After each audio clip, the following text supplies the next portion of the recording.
for the digital. That's good, isn't it? If you're nervous, if you've never made trousers before, this is great. Pull on, so no tricky fastenings. No. £9.95 for the pattern to download it. Give it a go. This is sizes 8 to 20 on the digital. So is it one size less, or should it be 8 to 22? Oh, if they said 8 to 20 on the digital. Oh, no, it's the same on the digital. It's 22. Yes, sorry, that's an error. It's a typo. It's a typo. Yeah. So it's sizes 8 to 22 on the digital and on the physical. £9.95 though for the digital. And ignore the postage. If this is the only thing you buy today, there is no postage charge on a digital pattern. Instant purchase, instant download. You could be making your first pair of Elsie trousers this afternoon. You could, straight away. What sort of fabrics would you say were suitable for Elsie? Well, I mean, I was thinking as you were talking that it's got two very different looks. So if you do it in the like a linen or a linen viscose or a linen cotton mix, which is what we've got, the Rami linen handle, then you're going to get more of a fisherman's style, like the one pictured. love that. So it's kind of like a sort of baggy trouser, you know. I've made it in denim as well, and they make very sort of wide leg denim jeans, you know, which is lovely, get a bit of contrast stitching going on. But then if you make it in the viscose, obviously you're going to get more of a palazzo pant, slightly more dressy look, nice for holidays. So, you know, you've got those two different looks. I mean, I don't bother with the belt when I make the viscose, but, you know, it's up to you. You can do either, you know, it's an optional belt. Ooh. Fab. Well, let's have a look at some of the fabrics. I'm just going to pop that to one side for a moment so we've got a bit of space for fabric. Right. Let's start. Well, I'm going to grab that fabric to start with. This is the one you're going to be demoing with. I'm demonstrating now. This is absolutely divine. This is so beautiful. Now, this is a viscose slub. It's got linen so in you've got that little bit of texture. It's got linen in it. They don't say that there, but I'm sure it's got viscose linen, is it? Or maybe I'm wrong. We'll check. We're going to check. Oh, gorgeous, kind of soft and drapey, floaty fabric. Gorgeous. But not at all see-through. 100% viscose, that. Oh, is it? Yeah, 100% I thought it had viscose. linen in it. That is beautiful. The colour's amazing, again, isn't it? It's that cobalt. Do you know the reason I thought it was linen? It was because it's got that slub. It's the slub, isn't it? And it's that makes it look like it's got linen in it, but it's got the lightness of the viscose, so that's even good. Yeah, it is gorgeous. And look at the price, $21.99 for 2.5 metres. That's enough to make the Elsie trousers in a size 22. Yeah. And is that the longer length or the shorter length? Longer length, yeah. Wow, amazing. Yeah. So biggest option. Longest length, largest size. Because it's a nice wide width, you see, that fabric. So if you've got a fabric that's not as wide, then you would obviously need more. Probably only a half a metre more, though. That is absolutely gorgeous. That's the first one. Now, I've got a few of these linen slub. I'm going to pick this one because this is just so, gentle, soft, feminine. It's lovely. Lovely. That would look nice with white, wouldn't it, the T-shirt? Oh, yeah. White or cream T-shirt. That is really, really pretty. 2.5 metres again. 100% viscose, but it has got that slub in the weave. If you've got an overlocker, I'll definitely bring that out for this fabric. It does, you know, a little bit of a tip. It does fray a little bit. It's probably a little bit more than the ones without the slub, but just finish the edge, you know, ASAP. That's all I would say. Do you ever overlock your pattern pieces before you start making up, or just as you go along? No, sometimes I do it beforehand, and that's definitely good if you've got like long side seams or inner leg seams, because obviously you're handling the fabric, and the more you do, you know, it can fray a little bit. So just finish your edges before you join them together. Gorgeous, absolutely beautiful. Right, next one, let's go super vibrant. These are definitely something for a special occasion or a holiday. Isn't that stunning? Wow. An abstract floral. It's almost got a bit of tie-dye in it, hasn't it? This is almost sort of graffiti art. Love it. Yeah. Love it. A sort of sketchy line in it. Yeah. And you could pick so many colours out of there as well for accessories or teaming with that theme. £21.99. Fabulous fuchsia.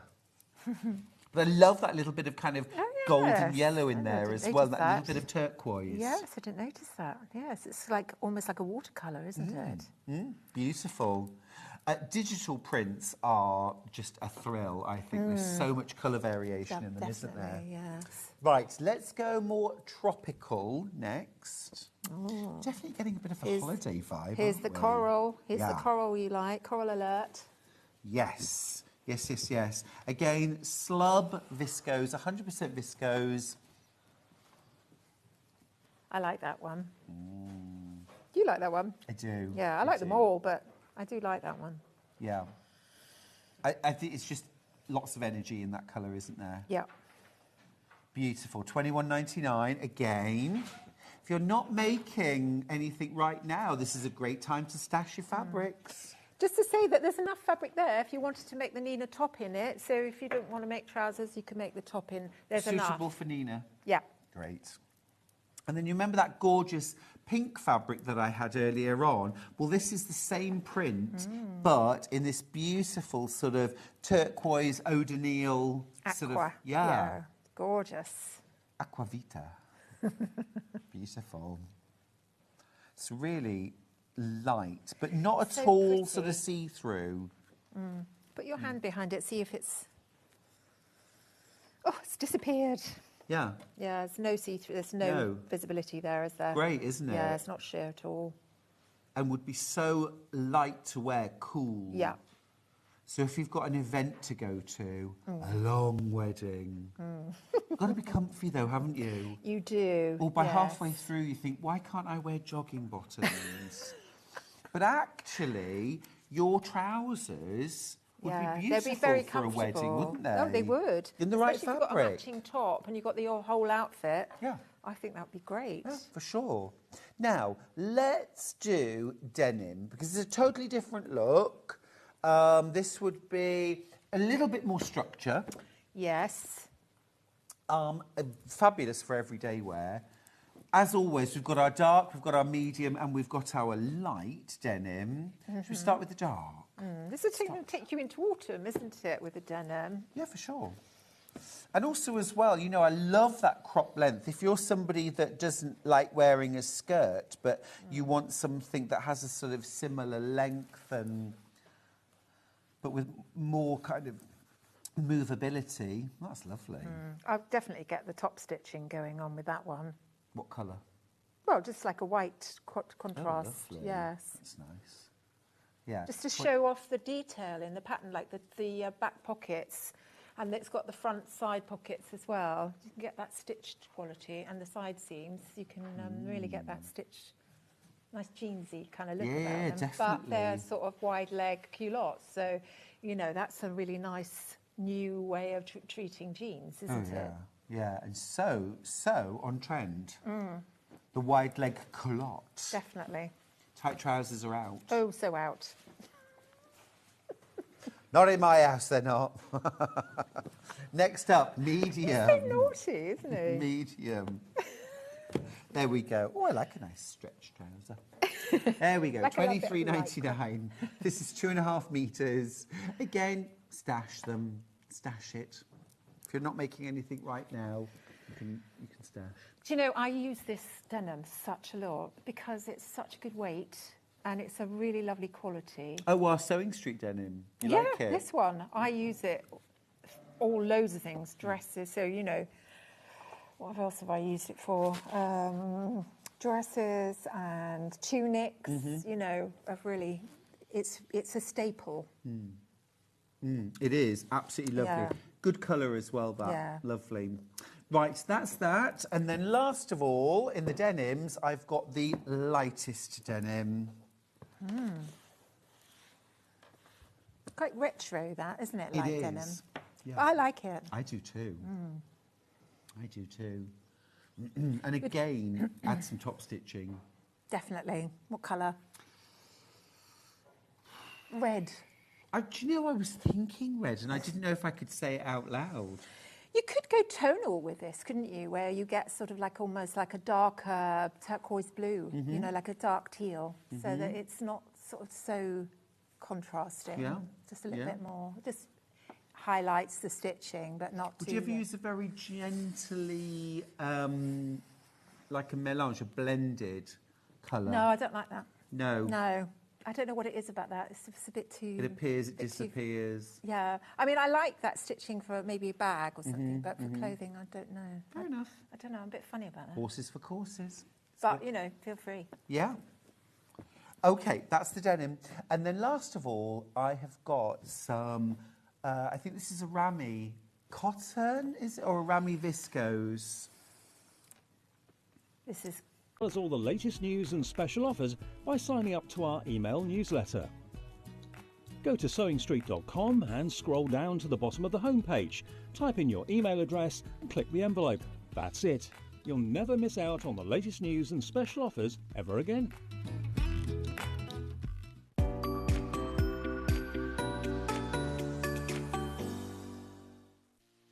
Our UK-based call centre is always on hand to assist you 24 hours a day, 7 days a week.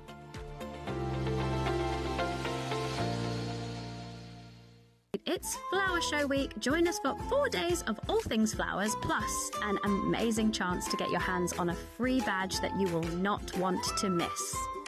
So tune in this Tuesday through to Friday for Flower Show Week, here on Sewing Street.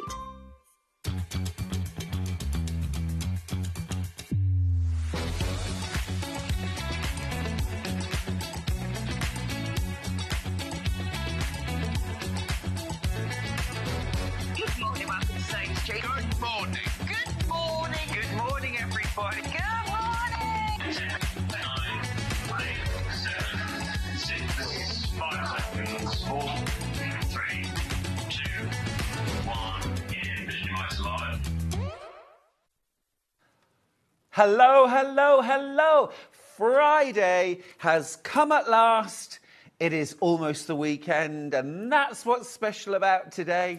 And you're here with me. Thanks for joining me. I'm Stuart Hillard. This is Friday Sewing Street, and do I have a day for you? Let's start with our early bird.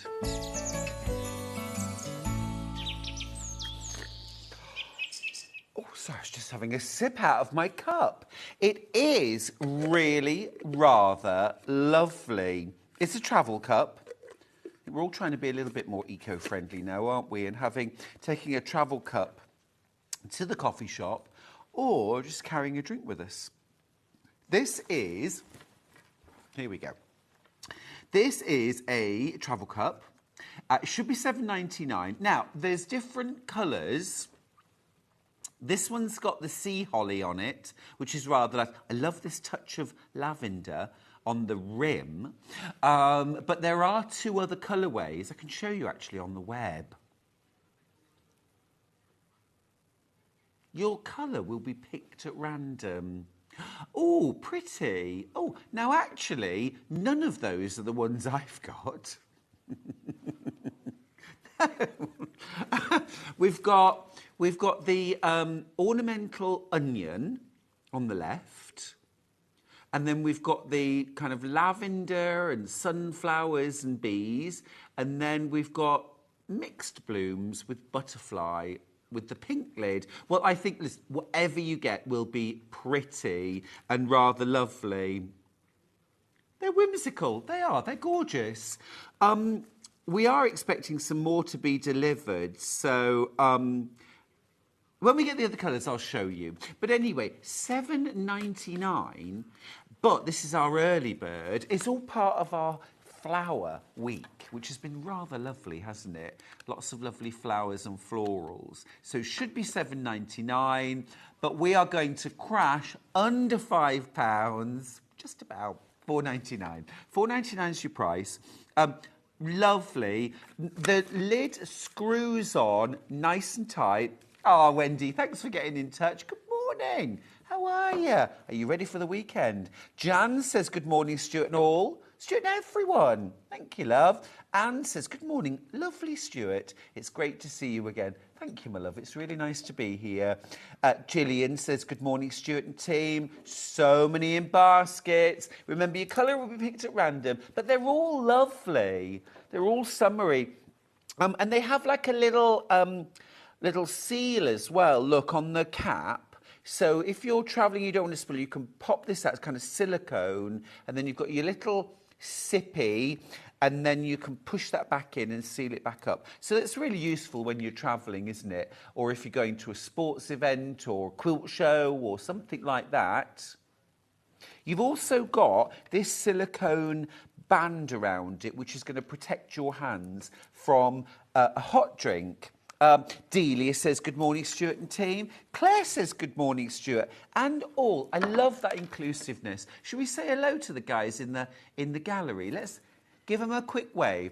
We're extra today because we've got Ben, we've got Bruce, and over there with Ben, we've also got Jen. We've got Jen and Ben. It's Benifer. It's Benifer. Jen is one of our schedulers and buyers. Schedulers, yes. And she's coming into shadow. So welcome to the team. Now, Mandy says, good morning, Stuart and team. I've got my waistcoat pattern before they all go. Mandy, that's a little spoiler, isn't it? Yes, we have got Catherine Wright's amazing new pattern for a waistcoat. Morning, Stuart and all. I can't stay for long as I have an interview for a job. Wish me luck. Oh, fingers and toes, fingers and toes, fingers and toes. When they say to you, where do you want to be in 5 years? You've got to say something like, sitting in your chair, because I'm going to make you lose your job. No, I don't mean it like that. What would you say? I don't know. I don't know. Here are the others, by the way. Thanks, Dan. Look, those are gorgeous. So look, there's the pretty yellow one. That's really nice, isn't it? With all the different summer blooms and the bees. This is a lovely shade of yellow. You've got the pink one, which has like hydrangeas. Charlie is desperately trying to get our hydrangea to be blue. He's madly feeding it with the right things to create, is it acidity or alkalinity that makes it go blue? And then we've got the purple one. Now, my one is sea holly. I think that's what you'll get, but it's lovely, isn't it? Sea holly is one of my favourite flowers for cutting. Suzanne, thank you. She says, good morning, Stuart. I see you have the brother side cut of... Another spoiler. That's my job. That's my job. It's fine. You carry on. Can you demo on it, please? Of course I can, Susan. I've already got that planned. 12:30. We've got just... Well, we'll get to the menu in a sec, but 12:30 I'll be demoing the side cutter foot. But we don't have many. I'm going to leave this with you. But I have got another sneaky early bird, and what's rather nice is it actually matches the mugs. I'll keep the mugs here. I'll show you what, because look, I've got a touch of lilac with the lilac mug. I've got a touch of pink for the pink, and I've got a little bit of lemon for the yellow. So look, I've got these gorgeous embroidery scissors. Again, the colour is at random, but they're all really cute. Stop it. $2.99. They're really pretty. Look, they're floral. Really cute. And, you know, quite a nice generous size. These are comfortable. There's the lilac. The colours are picked at random, but it's still nice to know what you might get. You've got the pink. Aren't they cute? And look, the kind of yellowy green. It's sort of more, well, I can't tell really whether it's green or... It's kind of both. Tie-dye. They're cute. They're absolutely flying out. $2.99. Good, actually, thread snips or for when you're notching, anything like that. Anything like that. Now, Claire says, good morning, Stuart. And all Mo says, morning, handsome. Thank you. Ben, she means me. Pipe down. Laurie says, good morning, Stuart and team. Have a lovely start to the weekend. Thank you, lovely. Sandra says, good morning, gorgeous, Stuart. from a sunny Glasgow. It's always sunny in Glasgow. Steph says, morning, Stuart. Lovely to see you. Thank you, my love. Thanks for joining us. Right. I'm going to leave our early birds to one side because we need to talk about the menu. Let's talk about the menu. Here we go. So, first things first, this hour, we've got fabulous flower show fabrics. I've got all sorts of things in this hour, including a brand new range from Anna Maria. At 9 o'clock, yeah, you've already spotted it. You've already spotted it. Catherine Wright is launching her brand new pattern. It's called the Layer It Up waistcoat. It comes in 3 different lengths, multiple sizes. There are binding options. There are patchwork options. It's a fabulous new pattern. Love that long line version. You can do it patchwork. You could even make it with orphan blocks. You could do it with boiled wool. Look at that one in the faux crochet. That's super cool. Loads of options.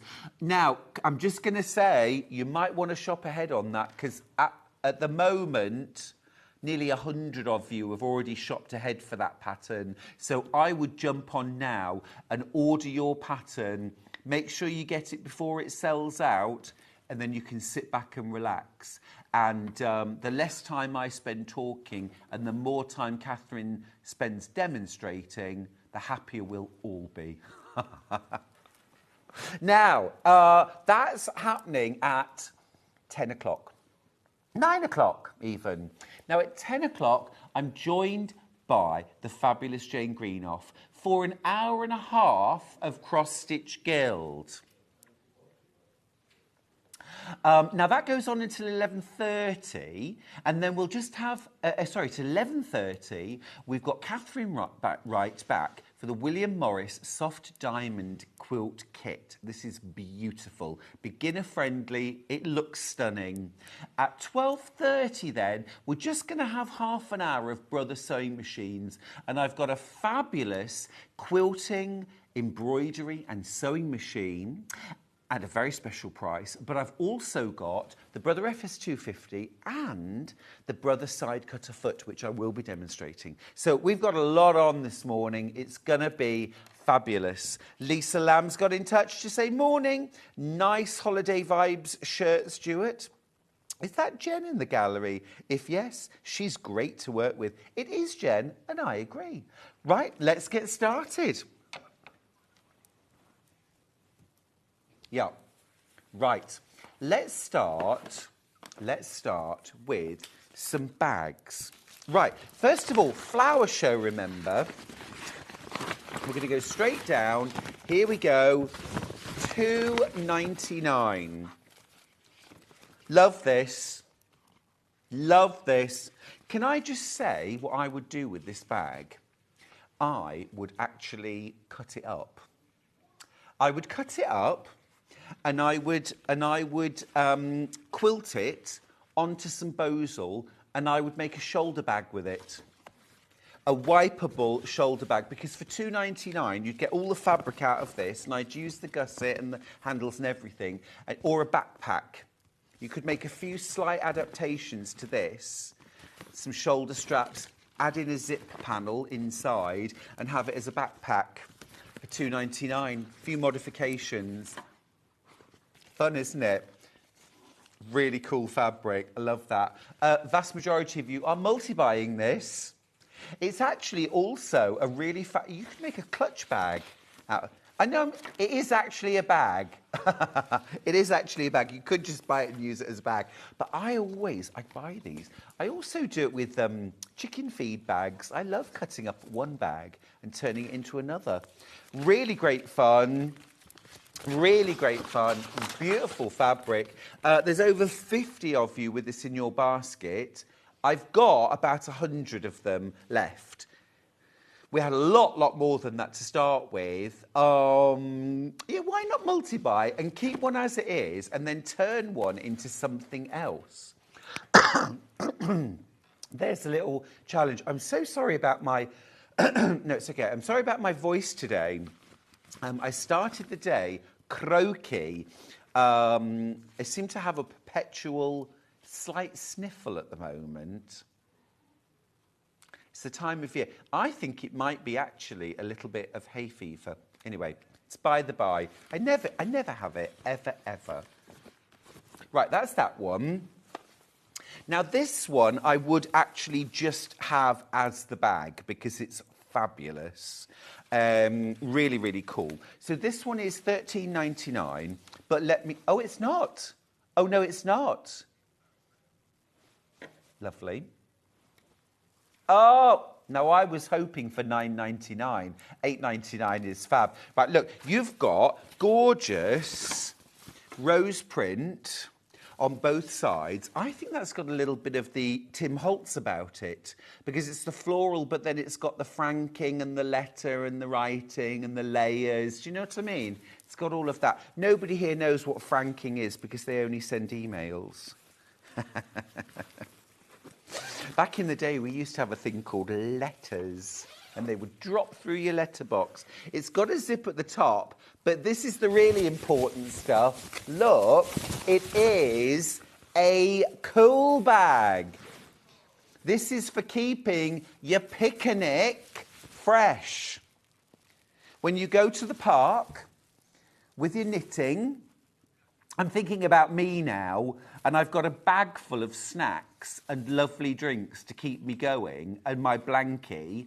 This is going to keep everything cool. Or it could be the bag that you take to pick up your takeaway, your rotisserie chicken, or your Chinese takeaway, or whatever you like, because it's got that reflective surface inside. It could also be your bag that you take grocery shopping just to keep your freezer stuff or your dairy stuff cool while you take it home. What a fab bag. Brilliant price for $8.99. Really, really lovely. Like I say, I do like to chop up a bag, but I wouldn't. Scissors is great for shopping in this weather too. Totally. Do you know, I really hope this weather lasts until October, don't you? Be lovely. Really like that. Right, next up, I've got some absolutely beautiful Fiskars Scissors. Now, these are brand new today. They've never been seen before, although they've been lurking around the studio for the last few days, and we've all fallen in love with them. Look at these. These are beautiful. Look, they're almost tattooed. I think that looks like a tattoo. I'm going to slide them out. I think they're gorgeous. Absolutely beautiful. Now, Fiskars are one of the absolute master scissor makers. They have such an amazing reputation. And I think originally it was knives and swords and all that kind of stuff. We're talking, isn't it 1649 or something? So absolutely beautiful scissors. These are like a general purpose. Fine for cutting out your dressmaking. Good for cutting out your dressmaking. Oh, 1772. Okay. Ah, that's Wilkinson's sword, but Ulfa, I think. Sorry, not Ulfa, Fiskars. 1649, aren't they? $26.99 anyway. 1649, yeah, there we go. My name is Stuart Hillard, and my specialist subject is scissor makers. Particular reference, Fiskars.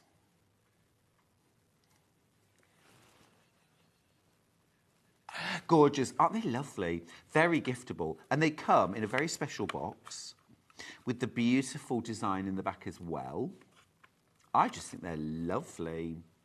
Super sharp and gorgeous. Absolutely beautiful. They are special. I mean, you're going to keep these. You're definitely not going to let anybody cut cardboard boxes out with these, or paper crafting, or any of that stuff. You definitely want to keep these just for fabric. 21 centimetres in length, beautifully super sharp, and absolutely they are gorgeous. They are absolutely gorgeous. Right, let's talk Van Gogh. Van Gogh. Van Gogh. This is lovely. This is one of the iconic pictures, isn't it? Paintings from Van Gogh. The sunflowers.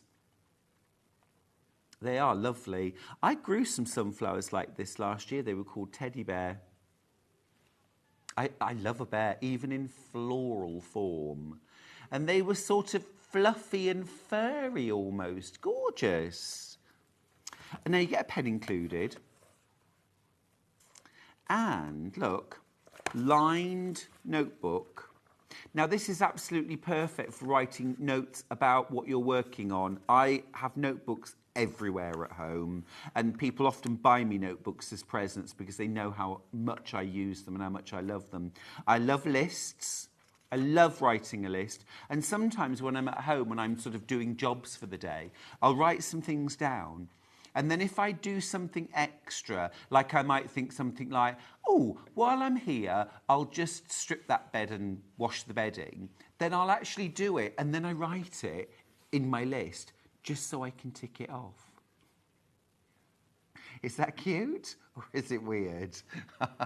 It gives me that sense of satisfaction. And when I look back at the list, I think, yes, I've done all that today. But also things like if I've got to make 96 half-square triangles or 32 strip-pieced units, I will write them down and I will tick them off. And I will sketch out what I'm making as well. And it's such a helpful process. But also, I like to keep a notebook with me when I'm out and about shopping or out and about doing stuff. Because if an idea comes to me, and it could be for a quilting design, it could be a plique, it could just be a colour combination I see, and I'll sketch it in my book. It's really rather lovely. It's a hard cover featuring Van Gogh's sunflowers. You've got the pen as well. If this was in the V&A or in the National Gallery, it would probably be $12.99, and you probably wouldn't get the pen as well. So I think that's stonkingly good value. I think it's fab. Right. The craft bag next. Now, we had the sewing machine bag on yesterday, but this is lovely. $16.99 is your price.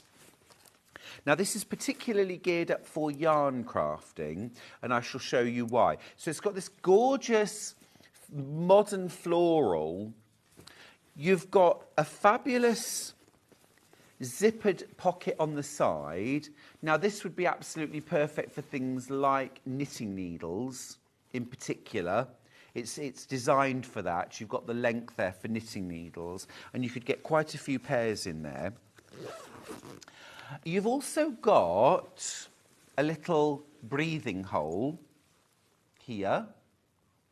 I'm kidding, of course, because what you're going to do is your yarn can go inside, you can feed the yarn through there, and then you can knit or crochet with your yarn inside the bag. It could be your project, it could be your stash. It's gorgeous, absolutely lovely.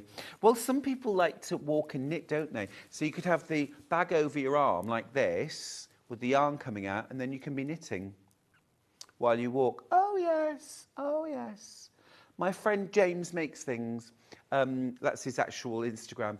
And he always has a bag on his arm, knitting or crocheting as he walks. Yeah. So these are great. These are great. And the price is great too. $16.99. It's really stylish. Remember, you've got that gorgeous long zip on the side for your knitting needles or something else. This could be a lunch bag quite easily. It could be any kind of project bag. But I do like the fact that you've got your little air hole there for your yarn to breathe. A gym bag, it's not a gym. I suppose you could put swimming kit in there. A little rolled up towel and a pair of trunks. A pair of trunks. I think that fabric's lovely. It's beautiful. Keep getting your messages in, won't you? I've all gone very quiet. Now, let's do the fabric. So, Anna Maria. Now, she was Horner, but she's just changed her name. She's now Anna Maria Parry. So, brand new from Anna Maria Parry. Now, what Anna has done here is she's taken some of her most iconic prints, in particular, the Echanatia, which we all absolutely love, the Echanatia. And she has created a palette range, and here it is. Look at this for a palette. It is absolutely stunning. It is stunning. Have a look. It's really lovely.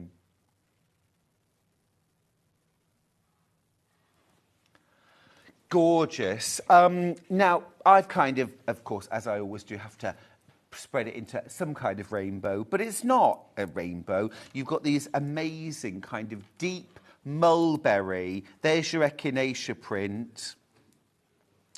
It's called Indelible, which I think is rather lovely. And you've got these kind of self-coloured florals, really, but with a little bit of kind of knitted texture in the background. Lilacs and pinks, really beautiful palette. There's that Echanatia again. They really are beautiful, beautiful fabrics. Now, these are flying out. You're getting 7.5 meters in total, and half a meter of that is for nothing. It's for free. So 127.35 is your price. Now, all of these fabrics are available individually, but I do think as a collection, they work extremely well. Extremely well. You could just use these to create your patchwork quilt or your bag. They would go beautifully. I mean, that one is absolutely stunning. Isn't that? I mean, I'd love a shirt in that. I'd love a shirt in that. It is absolutely... I've got a shirt in something quite similar, but I would definitely wear that. It's gorgeous. Morning, Vian. Thanks for your message on Facebook. I'm doing well, thank you. How are you? That is beautiful. So you've got your palette collection. There are 15 different fabrics in it.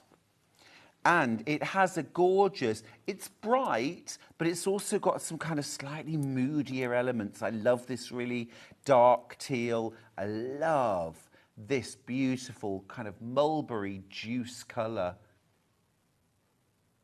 Absolutely gorgeous.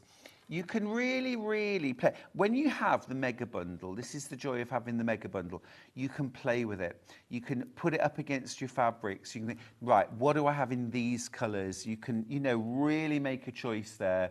Absolutely gorgeous. Absolutely gorgeous.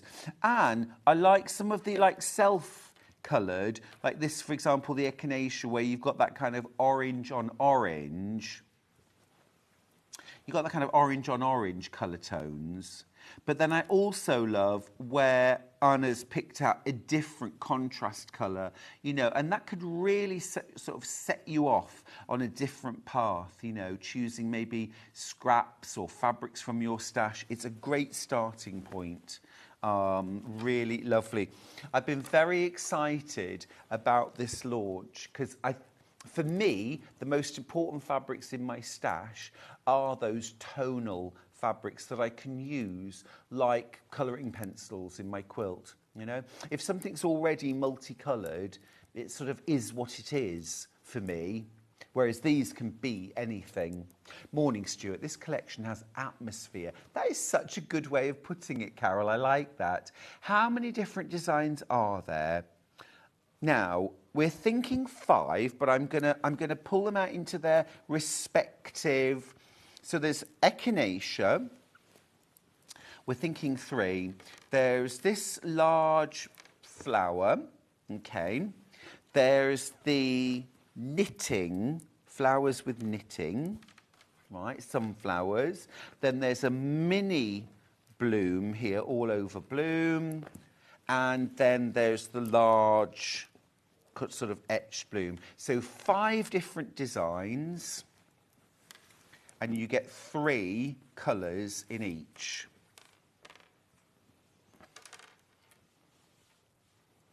The colours are awesome, aren't they? Absolutely beautiful.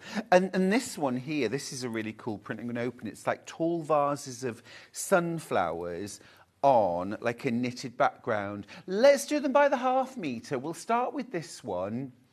Gorgeous charcoal grey, £8.49. Remember, in the mega bundle, you are saving £8.49. You're saving the price of half a metre. Gorgeous.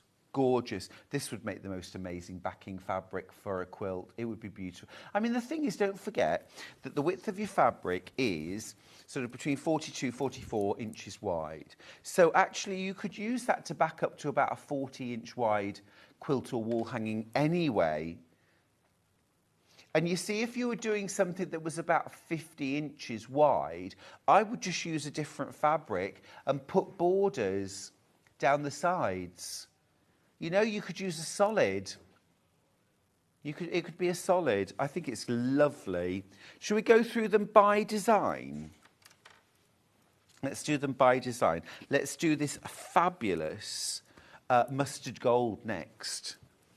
I'll open it out so you can see each one. They really are cool fabrics. And the colour is stunning. Absolutely stunning. What would you make with that? I think borders would be lovely. Oh, a Roman blind. What a gorgeous idea. That colour's amazing, isn't it? Now, just be aware, we haven't got huge quantities of any of these. We're really actually limited on this, and it's a brand new launch, but we don't have loads. Of course, look at this for a pop of vibrant pink. That is amazing. A little bit Warhol? Yeah, I get that. That's stunning. That's absolutely stunning. Really interesting background as well. Stocking stitch. It's knitted. Well, it's not knitted, but it looks like it is. What about knitting bag. That would be so cool. Hot pink. Right, next up, let's do these etch. We'll do the teal first because, that, I could just buy a whole bolt of that. Absolutely gorgeous. That's called Roses in Lines. And it's a black print on the teal background. Wouldn't that be lovely for dressmaking? Now, I'm thinking ahead to Catherine's waistcoat. And a waistcoat in that. That would be yummy. That would be lovely. Maybe with a black binding around the waistcoat. What do you think? What do you think? I'm just wondering, is Dan about? Dan! Lovely Dan, lovely Dan. I'm just wondering if Dan could grab me Catherine's pattern and I could have a little look at it just to see how much fabric you need. Because that would be stunning. Right, next up, I've got this gorgeous kind of leafy green with a lime print on it. Oh, lovely. 8.49.5 metre. Remember, this is cut to order. That would be, now hear me out on this, that would be the most amazing neutral or background colour for a quilt. Rather than using cream or ivory or white, use that with pinks and reds and, amazing. That's the green. And then I've got like a really lovely soft sort of peachy pink. Isn't that pretty? Now, Anna Maria Parry is thought of, as sort of quite a modern fabric designer, modern quilt designer. I think that has got such a lot of modern vibe to it, but also it's absolutely got its roots in the past, hasn't it? And traditional textiles. So if you're more of a traditional fabric and quilt lover, I think these fabrics have still got an awful lot of mileage. For us, I do a lot of very traditional quilting. This is really appealing to me. Give it a go. Mix it with your more traditional fabrics. It will work. Right, so that's that design. Now, next up, I have to do my shirt fabric, my next shirt. This is beautiful. It's been really popular. It's been really popular. This has got that black background, and then it's kind of gold, but more warm than that. I'll show you the actual colour. Look, it's here. It's printed, so it's almost like a sort of putty brown, isn't it, really? Maybe a mink, yeah. Yeah. Excuse me. Now, you say it looks almost Japanese. These fabrics are all printed in Japan. So maybe a little touch, a little influence there. Wouldn't actually something like a kimono style jacket, or again, the waistcoat.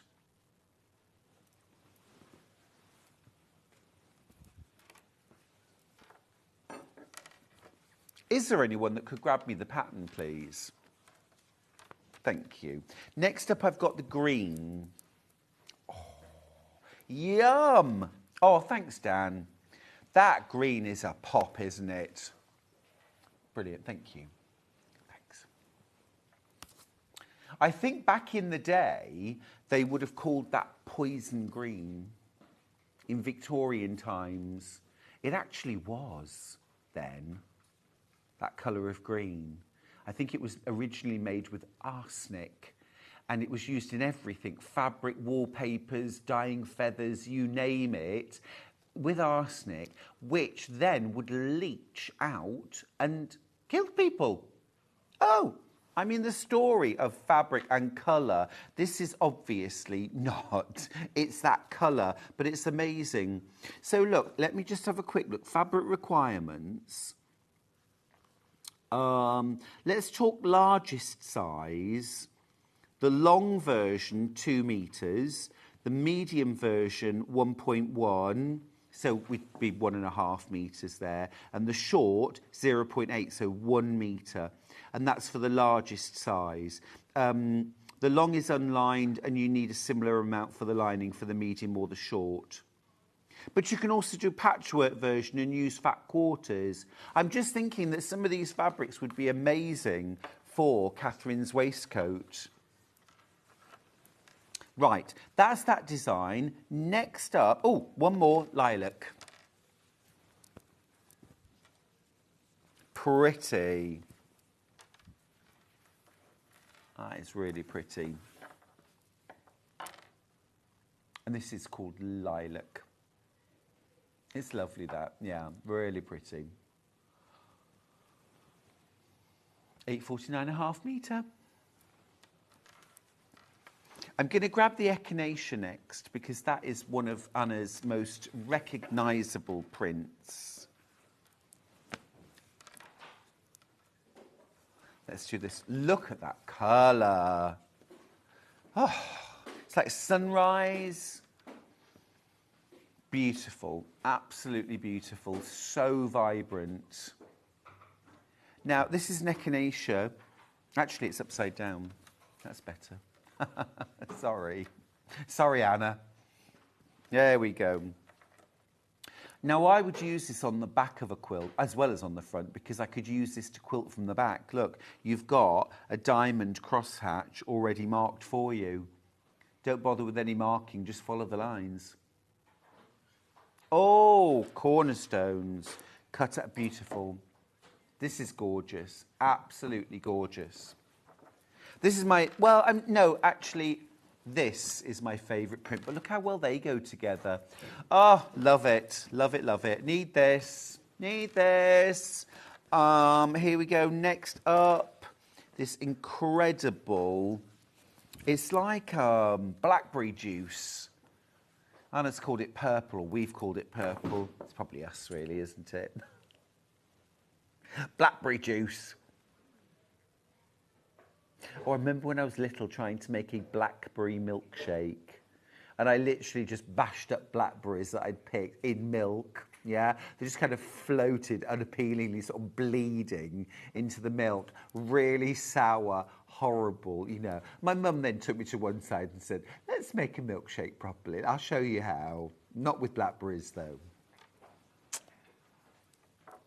Blackberry would be lovely, but you'd have to cook it. You'd have to cook it. And then the last colourway in Echanatia, it's beautiful. Beautiful. Orange on pink, yeah. Kind of sepia looking.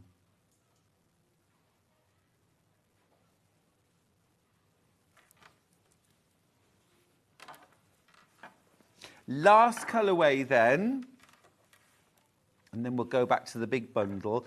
We've got this gorgeous smaller print. Great for adding definition to a quilt block or a bag, texture, linings, pipings, trims.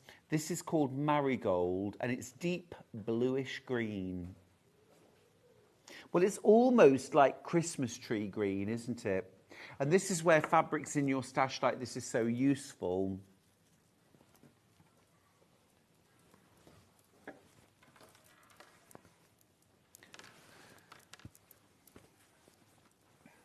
Would you call this Chartros? They're calling it marigold yellow. But I think this has got more of a green tinge to it. I'd call this Chartreuse. It's lovely. And then the last one,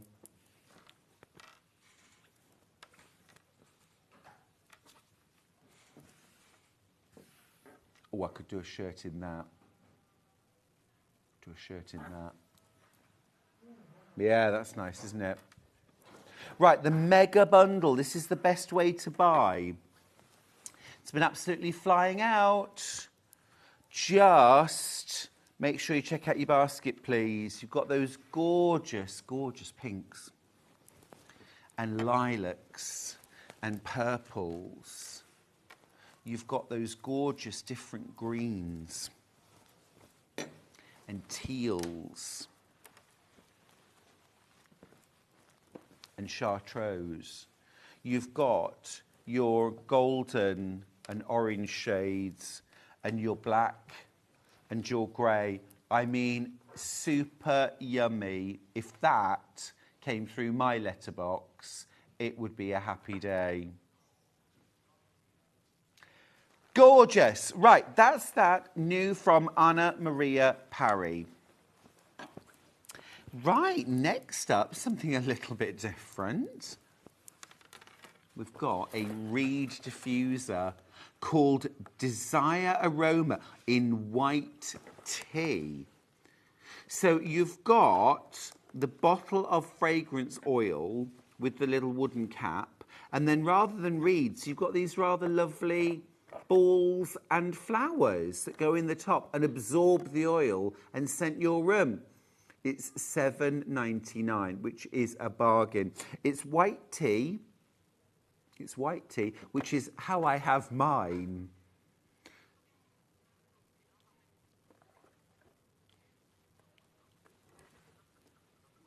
I do always have a reed diffuser in my sewing room, though. I do.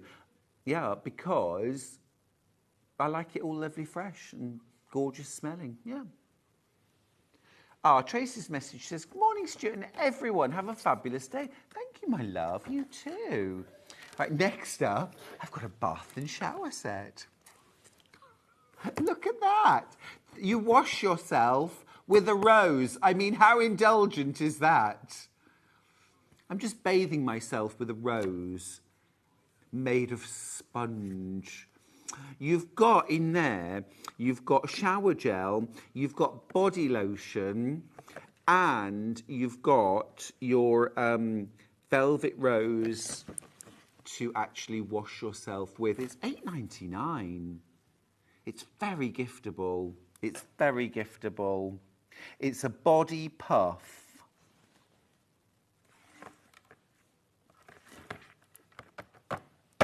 Gorgeous. Right. Back to sewing. Right, should we do panels? Right, let's do panels. We've got lots of lovely panels here. These are old favourites that have been reprinted. Let's start with KD Yuyu 20. Now, this one here is from the Natural History collection, and it's a cushion. Or actually, more like several cushions, because you've got your central image there, kind of Victorian sort of floral motif. £12.99 for this, amazing. You've got your 2 envelope backing pieces, and then you've got a third piece. Now, you could mix these up. You could use this for something else, but personally, what I would do with this is I would cut strips on the bias, sew them together, cover piping cord, and I would pipe the edges of this before adding the backing. And I think to be able to make a piped, beautiful quilted backed cushion for £12.99 is amazing value. Make sure you put some wadding or H640 or H630 or something like that on the back. Quilt this, even if it's simple cross-hatched lines. It wouldn't be a bad idea to quilt the backing as well, and the whole thing would just be lovely, and use that for covering piping cord to go around the edge. That'll look absolutely beautiful. Right, that's the first one. I've got all sorts coming up. FUU 19. So this is one of those fabulous panels that's got 40 5-inch squares printed on it. They all coordinate, and they have a lovely gardening theme. Now, of course, this is the time of year we're all getting in our gardens more, or window boxes, planters, you name it. This is a bit Hampton Court, isn't it? You've got kind of lovely trees here, a wheelbarrow full of flowers. I love these tonal prints as well. Little vignettes that you could fussy cut. Janie Burnett Bleach is on air on Sunday. Now, she does a lot of collage, fabric collage. These would be ideal for doing things like that with. £14.99. You could just layer it, quilt it, turn it into a table runner. Right, next up, Yuyu 35. So this is another set of 40 5-inch squares. It's like a charm pack printed on a panel. This is much more kind of over-the-top, Victorian, floral kind of motifs. You've got some all-over patterns here. You've got some vignettes as well. This would be absolutely beautiful to work with. Now, like I say, you could just layer that, quilt between the lines or diagonally, not even cut it apart, and bind it. You could turn these into large placemats or large coasters, or even small coasters. Lots you can do. Make a bag out of it. Right, STU. Oh, Stew. STUU 60. Stew. Oh, this looks like an apron. This is an apron.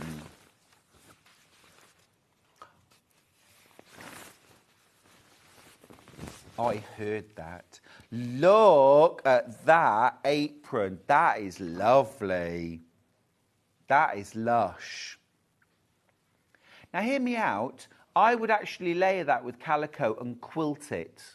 Because if you want a protective apron, quilt weight cotton will not do it on its own, okay?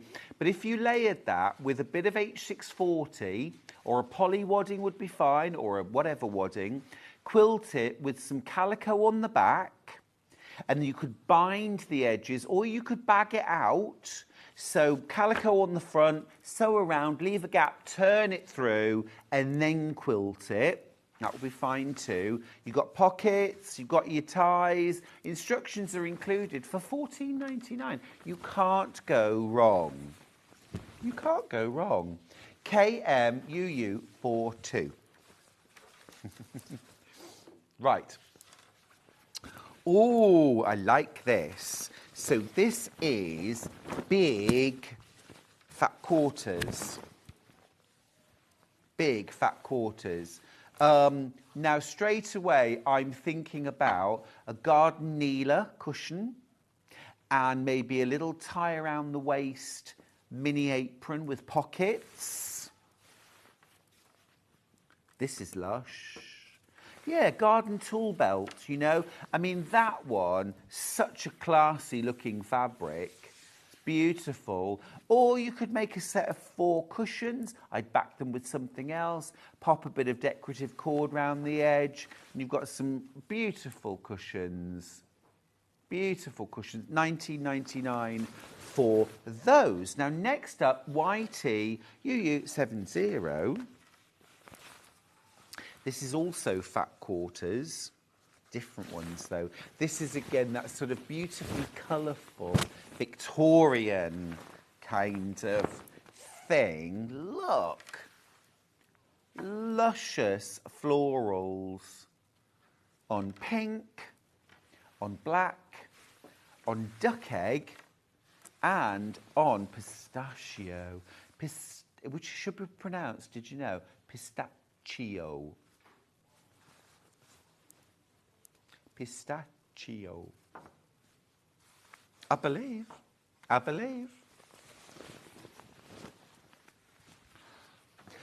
You know, sometimes I order a latte at 3 o'clock in the afternoon and I think I'm embarrassed to do it.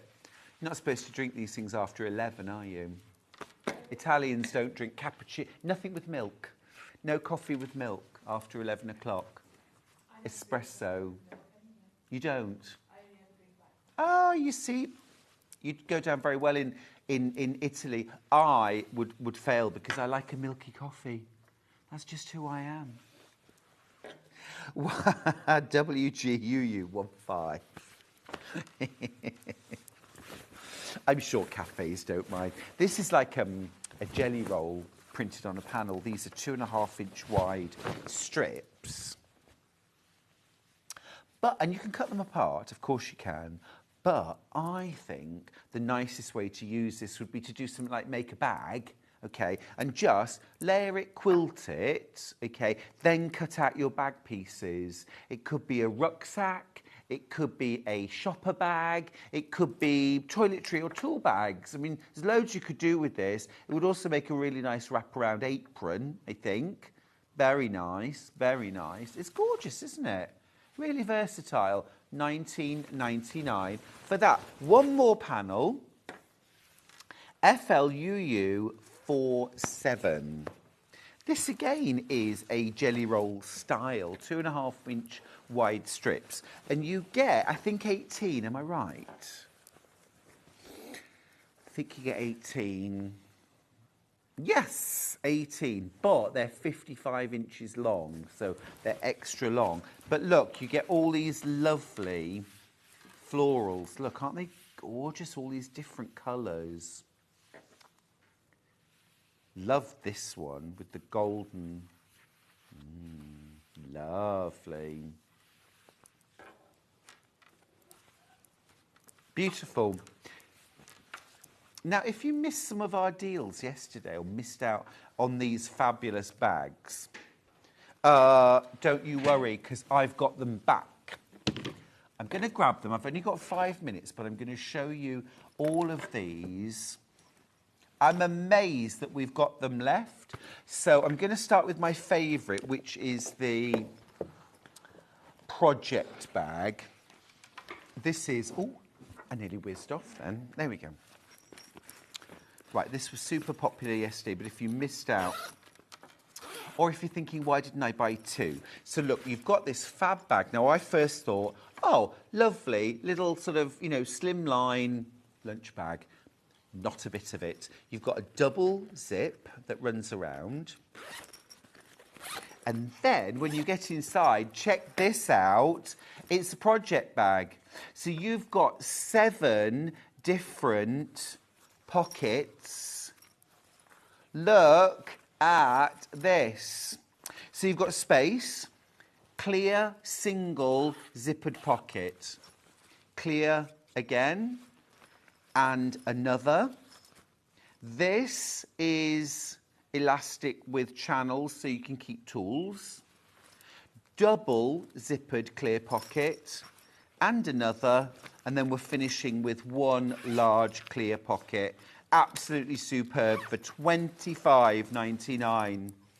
Right, next up, Hexatui sewing kit. We thought, oh, lovely, 19.99, pretty little box. Look, inside you get all the notions included. Tape measure, you get pins, needles, you get embroidery scissors, thread, a needle threader and a seam ripper, and a lovely pin cushion in the centre for $18.49. Absolutely superb and gorgeous fabric as well. Next up, an individual project pouch. So you've got a clear zippered pocket there, so you can keep your EPP or your sock knitting or whatever you're working on, crocheted granny squares. $10.99 for this. And look, there's another pocket in the back. I don't think you could even buy the components and make it for $10.99. I think it's fab. Absolutely brilliant. Right, next up, a gorgeous sewing caddy. Okay, now this has got a gorgeous handle, magnetic lock on the front. It's all padded and beautiful, all upholstered.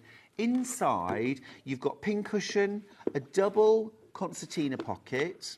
You've got a clear plastic tray with dividers and then oodles of space inside. It's based on a traditional sewing caddy, but I think very smart, very stylish for $27.99. And then last up, now this is really styled as a sewing machine bag. So you could get a small sewing machine, something like an FS250 would fit in here. And it's got a nice hard base, it's got feet on the bottom, piping, you've got an external pocket, you've got pockets inside as well for things like manual, foot pedal, cable. But I've got to say, I think I would use this as a weekend bag. I think you could get weekends worth of clothes, you know, lovely stay in a Cotswolds hotel, glass of champagne on arrival, take me to my suite and don't disturb me before 7 o'clock. A cocktail before dinner, a little swim and a facial and I'm happy. Who knew one bag could give so much, dear? Pardon me? Who knew that one bag could give you so much? I know, I agree. It's quite amazing. You don't get those things with the bag, but it's a serving suggestion. I always like the frozen foods that on the front, it's literally that on a plate and it says serving suggestion. I think, what? Putting it on a plate is a serving suggestion? Really? Very, very cute this. This is half cross stitch. So, tent stitch, I would call that really, a half cross stitch. I'd call that a tent stitch. But it's printed canvas with your yarn included. It's brand new today. I'm just going to check. Yeah, I'll show you the contents. This is rather good. Oh, I think this has been played with by somebody. So you've got your yarns, got all your yarns, lots of beautiful colours. You've got your backing fabric with a zip already installed. Wowza! That's amazing. I wasn't expecting that. You've got a full colour chart, so you could reproduce this. But then, look, you've got your canvas and it's printed for $24.99. Now, I was looking at some other brand, I'll just say other brand, and they were, I think they were they're 174 or 194 for a 16-inch cushion tapestry kit. This is 20. If you don't believe us, they were Elizabeth Bradley. I mean, they're lovely, they're beautiful, but eye-water. It's very expensive. This is $24.99, and you get your fabric for the backing with a zip already installed. I can't believe we've even got any of these left. I think that's amazing value. Wow. Now, talking of, have we even got any left for the show? Have we got any left of the layer it up waistcoat pattern? Okay. Wow, wow. I've already sold over 40% of the stock on. Now, you might think, is that about 20? Trust me, it's hundreds. It's hundreds. Some of the fabrics have already sold out as well. I wasn't joking earlier. It's ever so busy for Catherine Wright's brand new pattern. It's absolutely a romping home. Go and grab yourself a cuppa. Nice and milky as well. Before 11 o'clock, you're fine. And I'll see you after the break.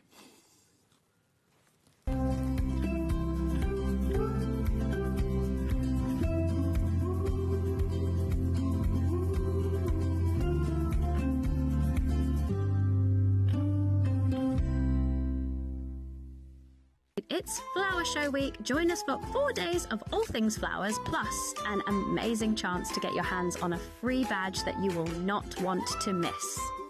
So tune in this Tuesday through to Friday for Flower Show Week, here on Sewing Street.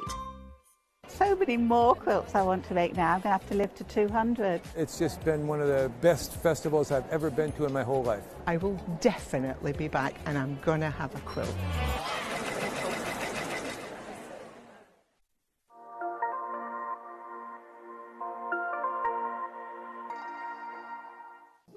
Here at Sewing Street, we only charge one P&P throughout the day. You can add as many items to your basket and check out and still only be charged once. Once you've checked out the first time and want to order again, you simply add the item to the basket and click on the Combine Order button. Remember, standard P&P is £4.95. Charges may differ for outside the UK. Or upgrade to our premium option for £6.95 on certain items. Shopping made easy at Sewing Street.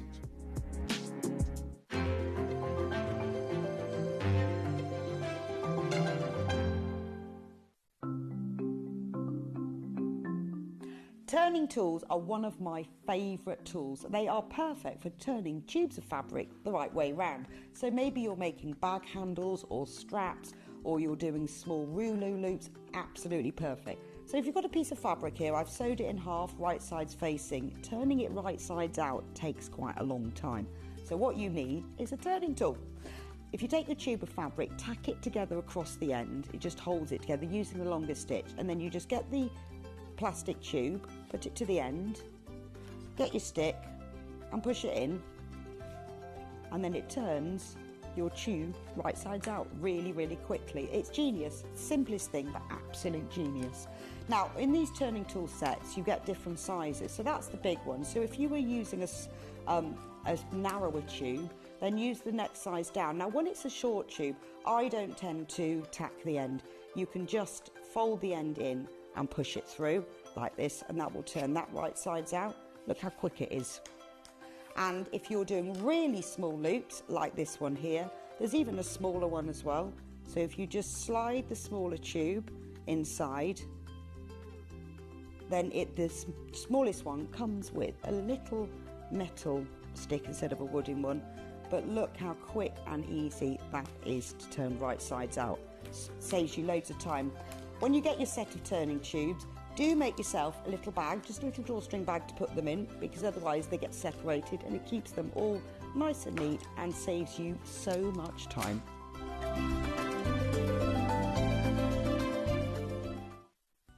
Never miss a show by watching on the go with the Sewing Street app.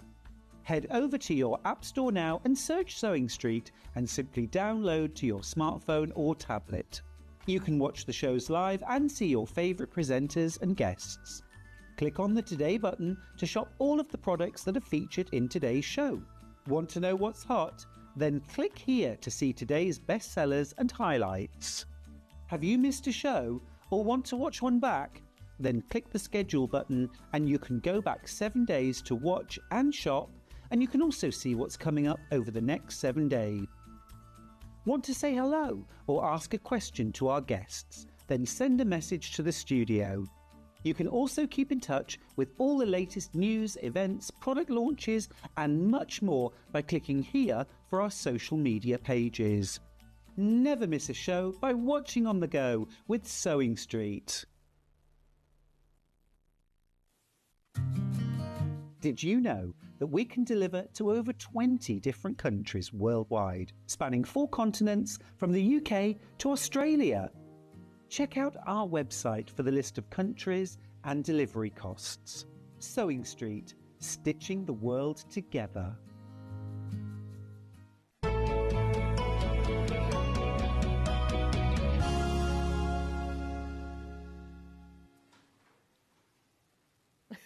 That's my shocked face.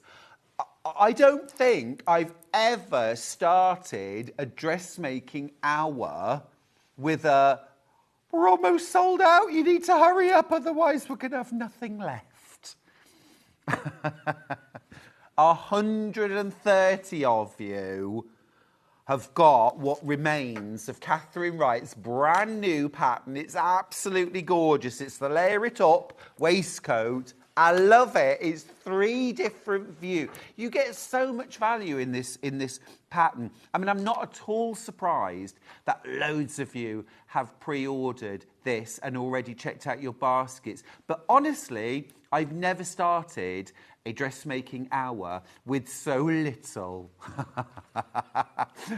Amazing. Absolutely amazing. Catherine Wright is here. Hello. Hello. Well, you must be thrilled. I am thrilled. Amazing reaction. You will have to come round. Sorry. There she is. There's Catherine. Hey. Hello, hello. Oh, Catherine, this is gorgeous. I'm so glad you like it. Absolutely gorgeous. Now, we've got 3 different styles here. Yes. 3 different views. We've 3 got lengths, the long. 3 long with an inset pocket. That's lovely. So, like an inseam pocket. Yes. Gorgeous. That's a nice sort of sleek, add a bit of extra grace and elegance to an outfit. Yes. Or a bit of extra warmth as well. Deliberately sleeveless. You've got a sleeve, not a jacket, but a waistcoat, a gilet. Deliberately sleeveless. There's a lot of patchwork jackets out there. Yes, there are. However, I think they can often be quite boxy. When you make them and you put in that sleeve, you get so much bulk. They're thick and they're not always that comfortable. And then, although they look fabulous, they're also not that practical. Yeah, you don't get that much wear out of them. And you don't wear them that often. No. Whereas this is like a slip-on over something just for that extra little layer of warmth. Yep. Jobs are good. Totally. I've got so many gilets and waistcoats in my wardrobe that I wear around the house, around the farm, when I'm doing stuff. And also, you can carry on working, can't you? Your arms aren't encumbered. Absolutely. I think it's a real smart move. And also, as well, you can do patchwork versions. You could do strippy pieced. Well, you can do anything with your patchwork. Yeah. I'd like to do a confetti quilted one. Ooh, yes, please. That's in my head, yes. Or what about borrow or kawandi? Yes. The world's your oyster with it the really patchwork. Is. I'm not kidding when I say you must check out your baskets really, really quickly or you're going to miss out. How many have I got in baskets now, please, Ben? Right, I have got 2 patterns left. No. Well, when everyone checks out their baskets, that's the reality. In fact, now I wouldn't even have that. Check out. Yes, now I've got way more in baskets than I've got available. There's still time to check out. It's a real quick process. And don't worry, if there's something that you see later that you want to buy, we only charge 1 postage all day. It doesn't matter how many times you check out. So don't hang on. We've got like about 40 more in baskets than we have available. We are heading towards completely selling out. There's about 70 of you with this in your basket who are going to miss out. Wow, so many in baskets.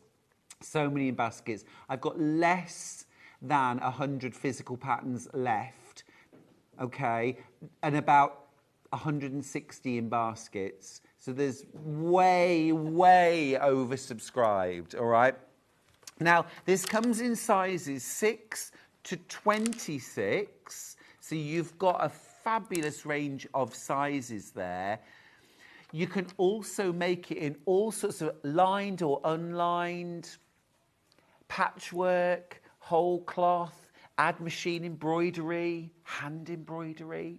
Oh, you could get so creative with it. You can have such a lot of fun with it, can't you, really? Absolutely. And there's no shaping that will disrupt your piecing. So if you're doing patchwork, that's right. There's no darts that are going to suddenly cut through the middle of a lovely bit of piecing. You've also got those kind of blank spaces that if you want to embellish with a plique or embroidery, you could, couldn't you? You're giving me good ideas here, Stuart. I mean, what a fun project to have in your... Oh, they're ever such fun to make. They really are. And could be a quick make if you do plain Yeah, fabric. totally. Really lovely, so stylish. Now, I've got... so 160 in baskets, and I've now got 84 patterns, physical patterns left. We're going to give you 30 seconds to check out. Are we going to take like a little break? Yeah, we're going to take a little break so you don't feel like you're missing out on anything, just to give you time to check out your baskets. 30 seconds, go, go, gadget. Shopping with Sewing Street couldn't be easier. You can shop via our website at www.sewingstreet.com, where you can watch our live shows and see all the products from that day. We also have a huge amount of products on our website, from your sewing room essentials to fabrics, sewing machines and much more. You can download and shop on the go with our Sewing Street app. Simply head over to your app store and search Sewing Street. Alternatively, you can contact our UK-based call centre 24 hours a day on 0800 001 4433. Shopping made easy at Sewing Street.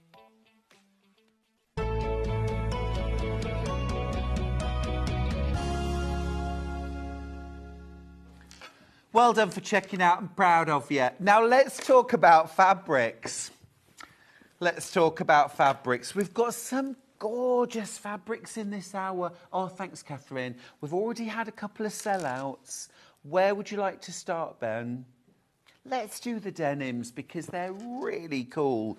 First off, this is a 1.5 metre bundle, which is enough to make the largest size and the longest length, I think. 2. No, 2 metres for But the you can longest. go up to size 16. Brilliant. Or you can do the shorter versions. This is lush, look at that. So this is a floral printed. This is ditzy floral. 11.49. That's not per metre. That's for a 1.5 metre bundle. Wow. Beautiful. Shirting weight. So this would be lovely to do as a patchwork version. Yes. What do you like to put inside your padded version? Well, I've used 80/20. I did ask for the polyester you told me about Yeah? that doesn't shrink, but they didn't have any. But, Okay. So something that doesn't shrink too much, I would say, wadding-wise. And nothing- Pre-wash. Well, it does tell you, and I've put in the pattern to pre-wash. Yeah. Yeah. Pre-wash your wadding. And something not too thick is my personal preference. You don't want to feel too kind of bulked up, do you? No, no. Something like bamboo is nice and thin, or a pure cotton. Yes. Yeah. Anything See, like that. You could quilt that like a whole, like my one behind you, Stuart, like a whole quilt.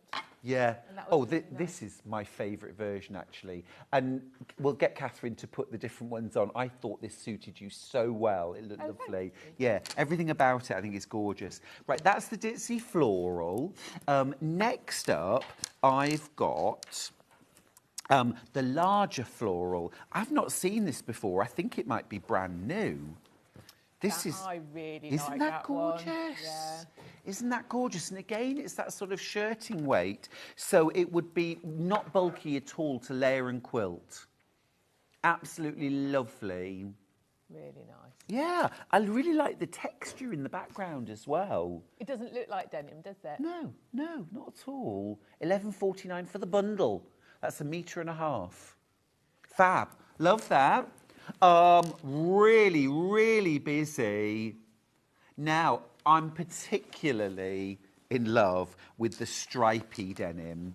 Again, this is brand new. I'm going to start with the dark. Now, this is actually a 2... No, it's 1.5 again.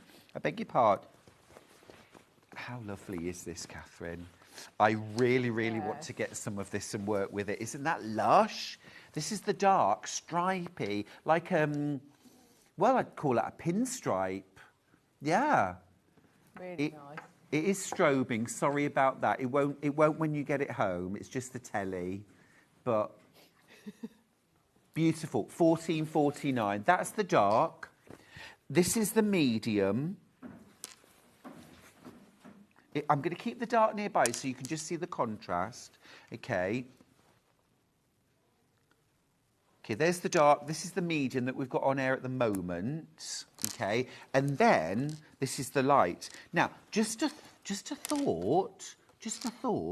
I think a rag quilt made of a mixture of dark, medium, and light. Oh, lovely. Just anyway. Yeah. I mean, brilliant for the waistcoat, but isn't this cool? Really nice. Love this. New fabric. Right, dark, medium, and light. There we go. That's that. Now, I've also got a little bit wild. We've got the old leopard print. But that'd be so funky for your lining. Oh, love it. I do like a funky lining. What about something like plain black outer and a leopard lining? Lush. $14.99. That's for 2 meters. And this is a poplin. Is this 100% cotton? Perfect. What about backing? Again, just a backing bundle. 2 meters. Brilliant. Absolutely brilliant.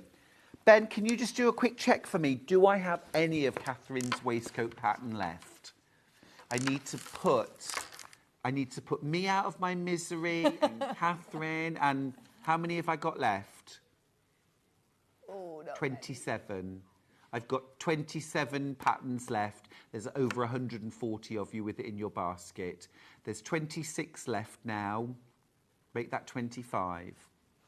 Okay, just wanted to let you know that there are a few left, but it is going to sell out. But don't feel like you've missed out. At this point, you have not missed out. There is still time, if you're quick, to check out on the Layer It Up waistcoat. Remember, it's sizes 6 to 26, 3 different views, a short, a midi, and a maxi length. Easy to make as well. Oh, ever so easy. Ever so easy. Right, now next up, I've got some, we call it cable knit. It's beautiful. It looks like it's been cable knitted, but it's a fabric. I'm going to start with the teal because I think that's just absolutely gorgeous. Great colour. This is the cable. So you can see there, you've got that lovely cable style in the fabric. It's got give. A little bit. Yeah. It's very nice to sew with. Stable. Very nice, yeah. Yeah, very nice. Yes, if you've not worked with jersey and you're not sure, it's a good one to start with because it isn't too floppy. No. And it isn't too wibbly wobbly. It doesn't curl up at the edges. It's just got ease to it, hasn't it? It's nice. No, absolutely. The edges are totally flat where it's been cut. There's no curling that you might expect with something like a jersey. So, yeah, I agree with you. If you've never used a knit fabric before, this is a brilliant one, isn't it? And it's a 2 metre bundle, which means if you're making a smaller size or a shorter length, you might have some left, but it's ideal for making scarves, little mitts, hats, all sorts of accessories as well. Yes, absolutely. I'd be wanting leftovers. That's the teal. $18.99 for 2 metres. It's a very, very affordable fabric, this. Right, that's that. I've got like a polar sort of winter white. We've called it ivory. I would call it winter white because I'm an old romantic. This is beautiful. This would be my choice, definitely. I think that's stunning. I think that looks really classy. Yeah, if you know, with like a black polo neck underneath. Exactly. Winter. It's a nice day for a white waistcoat. Love it. $18.90. I can't believe the price. It's amazing. That's such good value. I can't believe the price. That used to be a discussion, didn't it? A lot of dressmakers would say, well, you can't really make your own because by the time you bought the fabric, it's, well, $18.99. That's not the case anymore. If you go, it? gosh, well, I don't go shopping very often, but I can't believe the prices of some clothes in the shop. Amazing. And I think you can make your own for better value these days. Now, I said that the polar white was my favourite, but now I've seen this one and I think, oh gosh, I could wear that every single day. So that's the one that's on the front of the pattern, isn't That's lovely. Now, we've called that grey, but would you say that that was more of a browny grey? Well, I think it's grey. Do you? Yes. Does that look grey to you? Yeah. Yes, it does. It does. Yeah. Can you see a bit of brown in that? little bit. Well, I like that though because it's more versatile to me. Because I'd wear it with black, but I'd wear it with brown, I'd wear it with tan, and yum, 18.99. See, I'm just making up prices because I think it should be more. 18.99 for 2 meters. And then the last one, wine, mauve. Oh, yes. Now, look, that's the inside. This is that's lovely. I'd call that dusky pink. Dusky pink, dusky rose. Oh, they've called it mauve. Mm. But it's pretty. That's lovely. Really, really gorgeous. Now, I do have some patchworky bundles as well, but we'll leave those for now. I think it's high time we jumped in and saw a little bit of how to make your gorgeous mess. We'll put the pattern back on, but oh no, it's sold out. Well done, congratulations, Thank Catherine. you so much. A sellout! Huzzah. We're 19 minutes in. Is that a record? I think it might be. Right, well, we'll have to hang up our boots then. No. Show us how to do it, please. Okie Catherine, dokie. that'd be lovely. So I got sent a lovely patchwork bundle, and I've already put the patchwork together. I sort of did that bit. Now, if you haven't ever done patchwork before, though, the instructions tell you how to. I've included that in the pattern because I like that. You know, dressmakers haven't necessarily done patchwork, and patchworkers haven't necessarily done dressmaking, and this is for everybody. It combines my two favourite things, dressmaking and patchwork. Awesome. Yeah. But you're not assuming knowledge for either discipline. No. I aim my patterns at everybody, including beginners. They're very beginner friendly, so I always want to put all the information in so that everybody can do it. So it tells you how to make your patchwork, how to cut your squares, all that kind of thing. And obviously, if you know what you're doing, it's just got in there what sizes you need to make. What I recommend is that you make your fabric pieces and quilt it before you cut them out into the shapes that you want. 100%. Yes. Well, not all patterns tell you to do that for patchwork garments, and I disagree with that because, again, if you quilt something, it's going to might shrink down a bit, and then suddenly it's not going to be the size that you want it to be. So you can make up your patchwork. You can plan out your pattern then if you want to. So if my very first one that I made. From a lovely Janet Clare fabric. I bought this at the Festival of Quilts last year because I'm always opposite her. One of my favourite ranges she's ever done. And you can see that I've gone fairly random. There's not really a plan with it. But this one, I did try and make it. So you can see, symmetrical. Symmetrical. So you can plan that out as you're making the patchwork, you see. Quilt it however you like. So that one I've done narrow line. I'm going to grab this one. I know I've said it already, but this is my favourite.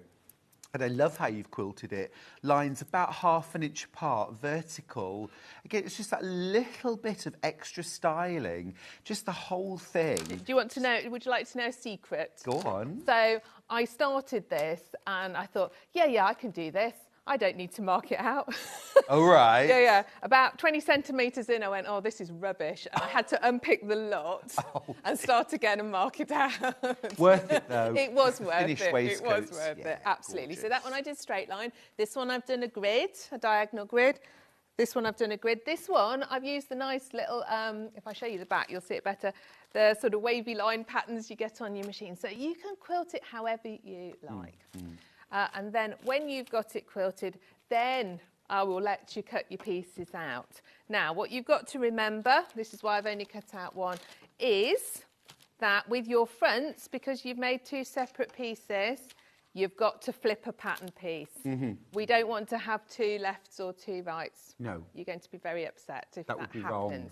Yes. And also, so if you have done it a little bit symmetrically and you're aiming to make that match, you want to line up your pattern so it's going to match. The other thing to think about is if you want your patchwork at the sides, now it's not necessarily going to match the pattern, but you want your lines to go across because it'll annoy you if you've got that sitting out. And when you do it first, you don't think about it until you put it together and you go, oh, That didn't work. So just think about Fair that warning. as you cut it out. So I've pinned that one on, and we will cut this one out. I've got it ready. Now you can see I've got that folded up, so they're your different lengths. And you don't need to cut, don't think, oh, I've got to spoil my pattern and cut it off. You can just fold it out the way. Okay, great. Yeah. And you don't have to spend time, you know, tracing it. I can never be bothered to trace Agreed. the pattern. Agreed. So we will cut this out nice and carefully.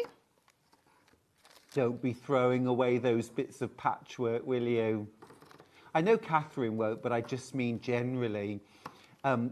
Deputy Jones just done a patchwork bag for me for the Tilda launch, and her offcuts, she's done quilt as you go with them to create another bag. Oh, cool. So she's added strips in between, because I've always thought, oh, if it's already layered and quilted, you can't really use your scraps, but you can if you join them with quilt as you go strips. Oh, Stuart, She's now that gives me, clever. you know, more possible things.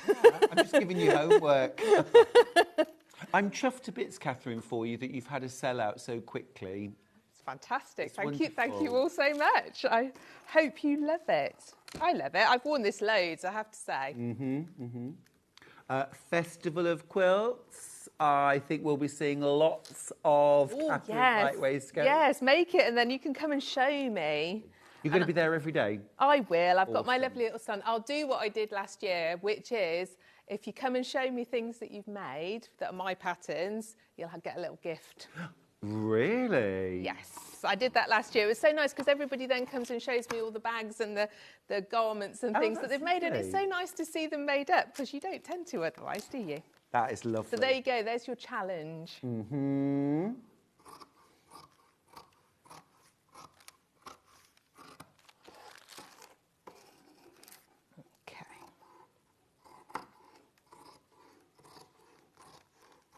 So you've put your lining on the back, so there isn't a separate lining? No, not for the patchwork version. Again, if you look inside, or if you look inside this one, I have bound the seams. Oh, yeah. So that it's beautiful and neat on the inside. That is lovely. That is lovely. So it's completely flat.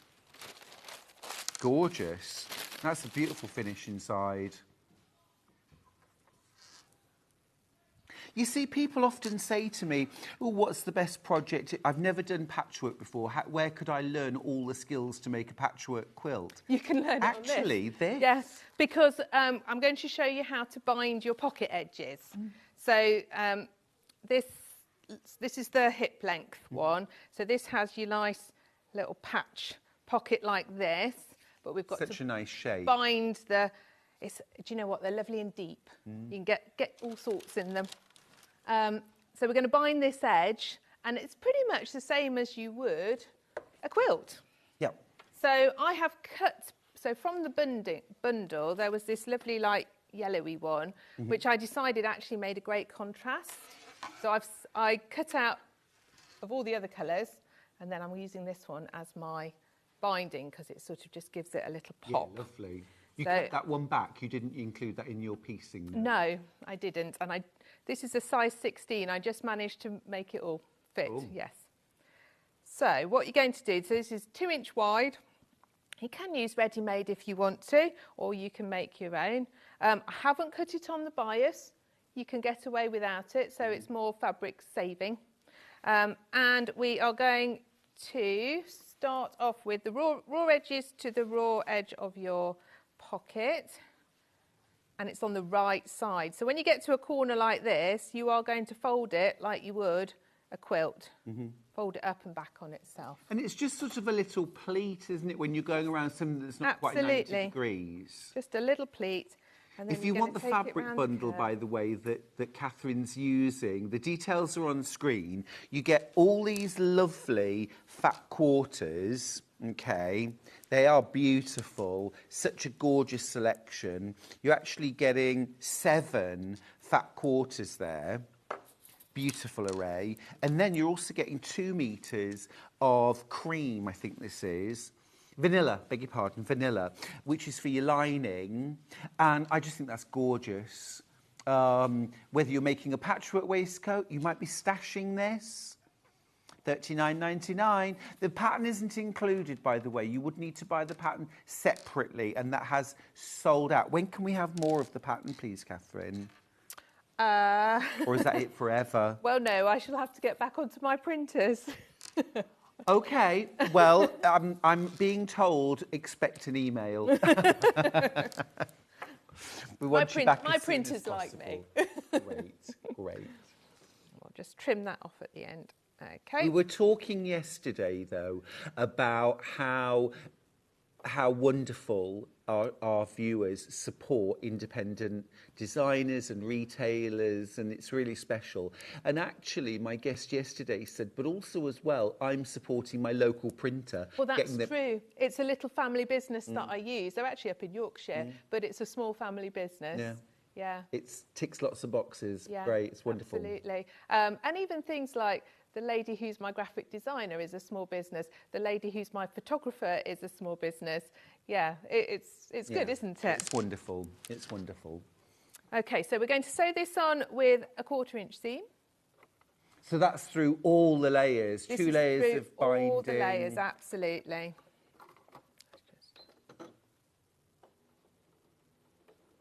Oh, gone slow. There we go. That sounds clunky. Yeah. Doesn't it? It was fine earlier. Let's just... Is your needle okay? That sounds better. Ah, good.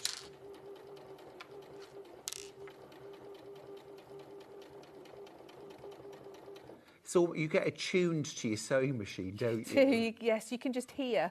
I can, like at the craft centre, obviously there's like sometimes 8 going at once. Yeah. And I'll hear a noise and I'll be like, what's wrong with this one? Yeah. You recognised your baby's cry.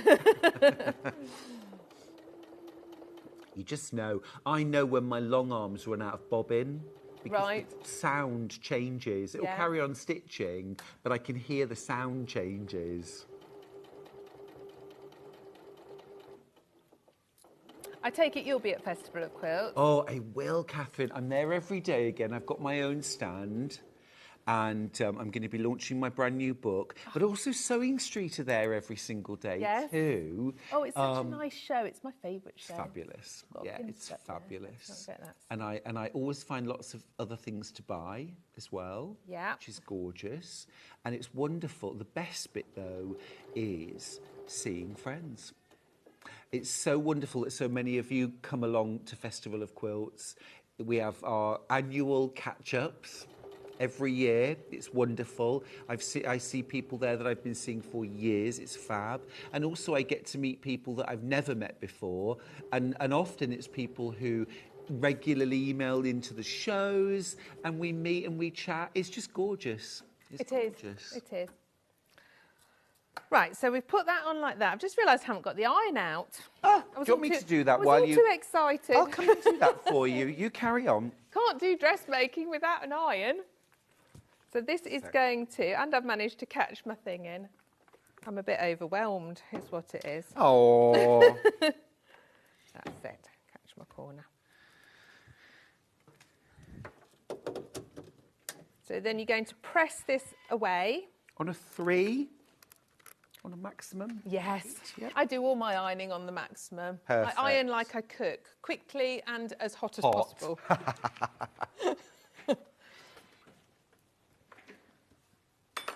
All the presenters are going to be at Festival, by the way.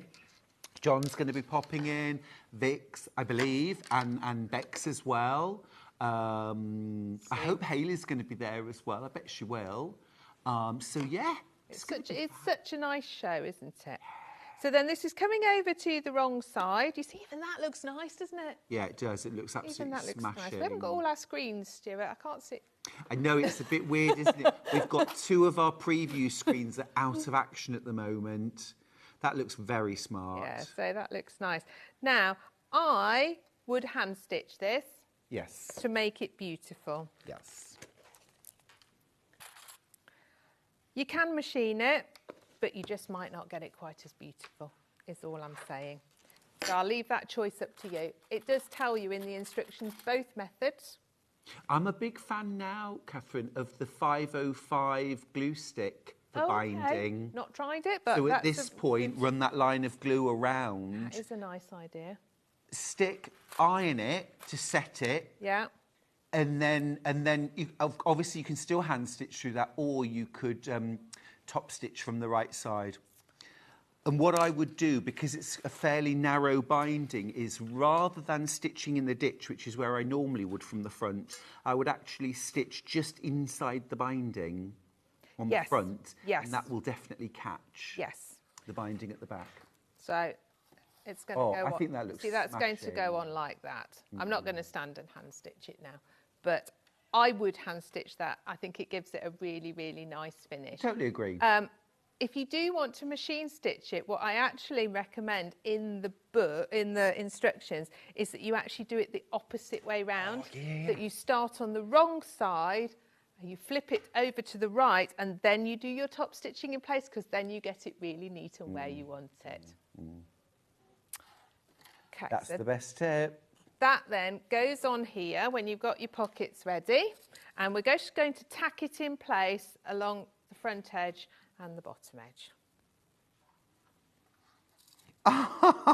Sue sent a really cute message on Facebook. She says, oh dear, I thought that hearing the changes when the bobbin is low or runs out in my machine was my superpower. I'm a bit sad now that lots of others can do it too. We've all got special powers. Takes years of practice as well. I think only the experts. And if you can hear when your needle needs changing too, can't you? If it starts popping. Right, so I'm just going to put the machine on a bigger stitch, and we'll just tack that in place.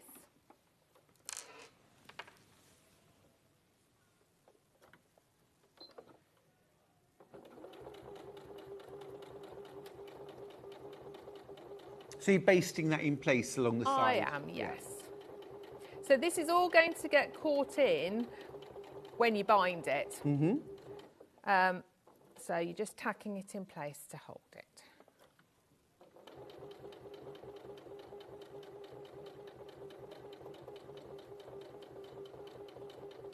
Don't forget to get your messages in for Catherine if you've got any questions, or you want to say congratulations to Catherine for a sellout in record time. Do get your messages in. studio@sewingstreet.com is our email, or you can message the studio via our webpage, or you can message on Facebook. We're ready to receive your messages. So if you imagine I've put both pockets on there, I'll come back and do it later, because we will. This is lovely. We're going to finish this one. So then it's right sides together. See, it's such an easy make.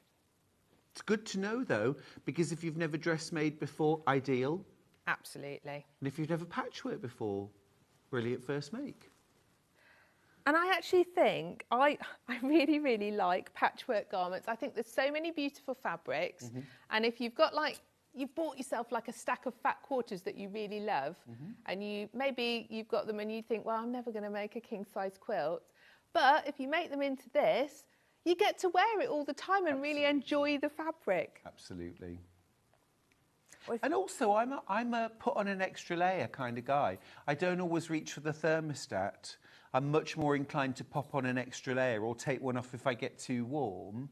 And that's good for us. It's good for our bills and things like that. These little layering garments. Well, I'm always cold, so I'm always got lots of layers on. And also, because when especially the hip one, you should keep your kidneys warm. It keeps. Really? Yes. Why? It makes your life longer. It's good for you. Oh. Yeah, I used to have a lot of acupuncture, and my acupuncturist said to me, if you have cold kidneys, it takes years off your life. This is fascinating. I know. So keeping that bit of your lower back warm is good for you. Somebody get me a wheat pack quick. So I always wear my best. Oh, interesting. I had acupuncture years ago. I thought it was brilliant. I love acupuncture. I loved it. I had it all through my pregnancies. Found it very good. Did you? And I had the one where they light them as well. Yes. Yes. It's awesome, isn't it? Warm kidneys. Well, that's breakfast sorted. There we go. God. See, you don't just learn about sewing on this channel, do you?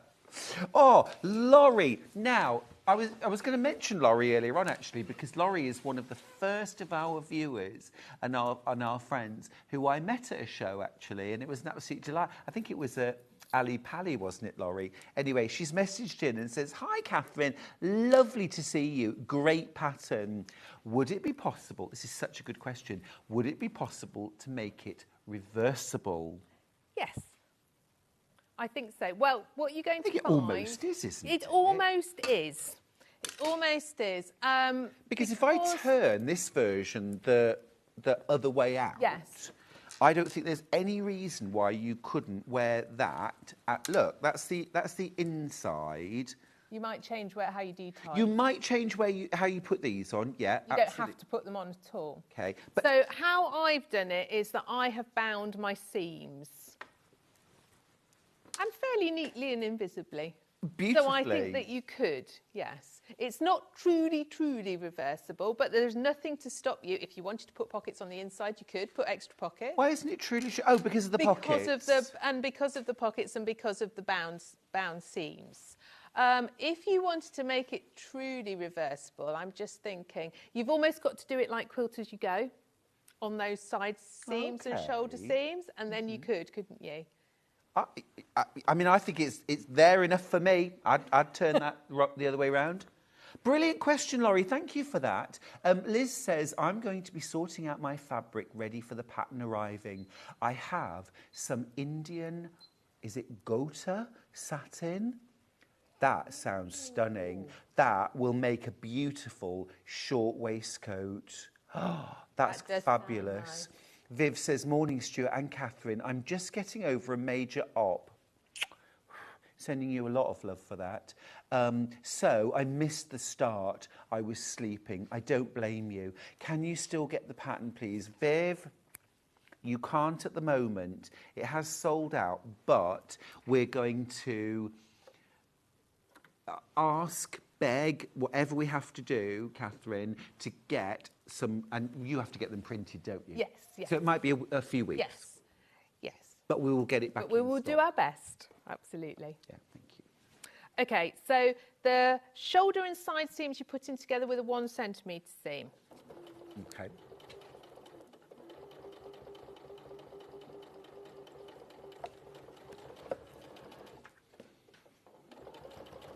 Oh, the gallery are in a silly mood today, Catherine. They're making sewing machine noises in my ear. Well, Jen in the gallery is going to be very pleased because she thought that this waistcoat would do well. She did. Jen she's was been in love championing with it. it. Yes. So I'm very pleased that she's right. Oh, me too. It's fab. Jen said working with you is fantastic. Oh, thank you, Jen. And Ben just went, num, num, num, num, num, num, num, num, num, num, num, num, num, num. That's his sewing machine noise, Catherine. Okay. I know, I know.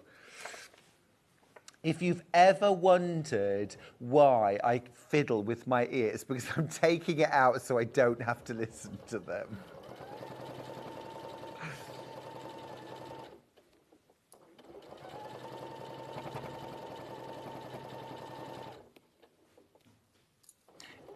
This waistcoat could be like, I mean, not genuinely, but almost like cost nothing.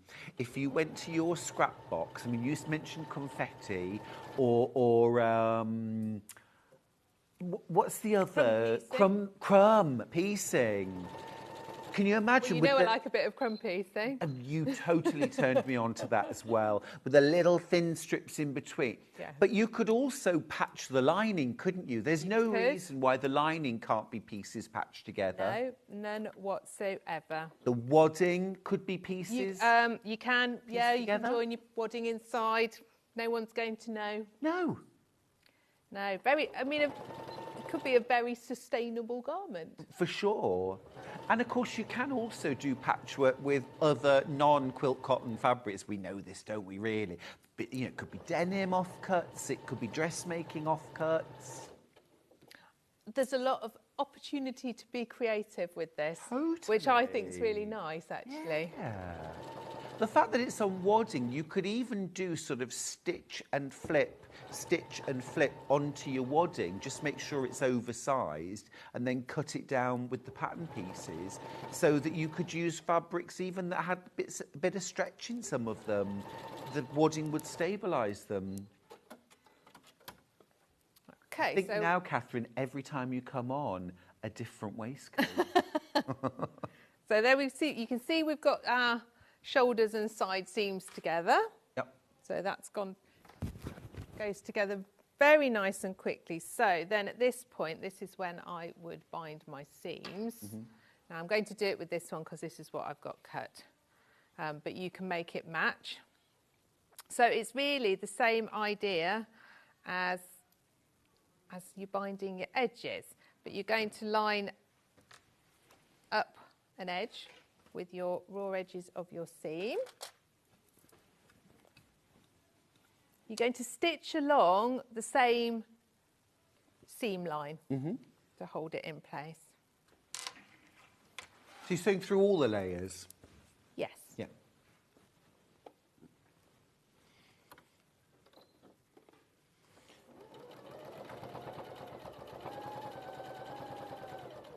Viv's got plans for when the pattern is back in stock. She says, I'm thinking about using my Japanese fat quarter bundles.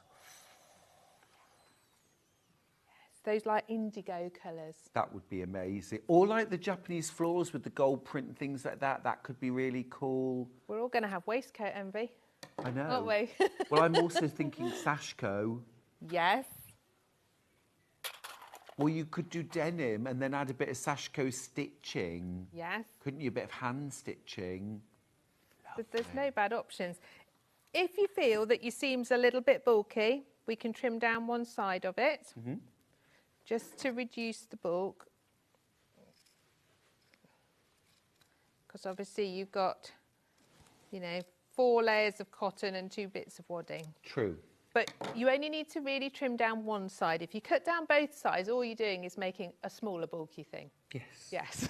Yes. Whereas if you trim down one side, then that's reducing it. We're going to give it all a very good press.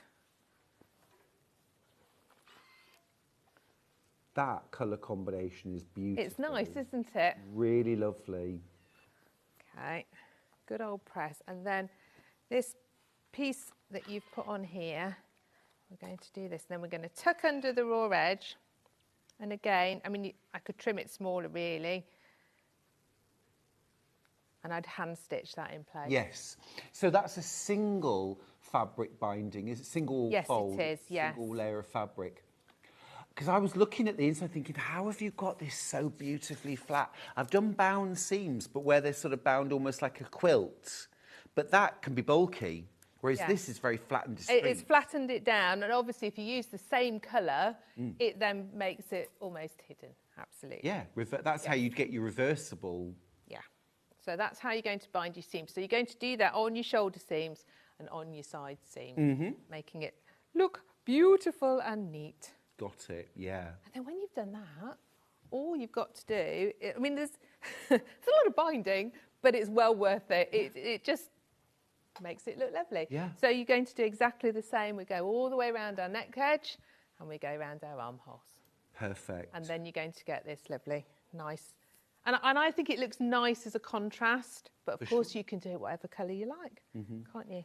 Going over like that. I think it's stunning, beautiful. It's been an absolute smash hit, Catherine. Congratulations. Fiona says, could this pattern be unisex? I'm going to raise my hand and say, absolutely. I don't see why not. I think that made in something like a boiled wool, you wouldn't even, I don't think necessarily you would even need to bind it. No, probably not. I think that could be lovely, or you could bind it in like a faux suede. Imagine navy blue boiled wool with a faux suede binding, like a chocolate brown. I'd wear that in a heartbeat. Because this little one, this one's like a needle cord, which, that's a very unisex fabric. And if you went, you don't, obviously I wouldn't put the ties on it for a man. I'd just have it like that. Yeah.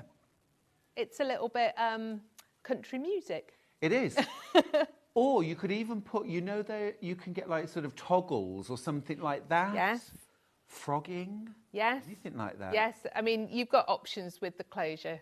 Absolutely. You can, you know, leave it none at all, do some little buttons, do ties like I've done. It tells you, gives you different ideas. I really but like it. you can add your own ideas, which is great. Well, that's the challenge, isn't it? Now, let me just remind you, if you have made something of Catherine's from one of her patterns, take it along to Festival of Quilts, visit her on her stand, you'll get a little prize. It's true. I usually have a nice little goodie bag. Do you? Yeah, I do. Let me see what I can make of yours. You don't have to say that twice. Viv asks, can it be made longer? I mean, you've got 3 lengths, haven't you? You can, and it so on the back of the pattern, it gives you your finish length for the back, longest one. So the best thing to do is measure from the nape of your neck down to see how long that is going to be. And then it does tell you on the bottom of the piece where to shorten or lengthen it. Fab. Yeah, So if you were particularly tall... If you're very tall, so that version 2, it tells you to lengthen it there. Obviously, you can lengthen at the bottom if you want to. On that red one, I actually shorten it a little bit for me because I'm not very tall. So, yes, you've got your options there to do that. Fair enough, as long thank as you. Like. Now, we have got some fabric bundle options that I just want to go through with you. We'll start with the one that Catherine's been using. That's this gorgeous pinks and oranges. Fat quarters, you get 7 of them. You've also got 2 meters of vanilla cotton solid for your lining, okay? So half the stock's gone. $39.99, absolutely ideal. I'm going to take the pattern out of the way. You don't get the pattern included. You would need to have the pattern already. But equally, you might be buying this thinking patchwork quilt. Or make your patchwork in advance, waiting for the pattern to come in. Because it will be back in stock soon. OK, that's that one. Next up, all the blues. So here you've got 2 meters of stripy navy and white stripe. That is absolutely gorgeous. Hello Sailor. And then you've got a gorgeous blue selection. Oh, there's a little bit of hajime there. Very nice. 7 fat quarters plus your 2 meters of navy and white stripe for $39.99. Very lovely. Very lovely. That's that. And then the third option is on safari. Cool. So you've got like a khaki. And then here are your fat quarters. We've got little, are they cheetahs, I think? And leaves. A little bit floral. Oh, that's pretty. A little bit of liberty. That is gorgeous. That's actually really pretty. It's good for you, isn't it? $37.99 for that one. Lots of fabric there. You've got almost 4 meters of fabric in total there. Just shy. Gorgeous. Absolutely gorgeous.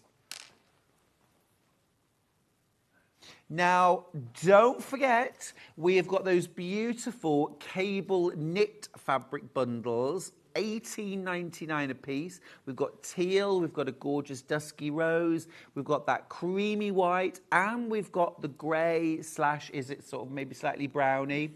We've got some bias bindings if you want. We've got very, very limited stocks of those. We've also got those fabulous new printed denims, the stripy and the florals, lots to have a look for. Now, you have absolutely blown up the website. Well done on selling out. Absolutely fantastic. We're going to take a slightly longer than normal break, but when we come back, we will be back very, very shortly with the fabulous and effervescent Jane Greenoff. We're having an hour and a half. That's an order, Jane. Effervescence. I want effervescence. With gorgeous, brand new cross-stitch projects. Don't go anywhere.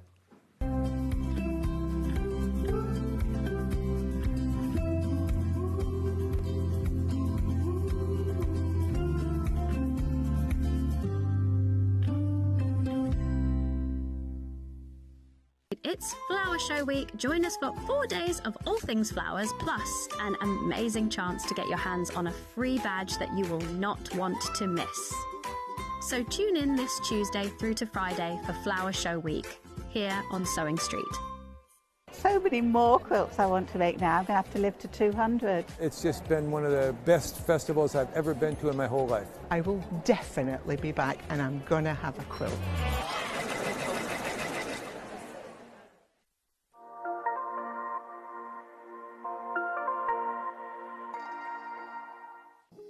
Here at Sewing Street, we only charge 1 P&P throughout the day. You can add as many items to your basket and check out and still only be charged once. Once you've checked out the first time and want to order again, you simply add the item to the basket and click on the Combine Order button. Remember, standard P&P is £4.95. Charges may differ for outside the UK. Or upgrade to our premium option for £6.95 on certain items. Shopping made easy at Sewing Street.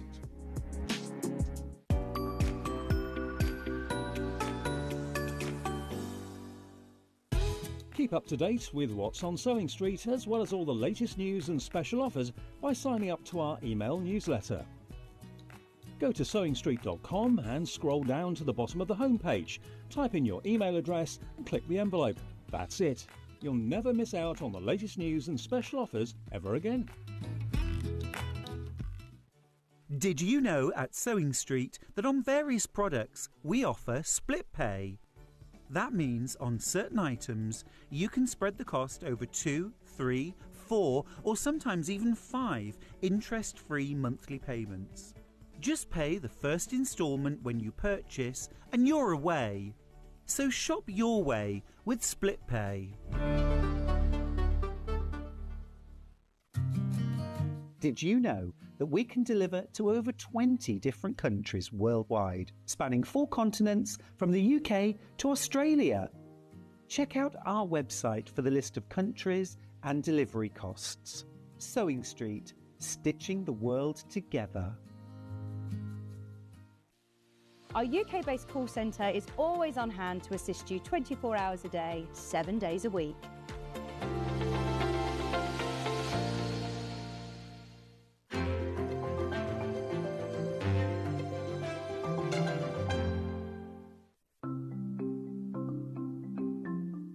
Turning tools are one of my favourite tools. They are perfect for turning tubes of fabric the right way round. So maybe you're making bag handles or straps, or you're doing small rouleau loops. Absolutely perfect. So if you've got a piece of fabric here, I've sewed it in half, right sides facing. Turning it right sides out takes quite a long time. So what you need is a turning tool. If you take your tube of fabric, tack it together across the end. It just holds it together using the longest stitch, and then you just get the plastic tube, put it to the end, get your stick and push it in, and then it turns your tube right sides out really, really quickly. It's genius. Simplest thing, but absolute genius. Now, in these turning tool sets, you get different sizes. So that's the big one. So if you were using a narrower tube, then use the next size down. Now, when it's a short tube, I don't tend to tack the end. You can just fold the end in and push it through like this, and that will turn that right sides out. Look how quick it is. And if you're doing really small loops like this one here, there's even a smaller one as well. So if you just slide the smaller tube inside, then the smallest one comes with a little metal stick instead of a wooden one. But look how quick and easy that is to turn right sides out. Saves you loads of time. When you get your set of turning tubes, do make yourself a little bag, just a little drawstring bag to put them in, because otherwise they get separated, and it keeps them all nice and neat and saves you so much time.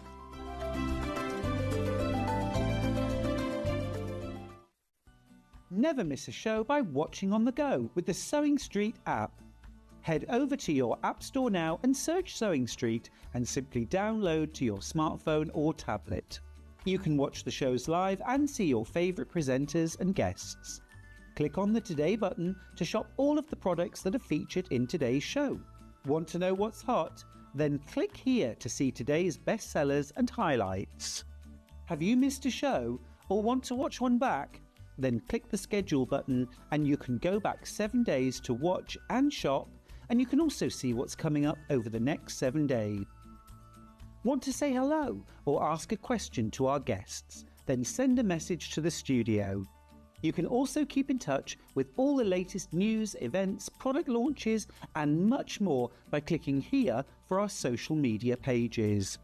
Never miss a show by watching on the go with Sewing Street.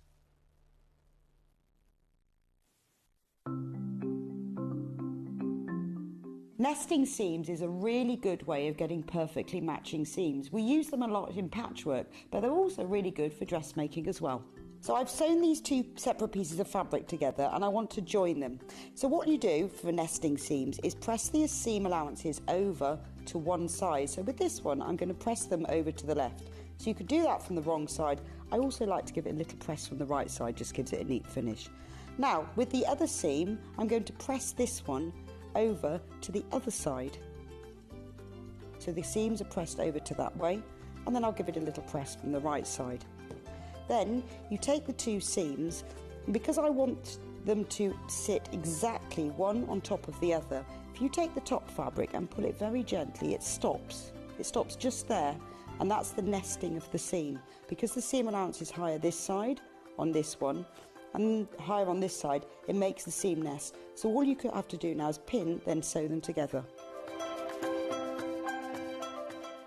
Shopping with Sewing Street couldn't be easier. You can shop via our website at www.sewingstreet.com, where you can watch our live shows and see all the products from that day. We also have a huge amount of products on our website, from your sewing room essentials to fabrics, sewing machines and much more. You can download and shop on the go with our Sewing Street app. Simply head over to your app store and search Sewing Street. Alternatively, you can contact our UK-based call centre 24 hours a day on 0800 001 4433. Shopping made easy at Sewing Street.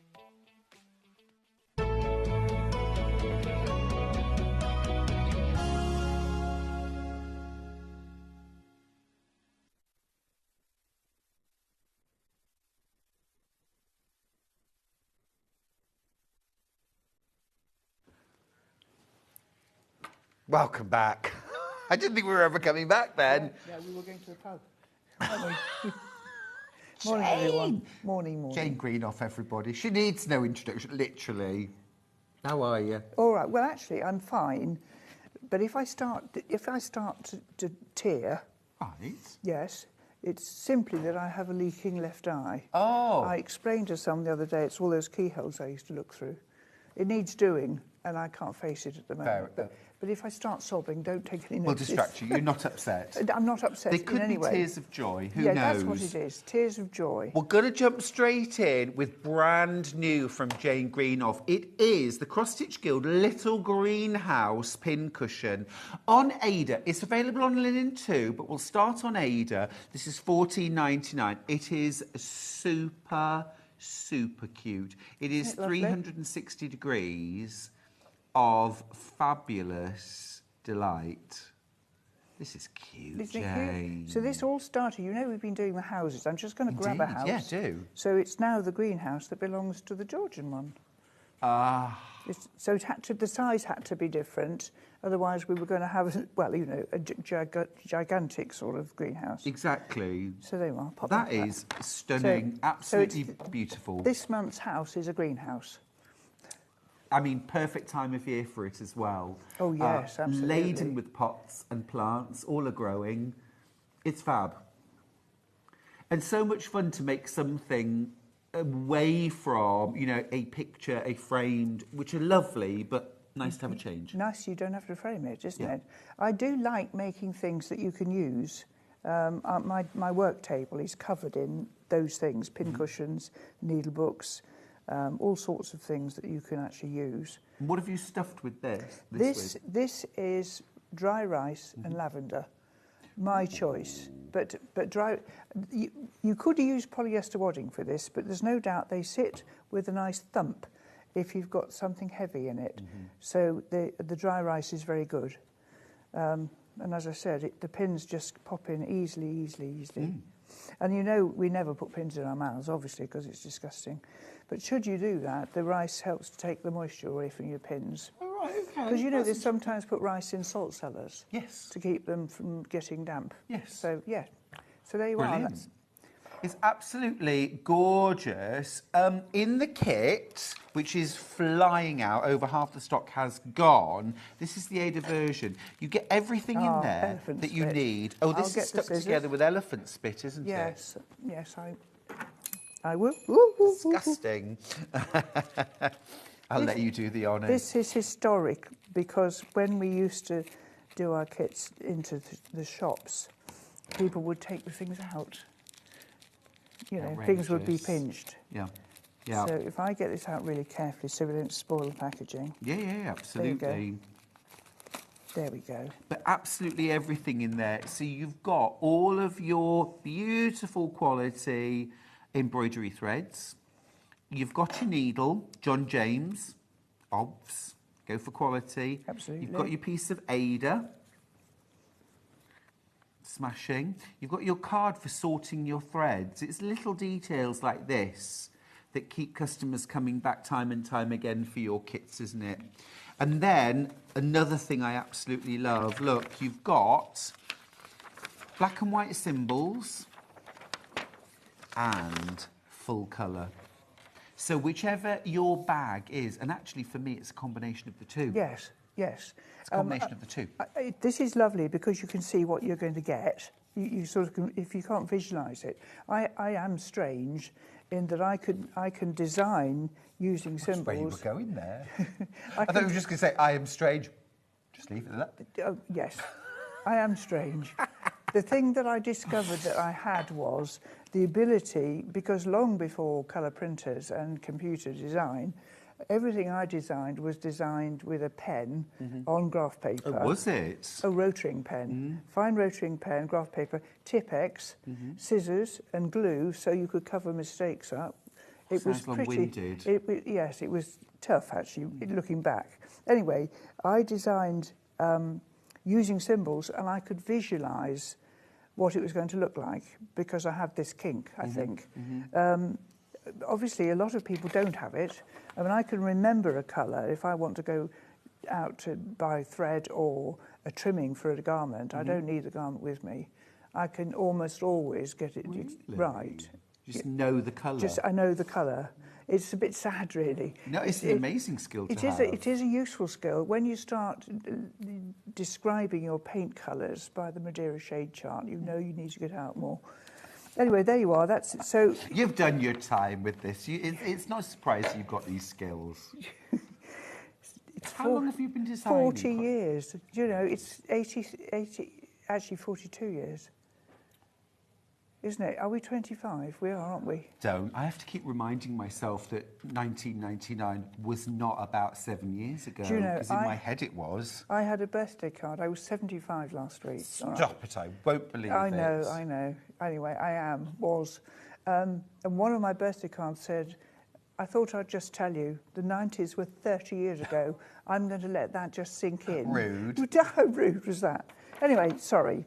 So don't panic when you see the size of the chart and the fabric. This dimension is directly related to how many stitches there are to an inch. And you can tell if you look at this little chart. That's just there. And he will be in the middle of that. So there you are. You've got a colour and black and white. Some stitchers like to colour in where they've been. With a pencil or a highlighter so you can see what you're doing and where, if the phone rings when you're busy. And you're going to start in the middle. I don't think it's necessary with something of this size to actually do tacking unless you want to. A good finger press will tell you where the middle is.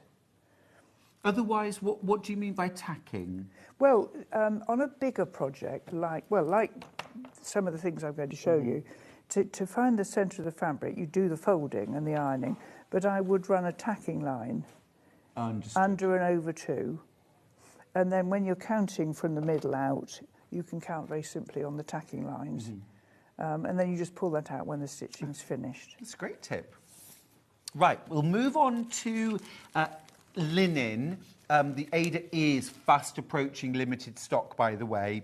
You do get a little free pattern in there, don't you? Yes, you do. Very nice, very nice. Right, we'll do linen next. Now, linen is what the original sample's made from. This is still an even weave fabric. That's right. And really easy to work with. Yes. The thing with even weave to remember is that it doesn't mean it doesn't have lumps and bumps in it, because linen does tend to have lumps and bumps.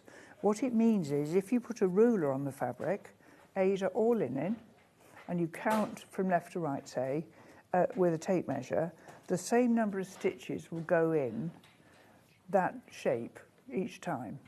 So, and it would do the same top to bottom and left to right. So you get square stitches, is what it's meant to do. So a 14 Ada is the same as a 28 even weave. All right? Perfect, perfect. Thanks for that explanation. Beautiful to stitch on, and nothing scary about it. Nope. I think a lot of people are a bit sort of scared of working on linen, aren't Do you know they? what I think sometimes happens to people, and that is that they are given a kit or buy a kit in error that has linen, and then what happens is they look at the linen and think, I can't see that, so I can't do linen. What it means is I can't see that linen. Now, 28 count linen, this one, is the crosses are exactly the same size as these. They're not hard. No. And this I can work on, and this I can work on without even my glasses. Wow. Okay. Great. Go finer, or obviously then it's a bit more tricky. Sure, but not all linens are equal, are they? No, So you'll find a linen you can work on. Yes, if you want to work on linen, some things you'll see in a minute have to be on a linen because you have to have the number of threads. I can give an example of this when it was a disaster for somebody. I don't know how many of you remember, I think they're called Mirabilia. There was Toad in the Garden, Mirabilia, and Lavender and Lace, and they were chart packs only. Oh, I did a lot of lavender and lace. You remember those? I do. And I mean, the woman who designed them was an artist, and there were lots of colours and shading and really clever. But what she did was say it needed to be even weave. Now, if you didn't read that, and you did, as one lady did, she came to me at a show very upset because she'd finished one of the brides. And of course, the hands and the face were worked over one thread. And she'd done it on Ada, and she couldn't. Couldn't work the face. And she said, what can I do? And I said, well, actually, I think the best thing you could do would be get it hand-painted. Because you're not going to be able to... It would be extremely difficult. Because obviously, if you've got a 14 count Ada, you've got 14 stitches at the inch. On a 28 count, you've still got 14 when you go over 2, but you can go over 1, giving you twice as many stitches to get the shading of the face and the detail. So that's why they were on linen. A bit like is it gross point and pretty point? Yes, all those things. Yes, exactly. That's the brand new today, the greenhouse, to add to your collection. Are you building up a little row of houses at home? I know some are. I know some are. Now, we've got 2 previous months left. They're very, very limited. We're going to start with the little flower shop. We'll start in Ada. This is gorgeous. Obviously, the scale is right when you put the greenhouse next to it. You can see what we're aiming at. The scale is right. It's fab. Absolutely fab. Right, here we go. Here's the kit. Everything in here you need. Same principle as before. Your bundles, colour and black and white, your needle. And again, this is filled with rice and lavender. This one, is this the one I think, or is that the one? One of them, I think this one I need emptying. When you've got to carry them around, and there are now 5 or 6 of them, they're very heavy. So I didn't put as much rice in. Now that needs more. Okay. If you look at that one, that's very chunky, isn't it? Yeah. So I don't want this squashy top. Understood. Bit more rice. Bit more rice. I need exactly that. It needs to be plumptious. Sorry. Yeah. Love that word. So don't confuse you. So that's the little flower shop on Ada. So everything you need, full instructions, needle the lot, just add your own stuffing, rice. Yes. And then we've also got the same thing in a linen, and this one is worked in linen. yes. But to be fair, you don't actually end up with any of the fabric on show. No. So it really comes down to what you prefer to work on, doesn't what it? you can see comfortably. Yeah. It's supposed to be fun. You know, we can all make a penance or if we want to, but I don't think it's necessary. If you're wanting to get something done quickly and time is of the essence, you might find Ada quicker to work. I don't, but that's only because I was taught. I learnt on linen. I didn't discover Ada for some months. You didn't know I didn't know it existed. No. So that was how I ended up on linen, and I don't see it in threads, I see it in squares. So, yes. So you just got to train your eye. Yes, get your eye in, Yeah. as we say. Yeah. Get your eye in. Once you see the threads that you're going across, and of course once you've worked a few stitches, that helps as well, doesn't it? Of course it does. You've got a foundation. Yes, the other thing to remember, these were intended to sit on against a wall or on a shelf, so the backs aren't stitched, but obviously with the greenhouse, yes, it was going to be an individual pincushion, so it's got both sides done. Yeah. Obviously you could work the back of these with a piece of spare fabric if you chose to. Well, I love them. They're really cool. So that's the flower shop. Now, we've also got the Georgian house. Now, this is rather grand. This was the first one. Rather beautiful. It's got that gorgeous symmetry that Georgian houses always have. Lots of windows. This is worked on Ada or linen. We'll start with Ada, $14.99. They're such affordable kits, aren't they? And lots of lovely hours of work and pleasure. All of your threads, your needle, your sorting card, you get a black and white and a colour chart to work from. Yes, absolutely. I like the symbols personally, but I like the colour chart. It's just a sort of belt and braces. Yes, when I was working for publishers and producing cross-stitch books, publishers want colour charts because if you're flicking through the book in Smith's or a book at Waterstones or whatever, and it's brightly coloured, you're more tempted by it.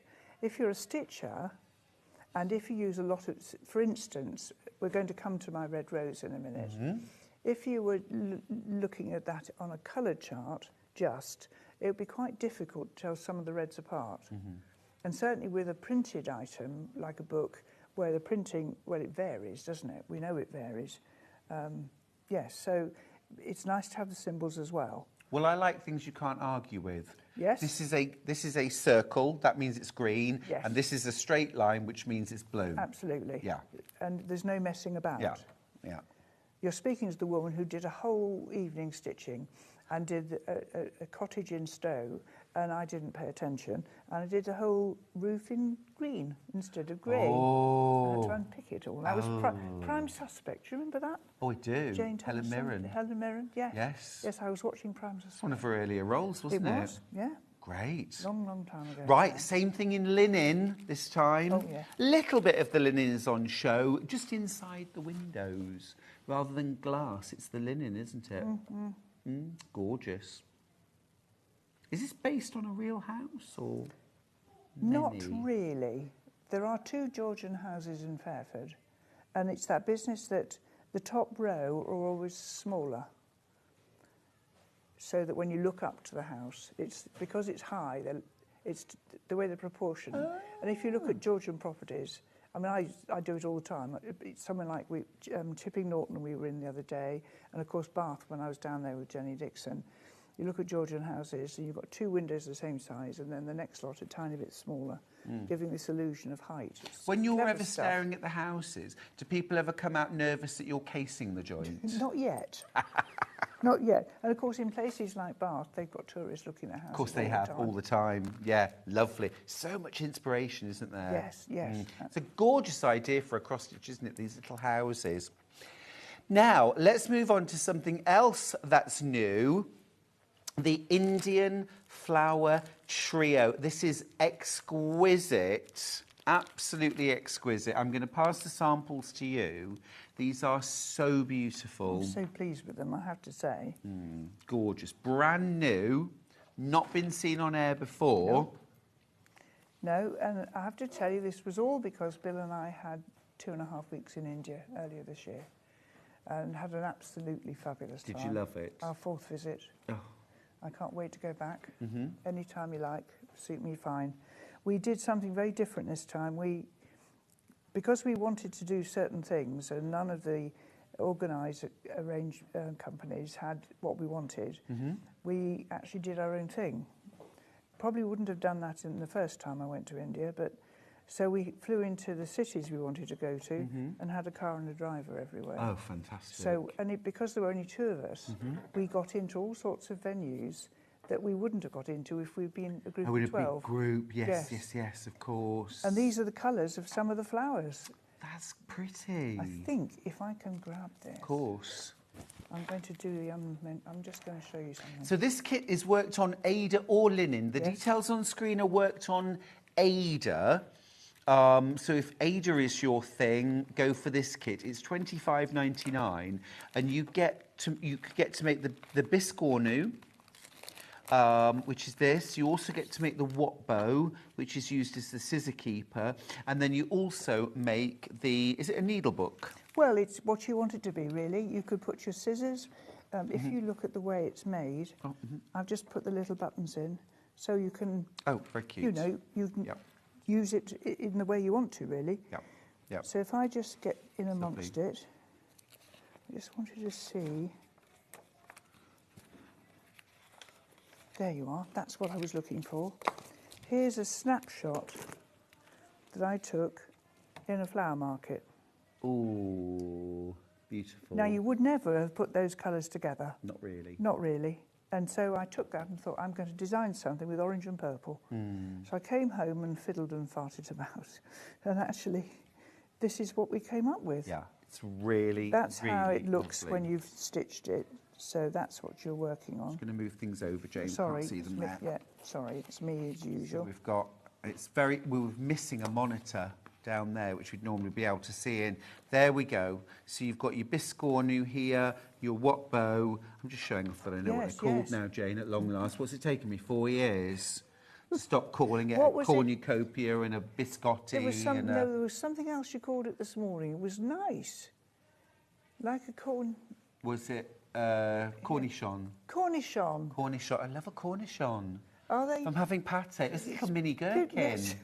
Yeah. So we've got Can a you do mini something gherkin. shaped Should like you that? want one? No, I can't. Can you cross-stitch that?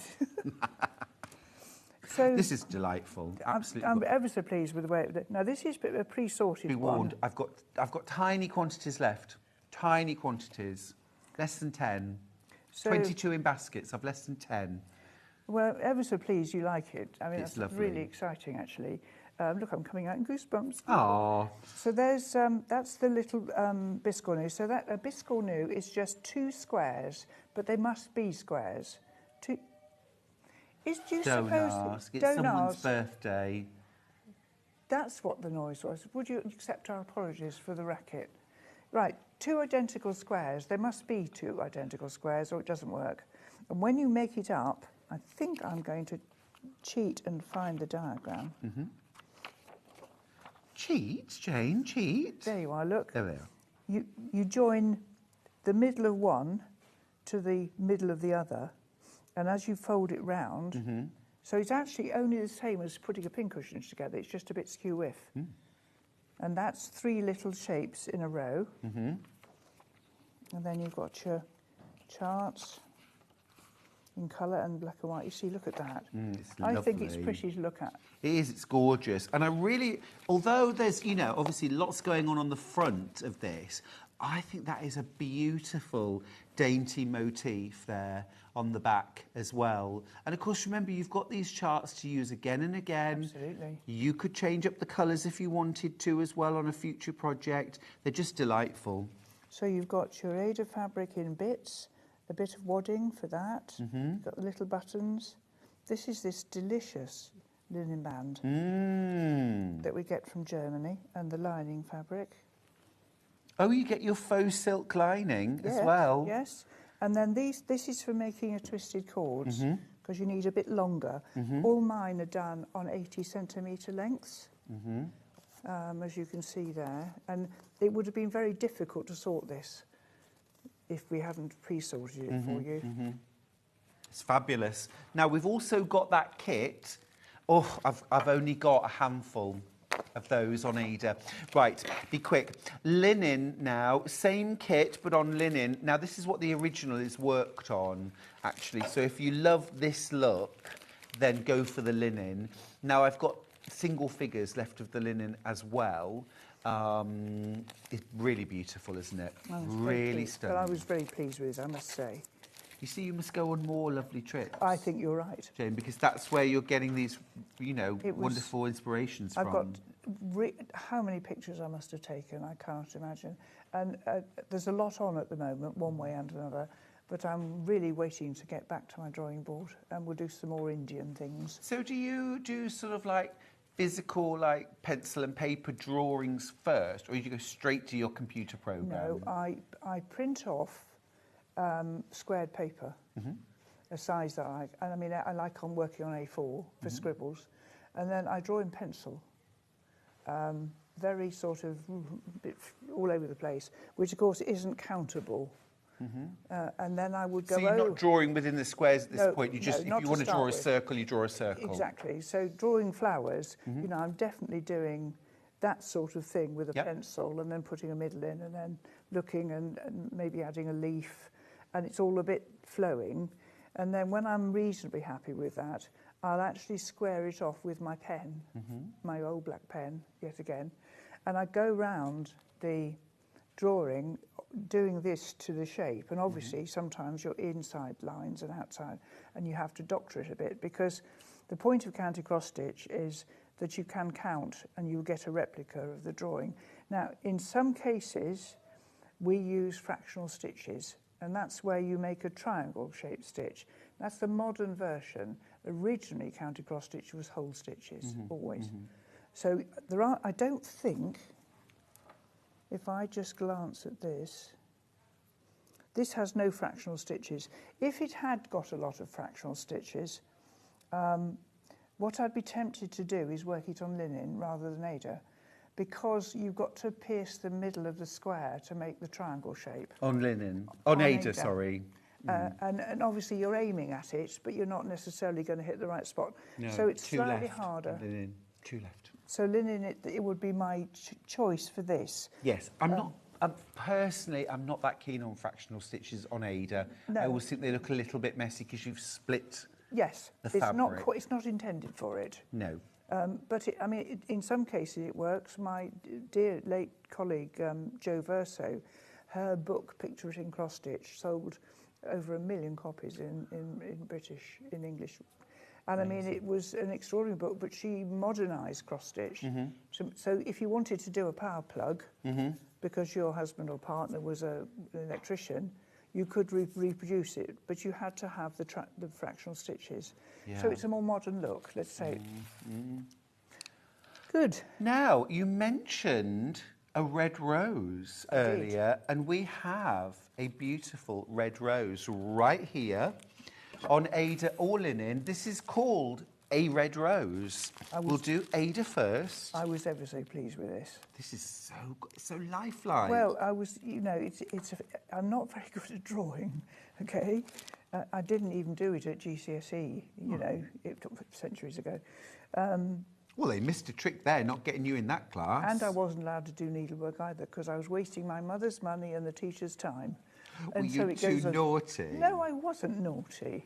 I don't know why you're protesting so much. I think anyway, I could see that. Were you a good girl at school? Yeah, probably. Yeah, probably. Yes, I think I was a good girl at school. I was head girl. Were you? Yes. Now, you see, having been a teacher, I often give jobs of responsibility to children who needed a little something to rein them in. Jane, I'm just going to say that. But, yeah. Anyway. Yes. Why wouldn't they let you do needlework? Well, I didn't do very well at it. You didn't think you'd got any talent? No, none whatsoever. Well, you know, maybe I haven't, but, you know, I keep on... hello. Keep conning you all, don't I? It's interesting, isn't it? It's interesting. Drawing this, for me, was I wanted to do one of these big blousey jobs. And so this was, I think, the third attempt. and I had a beautiful book, and I can't remember, Reduti Roses, is that's the name, how you say it, isn't it? I had a book of those, and I just looked, and I thought, actually, come on, if I draw what I see, and I just experimented, you know. I mean, anyway, it completely looks three-dimensional. and that's, Looking of course, at it, you'd swear it was with the standing out. And that's with the colours, shading it with the colours. And that, I think, for me, is where the computer has changed everything. I have a cartoon on my kitchen wall that shows me at a computer spewing out designs while I'm peeling potatoes. Well, that's not what happens. But once I got the backstitch drawn on, I could use my shade card and choose my colours and shade it on the screen like a paintbrush. Lovely. And I could see it was going to work. Yeah. That would have been much harder to do in black and white. It's beautiful, absolutely gorgeous, and I love the scale of it as well. And this sort of singular, beautiful, sort of perfect bloom. And then I suppose really in the style of botanical paintings, you've got the kind of the rose in full bloom, you've got the bud, you've got the leaves. You're showing all parts of the plant in one. It's gorgeous. I was pleased with it. I was very pleased with it. I've seen it done in white as well, in whites. Somebody wanted to do it for a particular occasion, and I shaded it for them so they could do it in different whites and ecru's. It's stunning. Absolutely gorgeous. It's also available on linen. Now, this original, this is done on Ada. Yes, which proves you can do it, and it's absolutely fine. Now, I do really love the colour of this linen. Isn't it nice? It's almost like a sort of really soft biscuit, isn't it? That's gorgeous. But again, the same stunning colours. And this will turn out exactly the same size. Yes, exactly the same size as that. And it's lovely and dense and solid, isn't it? The threads cover well. Do you know the particular variety? It's Madeira. Oh, Madeira. Madeira stranded. Oh, no, sorry, I meant the rose. No, I don't. I did. But I must admit, I could get it very wrong. They're like Bourbon roses. Are they? That's a thing, isn't it? I don't know, maybe. Don't know. Anyway, I was pleased with it. Love roses. Got my mum to thank for that. Did she grow them? Oh, absolutely. They were I'm her not very flower. good at it. She was called Rosemary, and she loved roses. Well. So we had a garden full of them. I'm getting better at it. I bought it. No, I didn't. That's rubbish.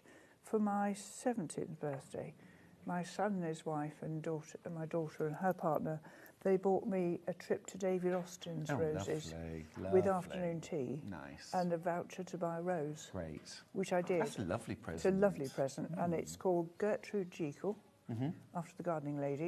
And it's outside my front door on a trellis, and I have 5 blooms on it this year. I'm so thrilled because things survive in my garden in spite of me, not because of me. Another feeling. One of my favourites is Elizabeth of Glamis. That's a gorgeous rose. Would that be after the Queen Mother? Yes. Yes. Soft pink, absolutely luscious. Now, we're going to go away from roses, but still very much a floral theme, a pot of pansies. And this is on Ada. Now, this is absolutely gorgeous. I love the border. I love the whole just joyfulness of this. It is gorgeous. And we've got it first on Ada. And full I think kit there. This is new today, you know. Oh, is it? I think it's new. I don't think haven't I've seen this before. I think this is $18.99. It's a brilliant price, and it is brand spanking new. Brand spanking new. So again, you're going to be able to work it on linen or Ada. It's going to be exactly the same size, whichever one you do. Now, Jane, am I spying a little bit of shadowing with half stitches? Yes. That's nice. I like that. I just thought that was rather fun. And this you could certainly do at random. If you work the 2 little flowers and you finish, you could just sit and do these and watch television at the same time. Is that still double or is that a single thread? That's a single. Ah, I like that. It's really nice. Subtle. Beautiful. This is the pot of pansies. Just be aware, stock is low. We don't have loads of anything. So if you love the pot of pansies, and it is all those gorgeous, I love the purples and oranges and golds. Isn't it funny how it works so well? I was talking about that being unusual, and yet pansies do that, don't they? They do. Yep, it's those gorgeous orange and purples together. They just work. So that's on Ada, and again, you get everything in the kit, a needle, the thread, the charts in black and white and colour, and in this case, Ada. And the finish size of that, 14.5 centimetres by 19 centimetres, which is yay big. Yeah. It's lovely, really nice. Good. Now, we've also got that on linen. This one is worked on linen, so you can reproduce that with this kit, these details. Same price, and it will turn out exactly the same size. And if you're not sure, you know, I think the trick is really, the most exciting thing is opening the package, finding the blank fabric, and you're going to create something really pretty by just following my chart. And if you think that the linen would be too trying, work on the Ada fabric. You will be your own harshest critic anyway. And if you want to move on to linen at a later date, there's no reason why you shouldn't. Absolutely. It depends what you're doing it for and why you're doing it and how long you've got, how good your lights are, how good your eyes are. All those things make up part of the thing, don't they? Yeah. But there's also magnifying glasses and task lighting if you need it. And I do. I use, when I do cross stitch, that's when I get my task light out. It's a funny thing. I've said to people, if you're not sure, I say take your stitching, not a book, take your stitching to the pound shop or the equivalent bargains, B&F, whatever, and look at their magnifying glasses that are pennies. But you do need your stitching with you because you hold that in a different place. Although you don't know you do, you do. So yes, just try it out, see what you need. See what you need. Totally. If you need anything at all. That's Pot of Pansies. Gorgeous. Right, next up, we're going to do the Carnation Rose and Carnation Band Sampler. That's this. Oh, this is this is one where it is linen only.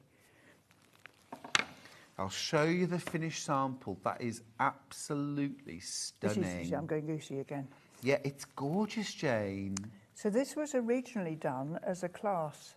So I was going to teach the stitches. So this does need to be worked on the linen fabric because you're going to take fabric threads out here. Now, is this drawn thread work or hardanger? Well, can I explain all the differences quickly? Please. Right, it's withdrawn, really. Oh. So this is drawn thread, where fabric threads have been drawn. Now, I'm going to confuse you because in this case, I've used hardanger stitches here, and I'll try and explain. If you're doing this technique, what you're going to do is snip threads and weave them into the sides, okay? Now, firstly, if you're going to do something else with the sides, that can be a bit confusing. Plus, when it was for a class, you could spend all day reweaving your threads and not get any stitches learnt. So I used hardanger stitches at the sides. So you could just cut there and there, there and there, and remove the threads. This is rice stitch. This one here is a pulled stitch. I like that. And that's where you make the holes by pulling quite firmly. Rice stitch is a composite of 2 stitches. That is double cross stitch. Sorry. Double cross stitch. This is where I should have my glasses so I can see what I'm doing. Double cross stitch. That's a tied hem stitch. That's a variation on the cross stitch I've mentioned. These are the little roses. They're beautiful. They're pretty, aren't they? They're made of French knots and bullion knots. So this is a project for you. It's not a first project. It's something that there's a lot of hand-holding in the instructions. With this one, I suggest you start at the top and work the cross-stitch motif because it's straightforward and you get your eye in. Yes. And then you're going to run your tacking line down the outside this time, not down the middle, because then you can see where your stitches end each time and don't wander. I've got a confession to make. There is a sampler out there. Confession. Do you love a confession? Do. Right. Well, I've got a sampler out there where, when I came to mount and frame it, I discovered that I was 3.5 threads out at the bottom, and it was going to be visual. because I hadn't done the tacking lines or had and had taken them out. So that one is photographed with a very pretty pair of stalk scissors just on top of the fold, because I wasn't unpicking it. No way. Anyway, so those are done with bullion knots. But as I said, there's hand-holding. Yeah. So that each bit, I talk you through how to do it. This is lovely, isn't it? Because there's stuff that will be familiar to anybody that's ever done cross-stitch, of course. But there's also these little skills to try, and there's enough to sort of consolidate a new skill, but not so much that it feels overwhelming. And you've got to remember the fabric's blank. So actually, if you don't want to do what I've done, do something else. True enough. You could repeat. You could add have the alphabets all at the top, because it's empty. There's no transfer. I've got to be honest, Jack. I just love the alphabets in cross stitch. Yes. There's just something so, I don't know, we're so deeply connected Yes. to the past, aren't we, in all our stitching. There's something about it that just makes me feel connected. Yes. And a question for you from Jean. She says, hi Jane, beautiful kits as always. It's a given, isn't it? Any advice on how to get the central crease out of Ada? I can never get it out, even with steam. This is Jean in Alnwick. That's a good question. Okay. Got another one for you after that as well. Right. What I would say is that how much does it matter? That's the first thing. Because when you stretch and mount a piece, I've never been beaten by a crease, ever.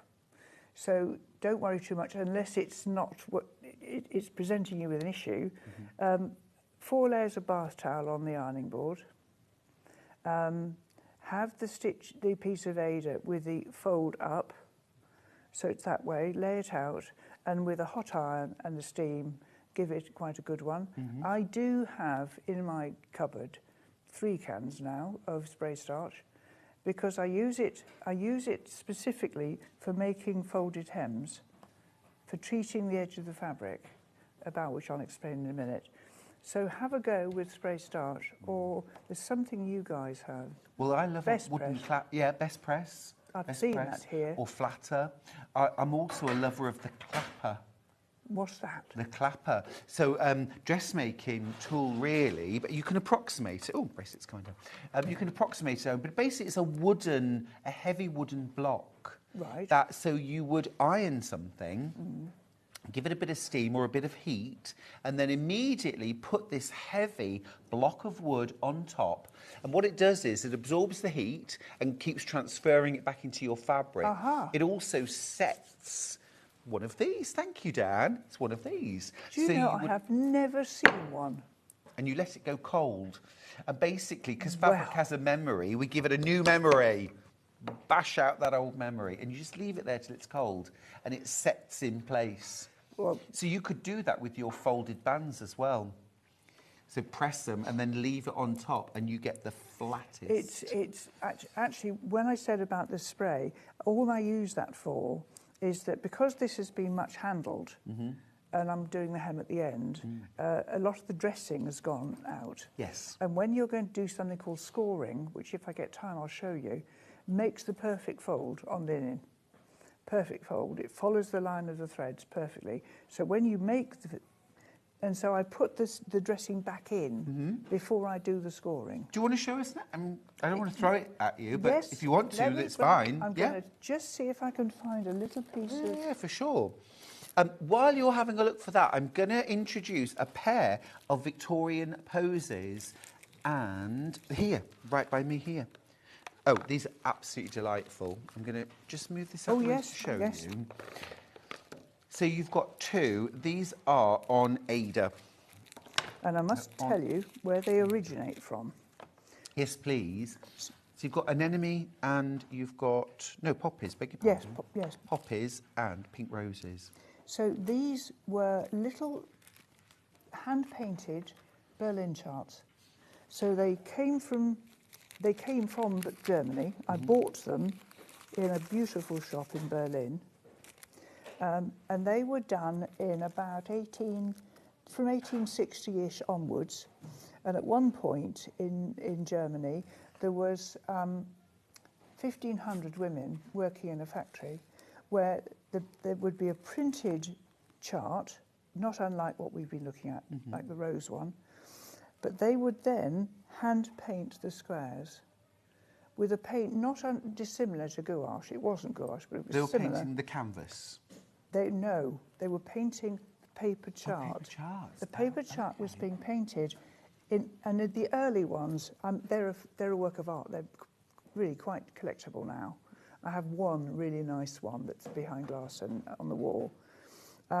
So that the chart was then a coloured chart, but hand painted. Often now, when you find them, the paint's starting to come off, and you can see the symbols underneath. So these were original Berlin charts, hand painted in Germany about 1860, and they were little sprays. And at one stage, one company used them as a gift card in their products in Germany. Okay. So instead of a cigarette card, Yep. you get a little printed version of one of these. I just need a needle.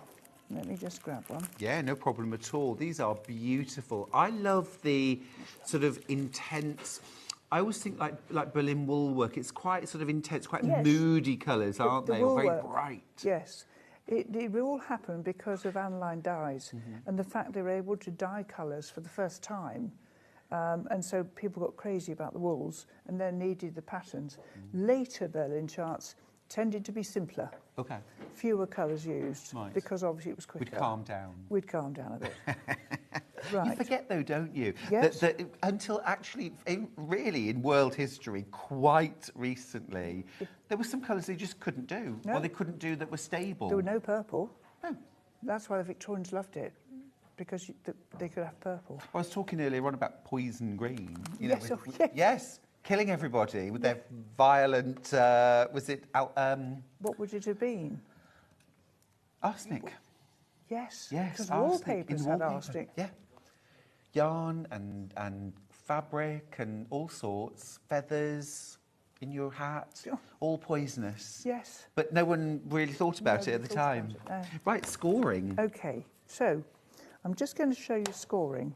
So this is a piece of linen. I've nicked it from here, which I must put it back. So if I want a fold, I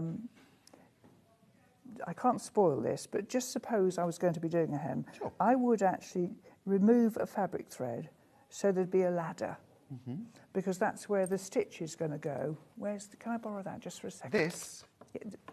Yeah, this. Sorry, I can't don't know think what of you mean. The band sampler, Oh, please. yeah, of course, yeah. Sorry.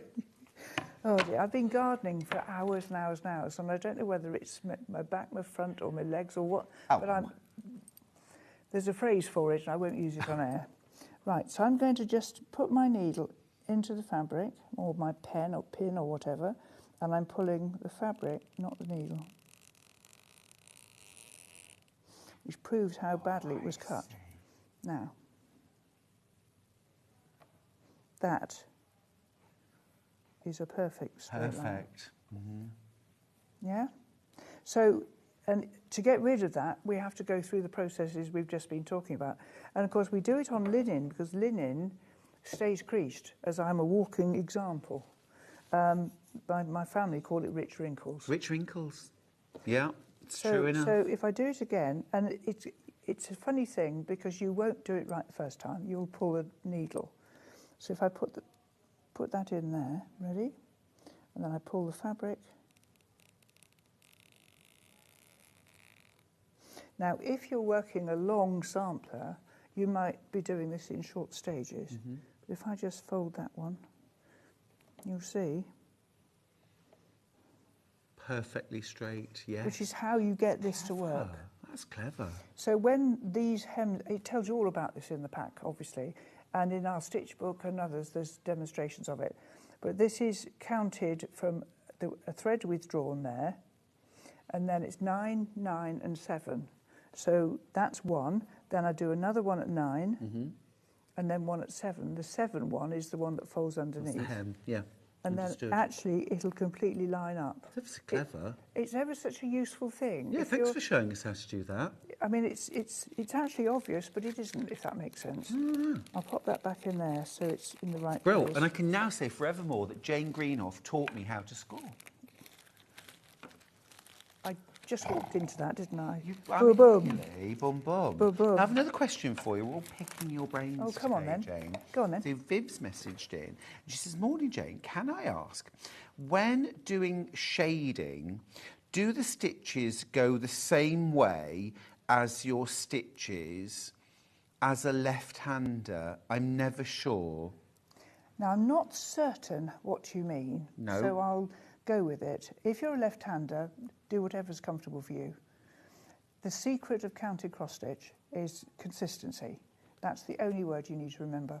If you do your stitches, and for instance this, all these different stitches, if you do your stitches the same every time, you get a really good effect. If you wander off bit a little and you're doing things in a different way.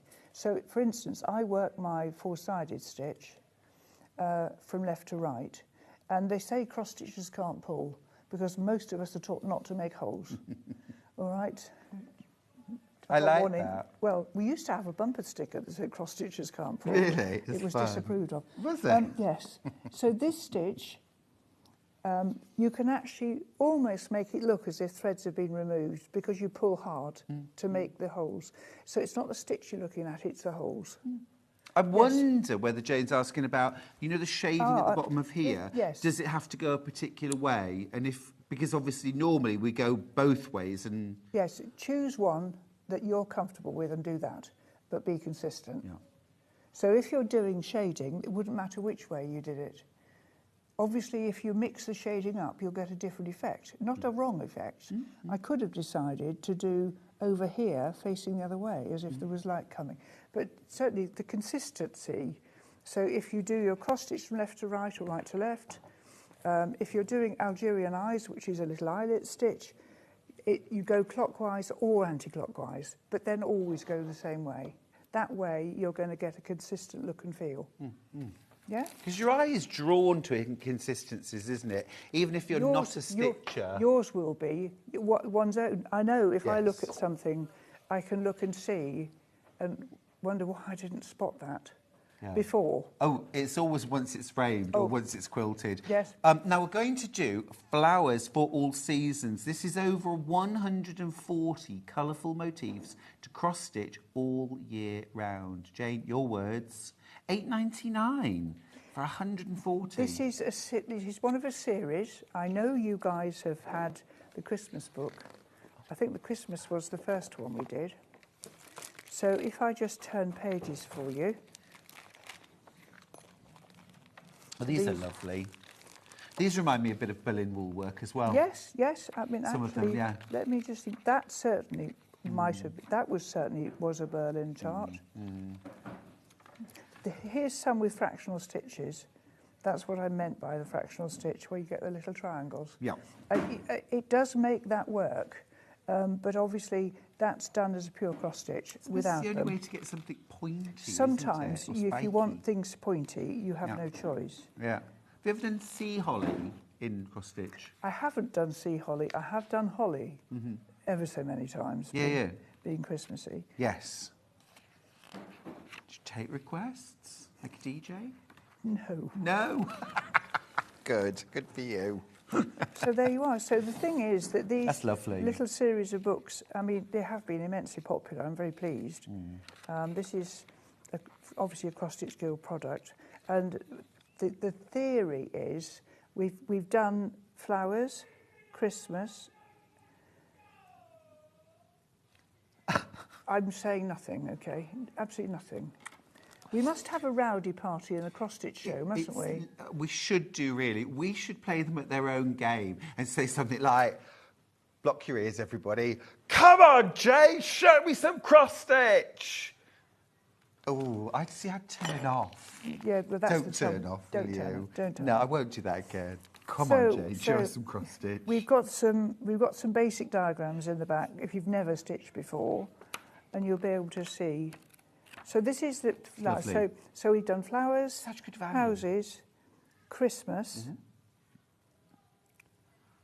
I think it's going to be nature and the environment next. Lovely.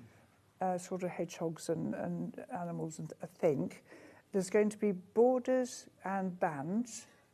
sign me up for that. I love doing those in cross-stitch. Yes, they're lovely to do.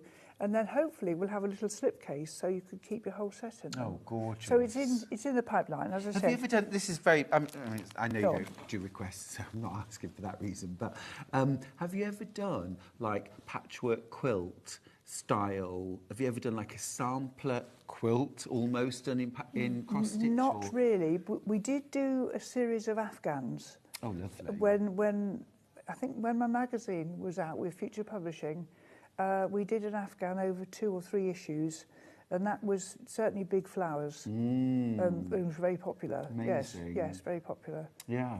Yeah. There's such a lot of crossover, isn't there, between different disciplines? Of course there is.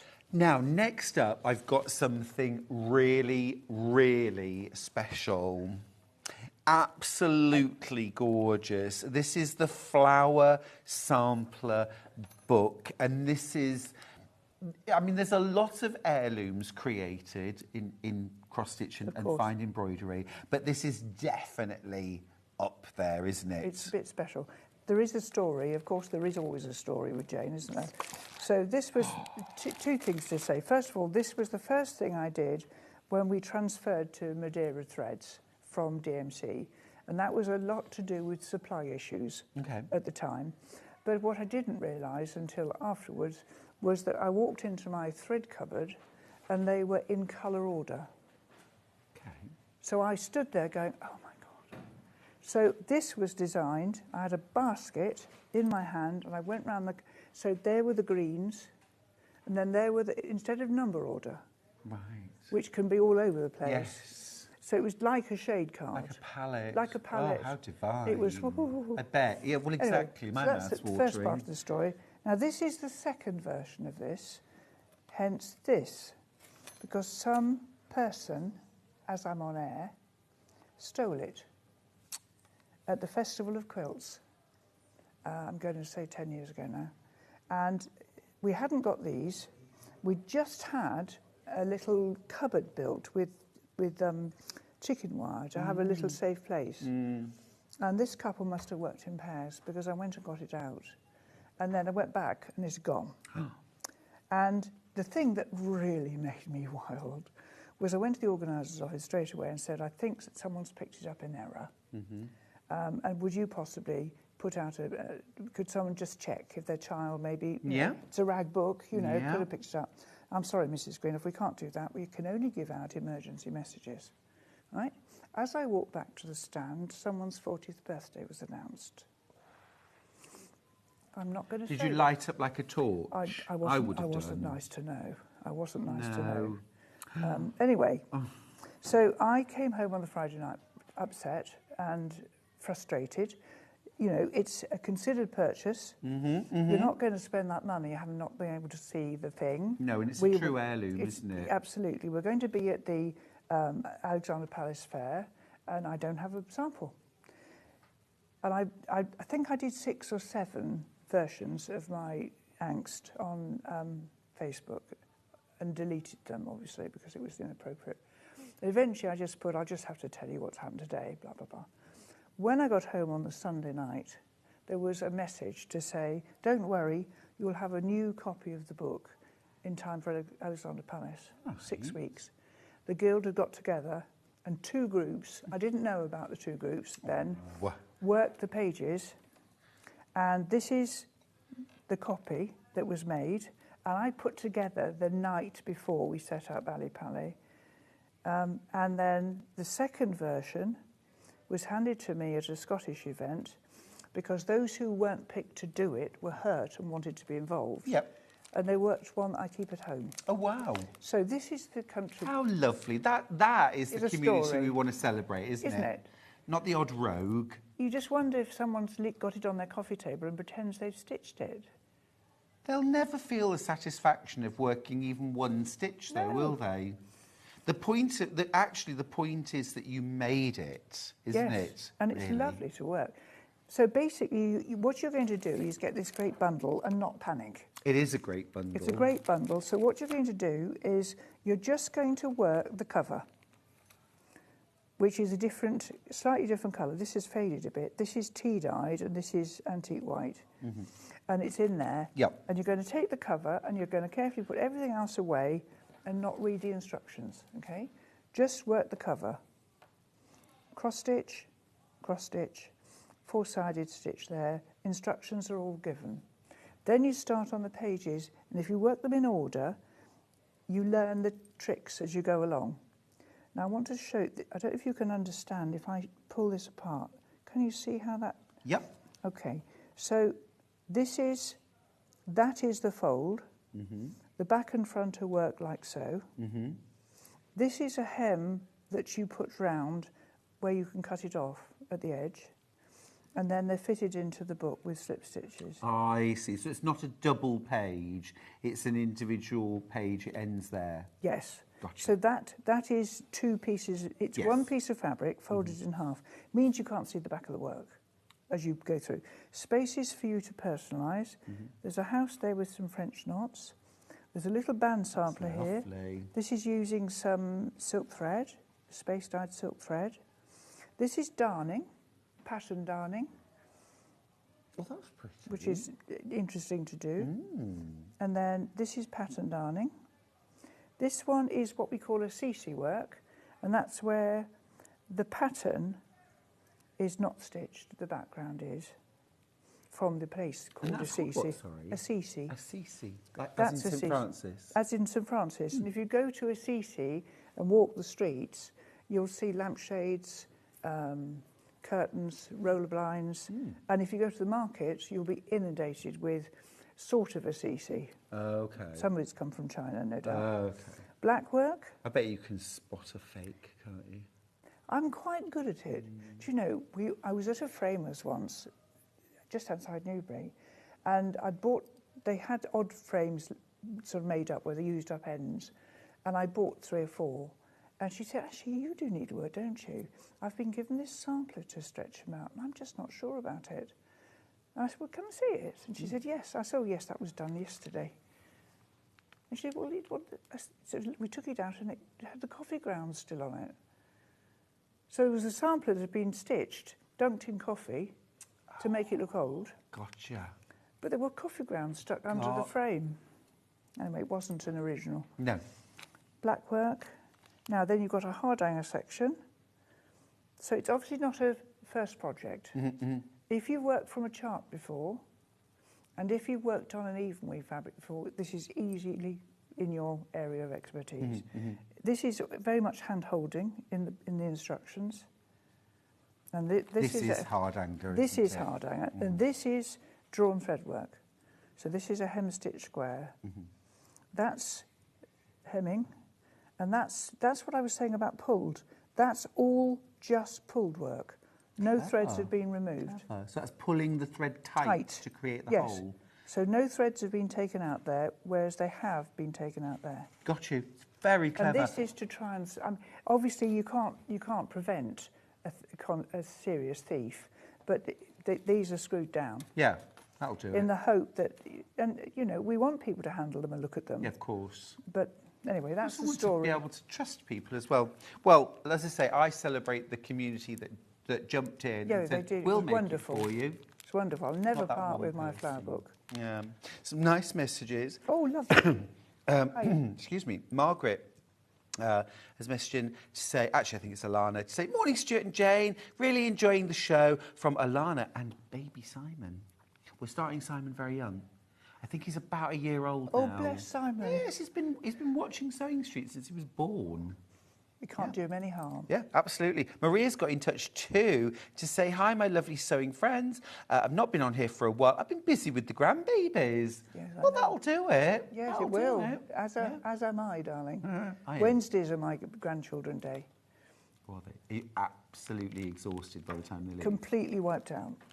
I have to leave the house. If my son's on a photo shoot and his wife leaves the house at 7:10, I have to leave my house at 6:15 to get there in time to relieve her. And then Bill comes with me or comes afterwards, depending on what's happening. And he does the school run with Felix. And Agnes says, are you going to play with me, Nana? Are you going to play with me, Nana? Can we play monster cars? Yes, of course we can, darling. Don't you say, actually, let's do some lovely quiet stitching? No. She's 2.5. I mean, she's fabulous, don't get me wrong. They both are. Anyway. Right, next up, we're going to do the Spring Flower Pin Pad. This is available on Ada or linen. This is Ada first. This is gorgeous. I love it. I was ever so pleased with it. I have to be honest and say that the idea came, I was in a garden centre somewhere, and there was what must be a door sausage, you know. Yes. Big. Door sausage, I know what you mean, yeah. With large, very large flowers on it. And I thought, actually, I'd like to do a pincushion with flowers. And at the time, spring was when it was, so that's how it happened. It's lovely. It's so sort of soft and subtle. It looks antique-y, doesn't it, in those colours? Gorgeous. So you get everything in there to make it, bar the stuffing, and really nice colour of Ada, this, isn't it? Yeah, this is actually linen Ada, just to confuse you, okay? Just a minute. This is Ada construction. Yep. So when Ada is made at the factory, instead of it being a warp and weft being singles, yes, they're in fours, which is how you get the hole in the corner. So this is the same construction, but it's linen thread to get that antique feel. Yeah. They used to do it in an antique white as well, and I don't think they do anymore. I think there wasn't a market for it. That colour's because beautiful. the antique white was the cotton version, which is Ada's pure cotton. I didn't say that earlier. So it's pure cotton. If you buy our things, come from Zweigart and Zwitzky, and theirs is always pure cotton. There are obviously fabrics you can buy with, what do I want to call it, easy care, polyester. Polyester, yeah, and synthetics. And if you're making baby bibs or table linens and you want to be able to machine wash them, then obviously they've got a use. But for this embroidery, you need cotton or linen. Would you cross-stitch a baby bib? Probably not. But they are horrified, because, I mean, babies do what babies do. They do. My son referred to food ming. Food ming. He was never very good at cleaning the high chair. With number one, he's fine now. Food ming. You know when kids have got... Yeah, definitely. Anyway, there you are. That's so pretty. So that's the Ada version. So pretty. I've also got a linen version. Here is the linen. And... same colours. So if you like the look, but you want to work it on Ada, you can. You'll get the same look, but we've got it on linen too. It's just really pretty, isn't it? Delicate. And they're lovely for putting a pin. I mean, they really are splendid. You know. I'm wondering as well, Jane, whether that could be used as a... you know, some people have like a pad that they rest for using their mouse on a computer. Well, I bet you could. Just wondered if... Yeah. It's lovely. And I mean, the other way of doing it, of course, if you have a number of needles threaded, you can have them lined up. Yes, good. Gorgeous. Right, that's that. We've still got loads more to see. Right, what should we do next, Ben? That's yours. The Pressed Flower Collection. Yes, I have them right here. Fab. We're starting with violets. Here's the kit on linen. These are all on linen, aren't they, Jane? Yes, they are. Interesting, isn't it? You were talking about botanical. This is what I was sort of aiming at. Sure. And I had quite a lot of fun practicing to get the writing to look like it was a pencil writing. Yes, I love that. And having the little roots showing. It's gorgeous. Don't take you very long to do, but they are, well, they're just very effective, aren't they? I think I've probably done a few French knots there. Yes. Obviously, they're optional. You don't have to do them if you loathe them.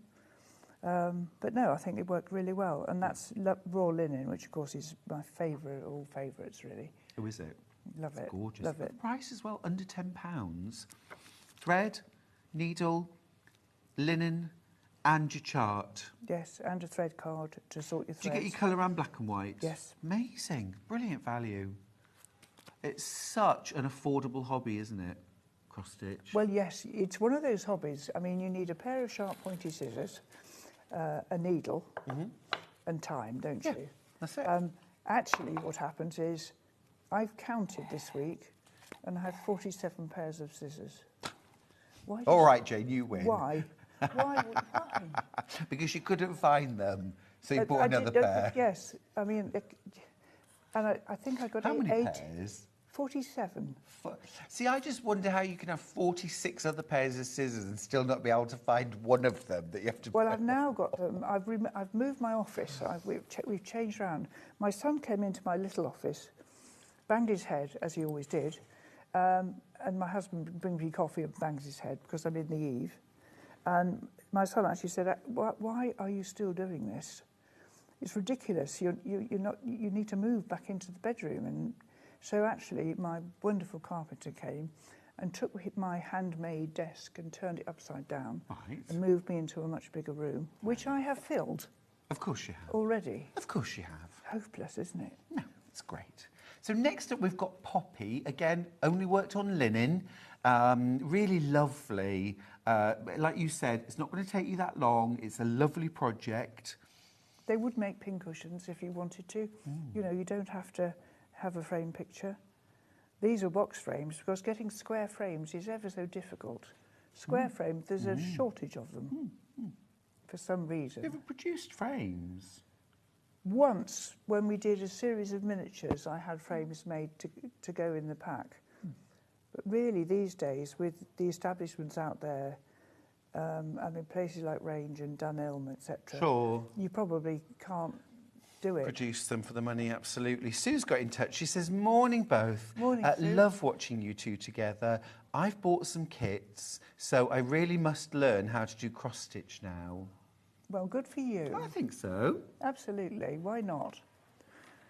It's a skill you can learn quickly, isn't it? Yes, well, of course you can. And then I mean, perfect for the rest of your life. Yes, you can play. I know the day I did my first piece. And actually, I've been fibbing for years, you know. Have you? Well, not deliberately, because I always said I'd never done counted cross-stitch. And this neighbour showed me how to do, and I stitched a strawberry. All right, that was my light bulb moment, okay? But thinking back to living in Wokingham, I had a sort of that colour Shetland jumper with a coffee stain about there.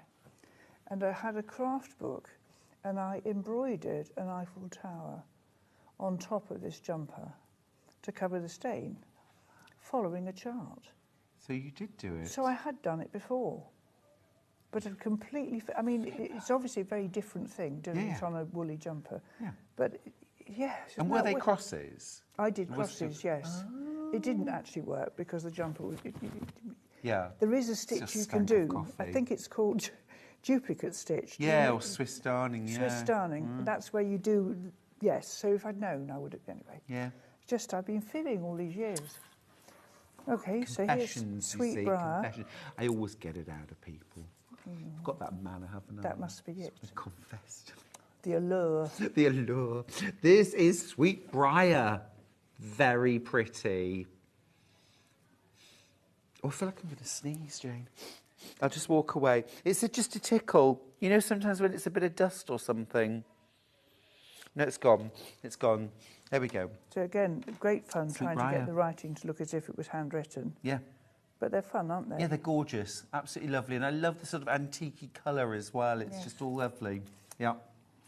Worked on linen. $9.99 again. Great price. Right. Let's do Inspired by Orchids. Is this the pink orchid? Here we are. Yes. Now, I'm going to apologise now. Ada or linen? Ada or linen? I've got Ada and linen. This is, yeah, pink orchid. Is that the right one? Yeah, I've got both. Let's do Ada first. Apologies for the damage to the frame, etc. I didn't see this, or I might have remounted it, but I didn't. Anyway, yes, orchids. Yeah. I'm not actually an enormous fan. I have had some very pretty ones in the past, and I have some pretend ones. We're in a north-facing barn, so plants really struggle for obvious reasons. Yep. Sometimes their roots and things look a bit like dead men's fingers. They do. They're not all. They almost look as if they could eat you. Yeah. orchids, don't they? Oh, especially when they're fresh and juicy, the roots are really So, fingery yeah, but like. this, I was very pleased with this. Does that give you the ick? There's something about them. I don't mind. I mean, there's near where we live, near Burford, there's a big garden company there, and they have a whole massive room of orchids in pots this sort of size, and they do give me the screaming. Oh, yes, they definitely do. Love but orchids. the single ones you see in supermarkets, they're very pretty. The Phalaenopsis, beautiful. And Is they're that what so they're called? Yeah, and they're so easy Are they? to keep alive, really. Because, Jane, this should appeal to you, they thrive on neglect. Oh. Yeah. So that's why they do well in my house. Because a thimble of water once a week is all they need. And if you forget, it's no big deal. Goodness. And I didn't know that. But if you don't like the look of them, then no Doesn't good. matter, does it? No, No. not really. But we love the stitch version. This is on Ada, $25.99. And again, look, it's that beautiful linen Ada. That's right. So still got the really easy to count nature of Ada, but with the linen thread. So you've got that beautiful colour. The colour is marvellous. Lovely. It's lovely. It really makes the colours pop. We've also got it in linen. Same thing, but on linen. And it really does have a gorgeous look to it. There they are, those. Ugh. Yes, it's funny, isn't it? It's a textural thing, isn't it? Yeah, yeah. The flowers, I don't mind at all, but it's some of the rest of it I find a bit. But they're almost, I suppose, as well, because they don't look like petals in the sense of like rose petals or marigold petals, do they either? No. They're almost artificial look. Yes, like a wax. Even when they're real. Even when they're real, yes, they exactly. Look artificial. Yes. Yeah. But very, very pretty. And again, these are all, there's no fractional stitches here, so working this on Ada, we absolutely no issue whatsoever if you wanted to. Shading again. Bit of shading underneath. Again, going back to what we were saying earlier. Oh, can I just start? You've just folded your top over your microphone, so it's just you. That's it, lovely. Thank you. Is that a little caterpillar? Caterpillar. I was going to call it a maggot. It wasn't a maggot. Is that a maggot on your orchid? Dear, oh dear. Not long left, Jane. Not long left. Let me take that for you. Let's do papava. Let's do papava. Poppy and wheat. Now, I've done this myself in designs. What is the connection between poppy and wheat? Well, I just think if you see a wheat field, it's got poppies in it, doesn't it, really? Isn't it? Yeah, yeah. I mean, I'm sure the farmer doesn't want them there, but, you know, that's sort of it, really, isn't it? Gorgeous colour combination as well. Available on linen or Ada. Let's do Ada first. This is a lovely size. It's 5 inches by 7¼ inches. So a lovely size. This has got that sort of botanical reference as well, hasn't it? And on linen Ada. If you go for the Ada option, it is the linen version, which is just lush. Yes. £20.99. And that you've got pre-sorted colours because it would be so difficult to sort out all the reds and greens. So they're pre-sorted for you, so you can get cracking the minute you get it, which is lovely. You see, this and this is when I want the symbols because I can't differentiate. Yeah, absolutely. Of course. The colours. Of course. So much easier. Brilliant. £20.99 for that. If you like working on linen, the linen version, we've got it. We've got it. So pretty and soft, gentle. Just love them. Sue, you must learn to cross-stitch. It's such a lovely hobby. It's one of my first kinds of stitching that I did, and I was obsessed with it for years. Yes, I think it has a lot of talk about mindfulness and all that stuff. I know that when my husband had 5 hours and 37 minutes surgery for cancer, I sat with my back to the clock and stitched. And when my son had his surgery as a little lad, ditto, I was stitching the Liberty building for the shop. And I was doing the beams on the front of the building. I'll never forget it. Just sitting stitching. And whether you dash about across the pattern or whether you follow, I tend to teach, probably not so much with something like this, but with a sampler, if you start in the centre as a general rule and you work your way out, if you count over the shorter distances to the next available thing, you're less likely to make a counting error. Okay. It's empty fabric that causes the trouble. Yeah, for Having sure. to count from there to, there to there, there's fraught with danger, whereas counting from there to there, you're going to get it right. Absolutely. So that is Leave something this that's until helpful. you've done the poppy. Yeah, yes, exactly. So just consider the way you're going. I work generally down towards myself. I don't use a hoop or a frame. You don't, do you? No, I don't. There are things that I have used a frame for, and that's if I'm, for instance, adding a lot of French knots to a pattern.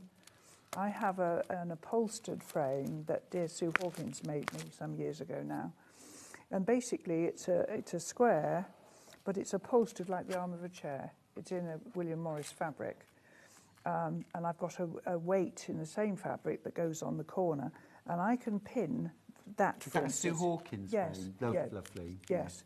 You can just pin on quickly. And then if, for instance, with this pattern, I was going to add lots of French knots, I would sit and do on the frame. And if there was satin stitch or a lot of rigging on a ship, for instance, I'd probably pop that on a frame to do it. But other than that, I roll the fabric up so my hand is holding the back of the material, and I work in a sewing movement, sewing along and back. It's lovely. I saw Sue last week, actually. At Malvern. Oh, yes. Yeah, popped into Malvern. It was lovely. That's a nice fair, isn't it? Gorgeous.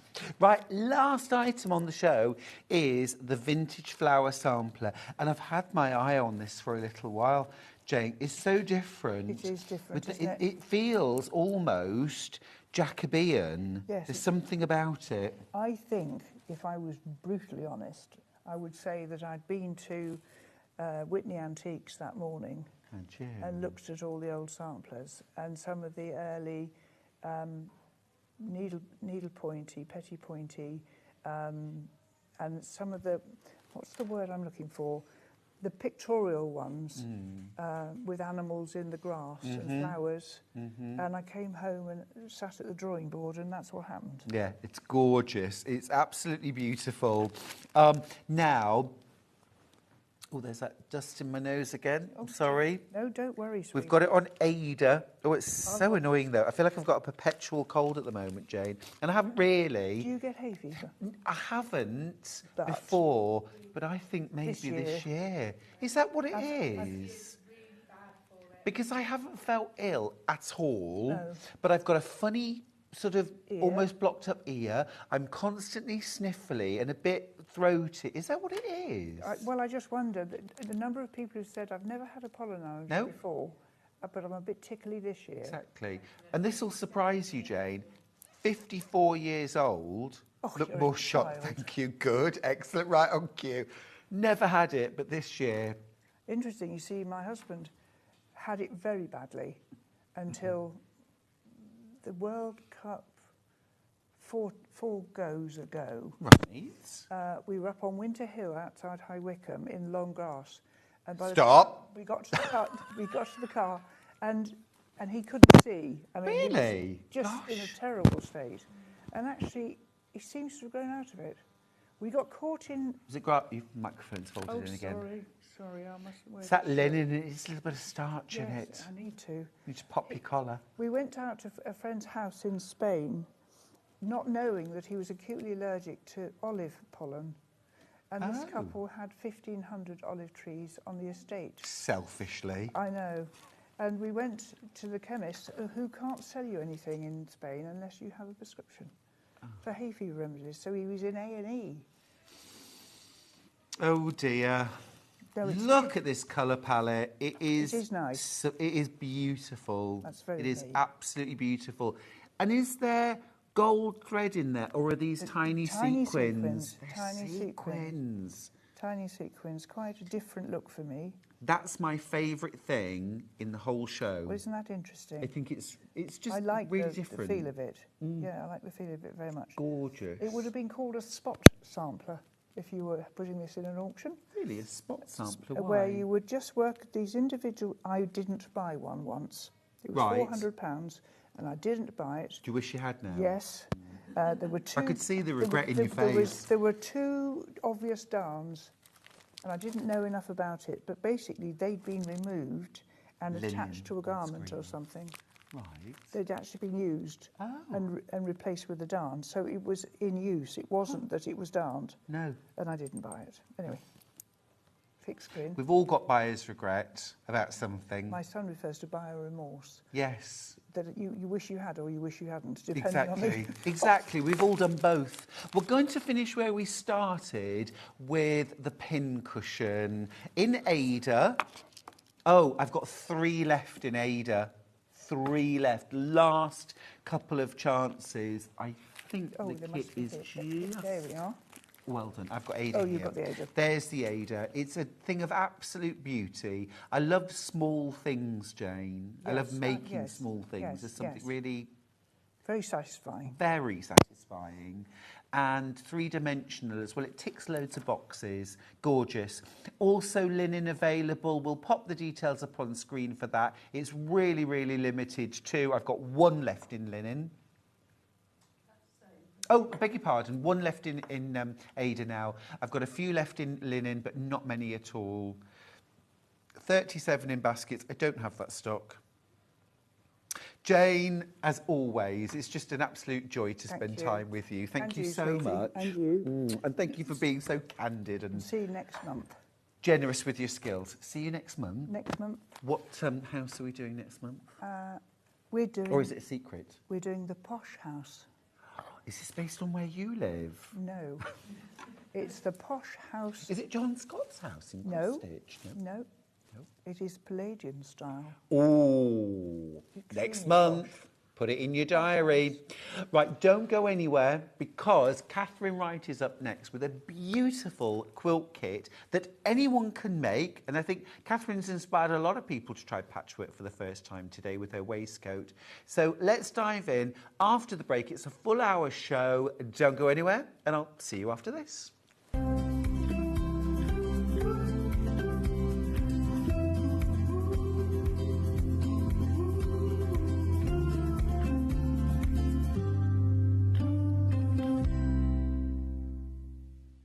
It's Flower Show Week. Join us for 4 days of all things flowers, plus an amazing chance to get your hands on a free badge that you will not want to miss. So tune in this Tuesday through to Friday for Flower Show Week, here on Sewing Street. Keep up to date with what's on Sewing Street, as well as all the latest news and special offers by signing up to our email newsletter. Go to sewingstreet.com and scroll down to the bottom of the homepage. Type in your email address and click the envelope. That's it. You'll never miss out on the latest news and special offers ever again. Did you know that we can deliver to over 20 different countries worldwide, spanning 4 continents from the UK to Australia? Check out our website for the list of countries and delivery costs. Sewing Street, stitching the world together.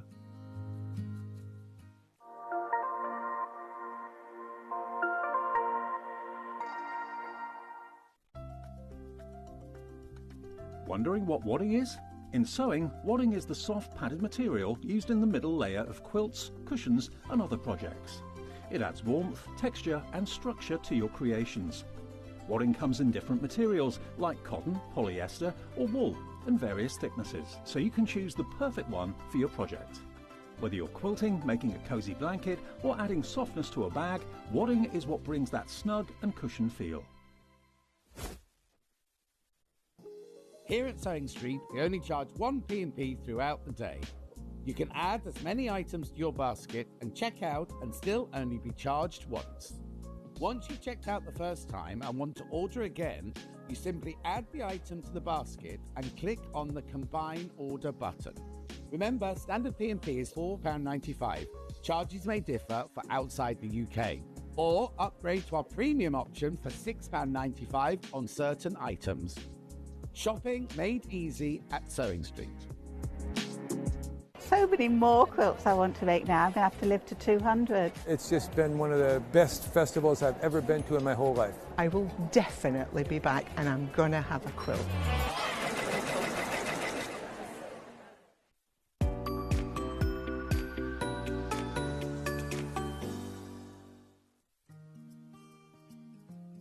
Ever heard of a design roll?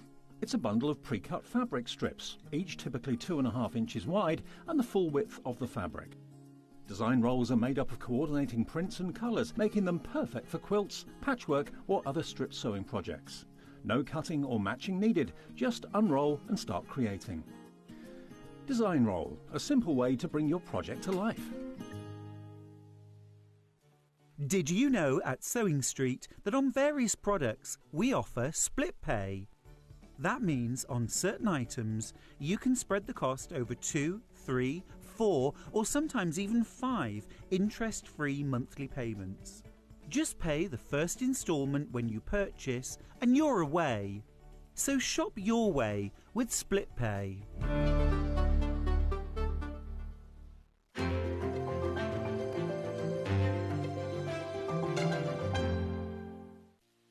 Our UK-based call centre is always on hand to assist you 24 hours a day, 7 days a week.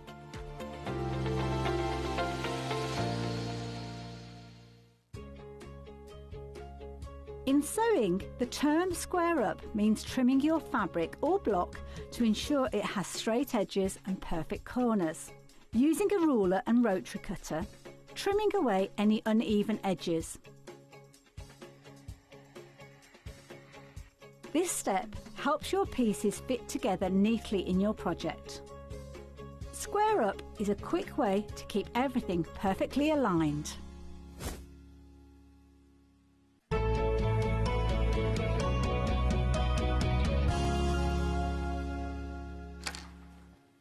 Fantastic to have your company. And I'll tell you who else it's fantastic to have her company. Catherine Wright. Hello. Hello again. You changed Hello. the waistcoat. Well, yes, I didn't want to clash with the gorgeous quilt behind me, so. You tone beautifully with that quilt. Welcome back. Thank you. We're going to make a quilt this hour. Yes, let's do that. I might not finish the whole thing, but we'll do. I mean, we'll have a crack at it, We'll shall have a we? go, I yeah. think between the two of us we could. Now, the quilt kit that I've got is the pattern that's hanging behind Catherine, but it's a different colourway. But it's not just, I'm going to show you on the cover. It's still William Morris. It's a bit, for me, it's a bit lighter. It's a bit fresher, actually. It's got that gorgeous kind of spring, high summer sort of look to it. Where the one hanging behind Catherine, I think, is a bit more kind of autumny. It's a bit darker. But yeah, absolutely gorgeous. This quilt, I've made this quilt twice. And it's an absolute joy, isn't it? It's so easy. It is, yes. It's totally beginner friendly. So see, Catherine, you inspired a lot of people this morning to make patchwork who may be dressmakers who've never done patchwork. And if you watch that thinking, I think I could do that in a quilt form, you know, this is the quilt because it is total beginner level, first quilt level, okay? We're going to jump straight in with the price. You're not paying £199.99. No, sirree. You're going to save £60 on the price. This is an absolute steal, £139.99.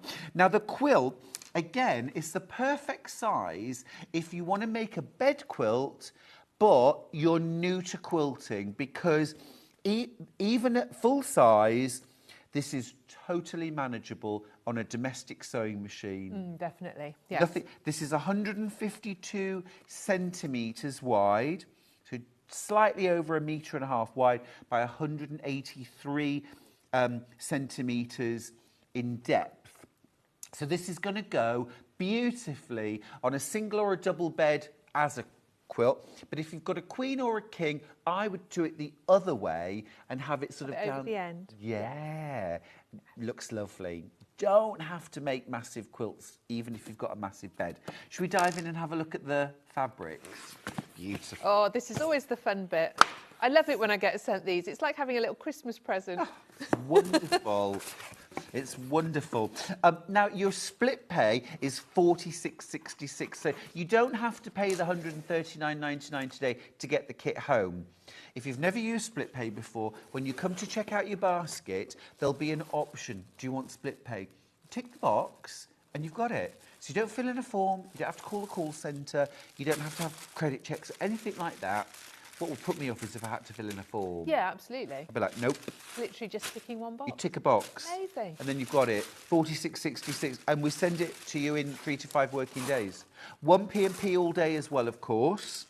So it doesn't matter if you've already checked out your basket today. Loads and loads in baskets. The fabrics are gorgeous. I can never do these knots, so I'm just going to... I do mine very, very carefully and save all the ribbons. Well, I want the ribbon, but I'll probably undo it later. Right, here we go. So there's some absolutely beautiful fabrics in here. They're all William Morris fabrics. You've got classics like this willow bough, which is just such an iconic design by William Morris. Actually, his daughter did a lot of the fabric design, didn't she? Yeah.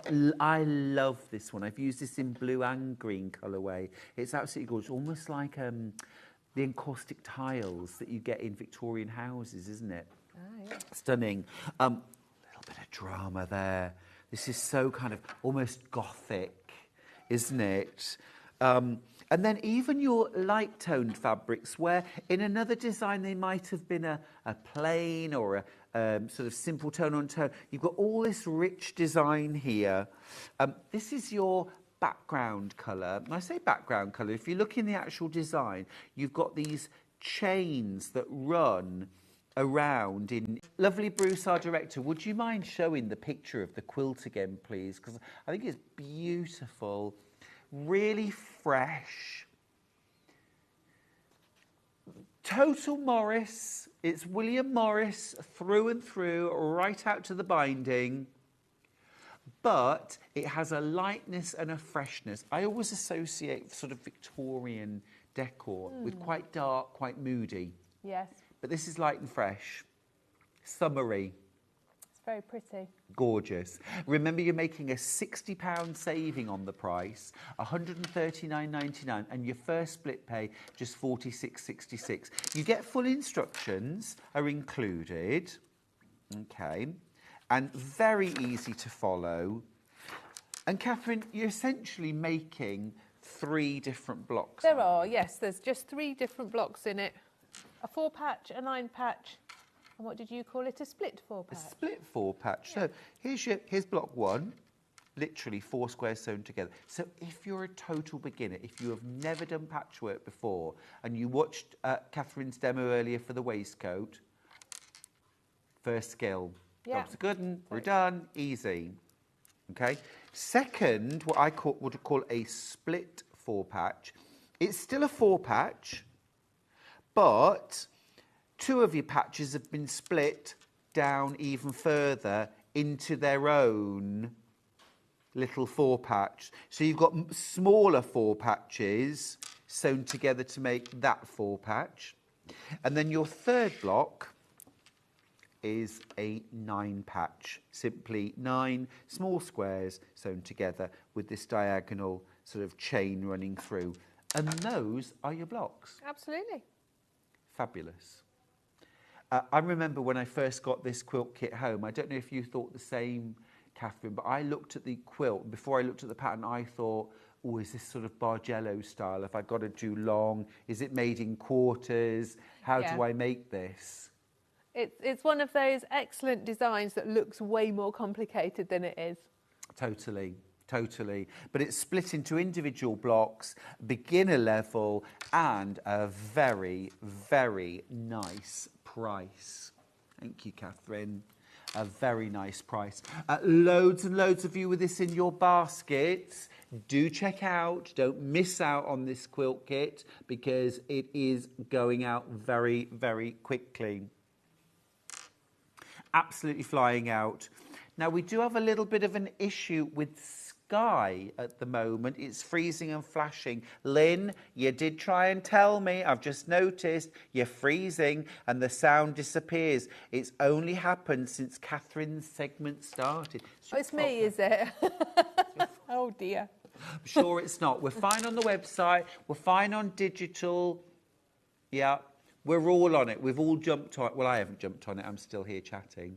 But He's putting his tool belt on as we speak. you don't want me looking at electricals, Catherine. Trust me. Trust me. When people say, "Is there anything you can't do?" I'm like, "Yes, so much DIY. That'll do it. That'll do it." Right. Oodles of fabric there. Right. Check out your baskets, Catherine. Can you?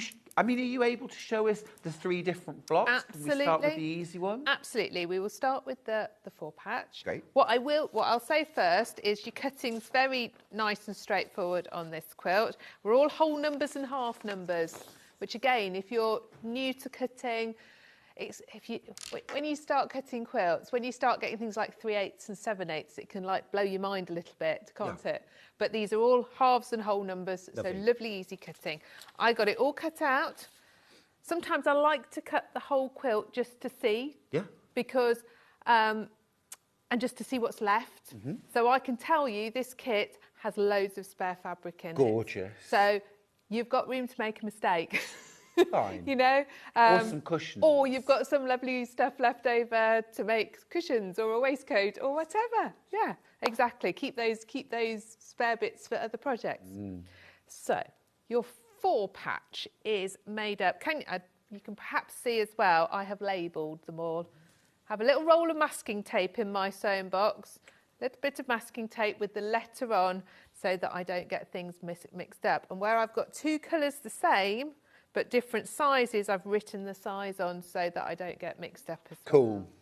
So if you organise like that, it goes together quickly and easily. It looks very simple. It is very simple. Oh, yes, there are gremlins in Freeview as well at the moment. We're working on it as fast as we can. Okay, our Ben is monitoring the TV and it has stopped flashing on that, so that bit might be sorted. Okay. So with your 4-patch, all of them are made exactly the same way, so there's no kind of having to think about which way your fabrics are going or if I've got to put different colours on different sizes. They're all made the same. You make 28 of these in total.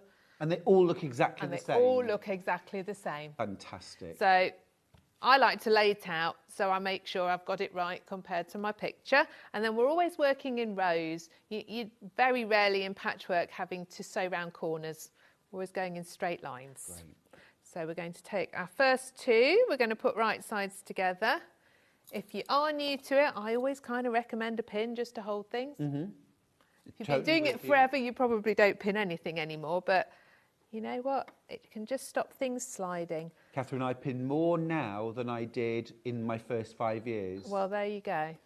Yeah. I've come to realise the value Yes. of that extra second or 2 to put the pin in. Yes. Saves unpicking, doesn't it? Yes. I've got a 1/4-inch foot on my machine, just so that it all stays the same. And if you don't have a 1/4-inch foot for your machine, because this is your first foray into it, I would recommend, I mean, you will probably have some sort of guideline on your machine, but you can always put a little bit of masking tape just to show you where it is so that you can stay super consistent. Because it comes down to consistency with patchwork. There are very few seams to match, though, in it, which, well, no, there are seams to match in your blocks, but when you start putting your rows together, there aren't many seams to match at all. But you'll be an expert by the time you've done it. Yes, absolutely.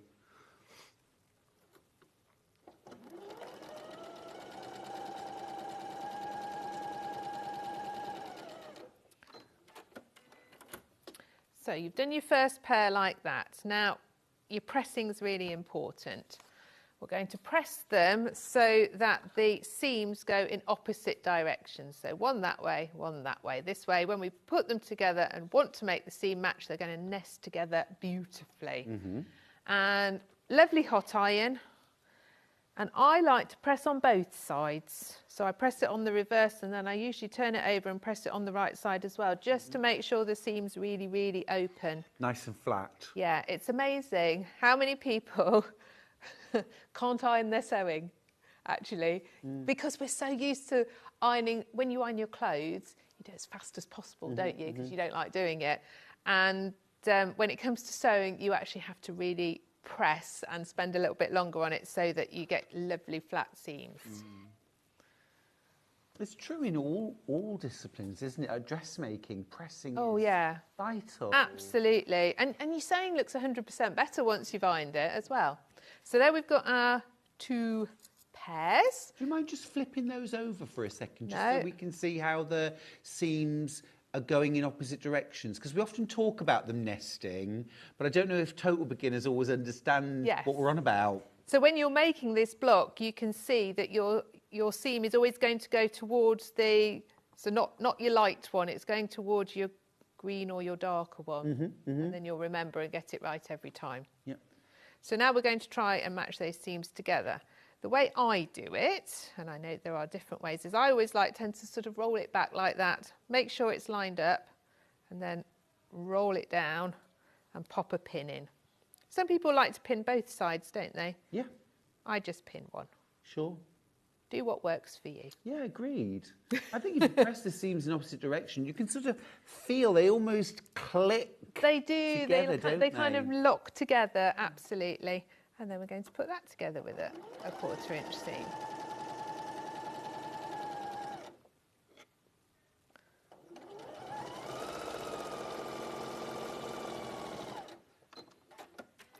Now, what I would say is, yes, you want them to match, but don't get too hung up on it, because a millimetre, so yes, it is looking nice, it's matching well, we're going to give it another press, but a millimetre here or there, in the grand scheme, you are not going to notice. No.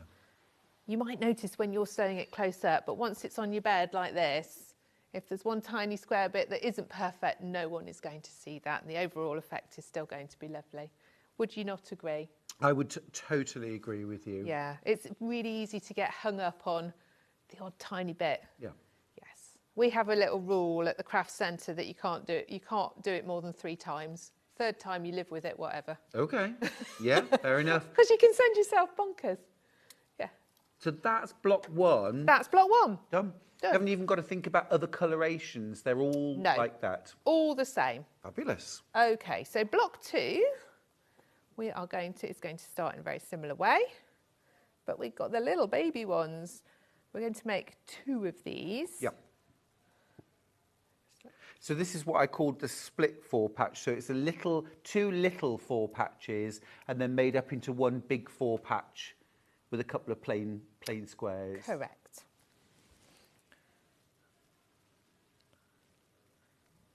That's a lovely colour combination. It's nice, isn't it? This little bit of sort of orangey, russety colour kind of pops through the different fabrics, but it's not really bright. No. Just nice. So again, we're going to put these together in rows. So when you are getting the hang of this and you're thinking, yeah, I'm super confident with this, you can chain piece them. So you can put these pairs together like all at once. So you run it through and you run a little bit without any fabric, and then you run the next bit through. So when you're kind of building your confidence, or if you've decided to make this quilt and you are an expert patchwork and quilter, then you're going to chain piece them like this, and you will have it whizzed up in an afternoon then. Yeah. I always feel like, but that's not necessarily, it's not obligatory. No, not at all. And it's kind of not the point to make it as fast as you can. No, not at all. I think when I started making quilts, I thought that was the point. That I should be trying to make things as quickly as I could. Yes. And there was almost, I went along to a quilt class, and that was almost this sort of feverishness there, that everyone was coming back every week, having finished last week's, and what were you doing now? Yes. And I tried to keep up with that. But you can also just really take your time. Absolutely. Can I just encourage everyone to watch us on the web if you can at the moment, because we are absolutely having problems across all our broadcast channels, Freeview, Virgin, you name it. It might be from their end. So if you can switch to watching us on the app or on the web, on YouTube also, and you can get YouTube on your telly as well. If you can do that, it'll be absolutely fine and dandy. So there's our little pairs again, ironed again towards the brighter colours, and they're going to go together, matching that middle seam. So we make 2 exactly the same? Make 2 exactly the same. Great. Yes.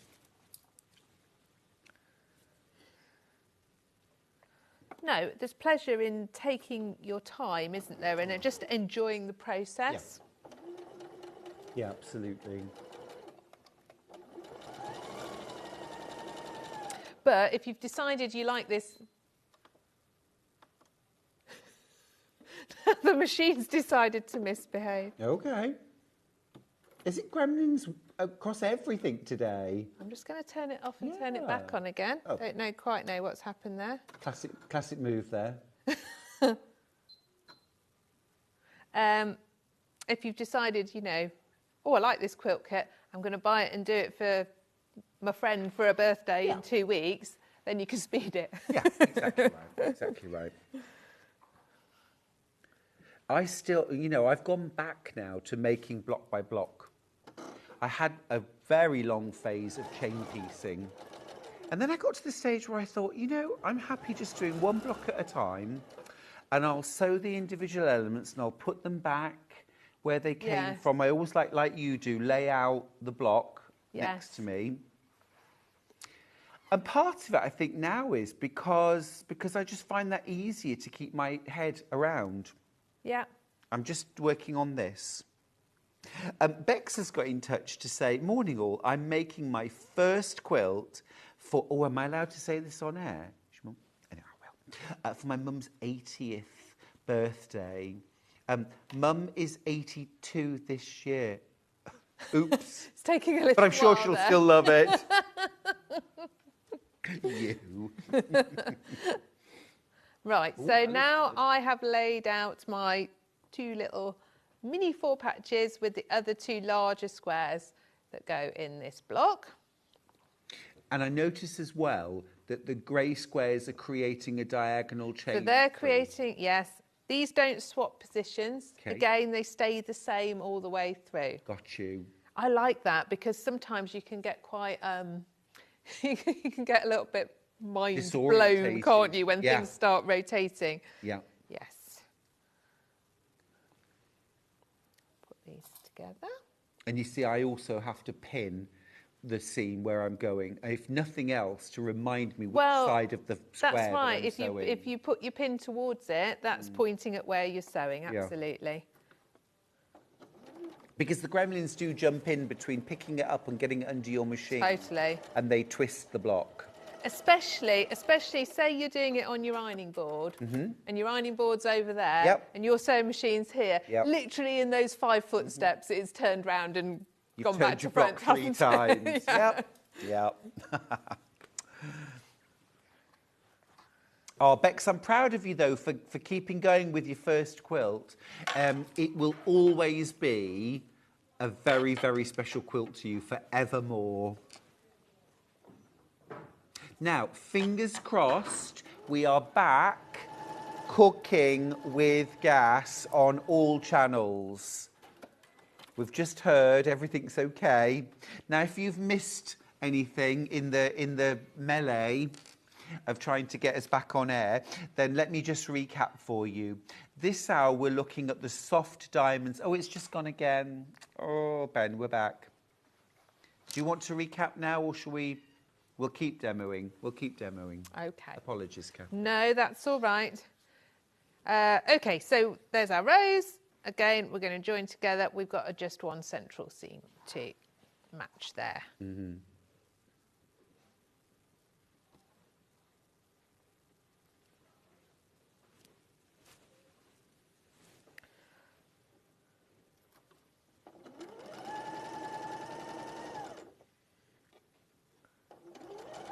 While Catherine's just sewing that seam, I just want to give you a little top tip for later.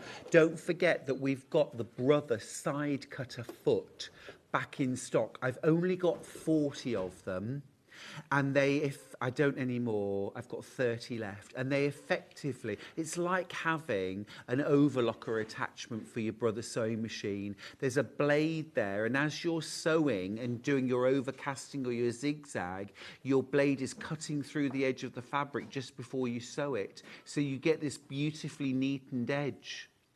And a lot of the time when I need to overlock, I'll just put my side cutter foot on. Thanks, Dan. And it does a great job.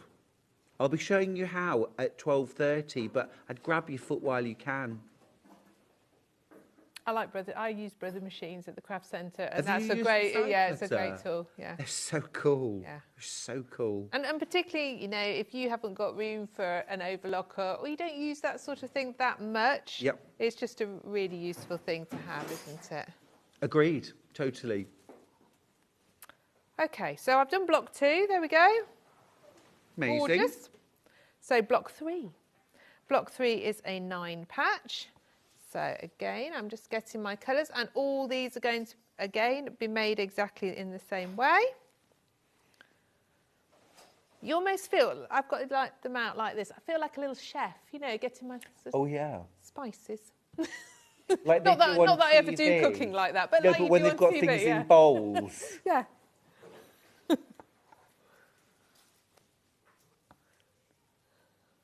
Oh, look at that. That looks lovely. Okay, so that's going like Or that. you and know, we've got like our they little have diagonals. that they have the street food. Yes. Where they've got all the little bowls and they do your soup all fresh. Yes. Like Thai soup or something. Yeah, I think that looks very appealing. So again, we're going to be putting them together in rows. So instead of doing pairs together, I'm going to do little rows of 3 with our 1/4 inch seam. Fab. Oh, bless you, Viv. Viv's a positive gal. She sent me a little message on Facebook to say, Stuart, I'm on YouTube and I've had no problems. Absolutely. If you can at the moment, if you can at the moment, we really appreciate you letting us know the issues that are going on. But if you want to sort of issue free, go on YouTube or on the app or on the web and you can watch without these annoying interruptions. Now, there's loads of you with this in your basket. Do check out. You should be paying $199.99 for this. You're saving £60. It's $139.99. And you can have 3 split pays, $46.66 to get the kit home. It is 152 centimetres by 183 centimetres. So a good size to go on a single or double bed.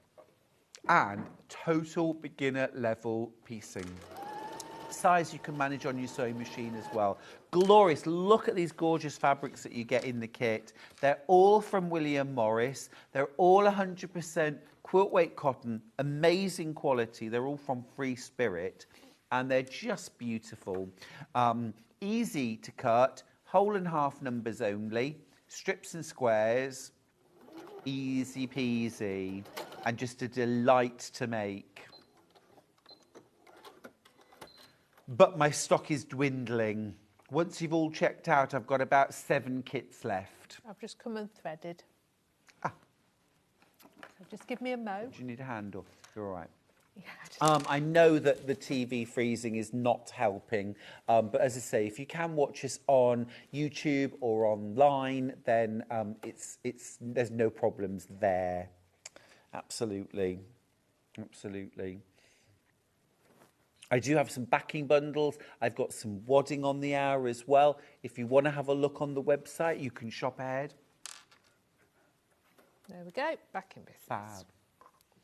What did we do without needle threaders, honestly? On the I know. Well, what did I do without reading glasses now? They're my best friend. I'm having to use mine more and more, I have to am I. say. I have to say. Never mind. Never mind. Never mind. It's nearly my birthday, Stuart. I always get a bit grumpy around my birthday. Oh, not another one. Charlie's the same. I'm grateful. Well, you know, when I have my birthday, I think, made it. Made it through another one. Yeah. Oh, yes, that's a good attitude. But you to get a bit have. grumpy. When's I your do a bit. birthday? 17th of June. Is it? Yeah. Well, happy birthday in advance. Yes. But, yeah, no, it's fine, really. You see, for me, it's like wall-to-wall meals out and drinky poos and all that kind of stuff as well. I make sure it's a pleasant experience. Well, I think you have to make the most of it, don't you? Definitely. Helena finishes her GCSEs on that day, so there will be cause for celebration. Oh, absolutely. But it's your birthday first and foremost. I'm just going to say it. You'll share the celebration with her. I will. Yeah. I will. Well, I will because, so she turns 16 in July. Right. And for her 16th birthday, she wants to go to a spa for the day. Nice. Yeah, well, of course she needs somebody to go with, doesn't she? So I'm getting a spa dating. You're the obvious choice, Oh, Catherine. well, it'd be rude not to, wouldn't it? It would. Yeah. And would you have a little treatment or? Yeah. Yeah. What's your favourite Like sort a of massage, sort of. lovely? Like a massage, yeah. Yep. But to be fair, I'm not really fussed. No. No, day off work. Lovely. Yeah. Like a little pedie. Yes. That's what, actually, that would be good because we're going on our summer holidays soon after. Yeah. So a And you've got pedicure would something be nice. to show for it afterwards, haven't you? That is Where true. a massage is a good feeling, but No, I have done them the right way. I had a moment there where I couldn't see what my seams were doing. Mhm. So again, press my seams so that they are going opposite directions. fabulous. And so we've got 2 seams to match here as we match our rows. Perfect. You're fine.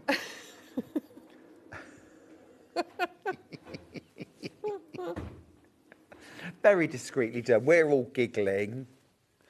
Our lovely cat's just been pushing a stepper trolley across in the middle, but we're so discreet about it, but we were all giggling. So there you go, that's why.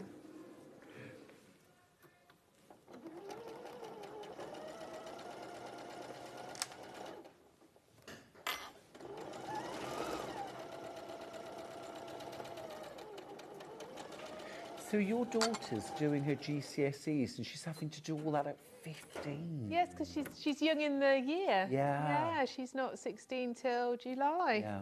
Yeah. And yet some children are nearer to 17. Nearly 17, I know. yeah.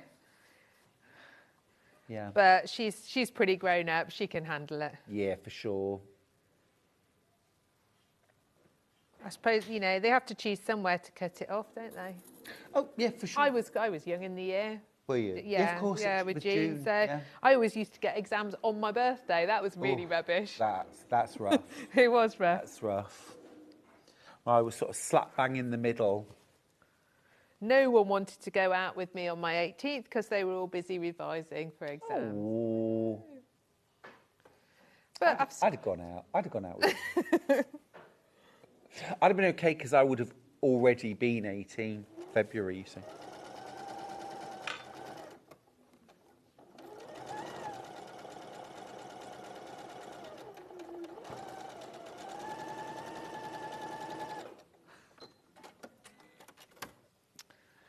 Okay.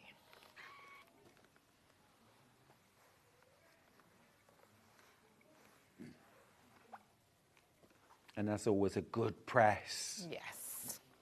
There we go. There's block 3. Looking nice, isn't it?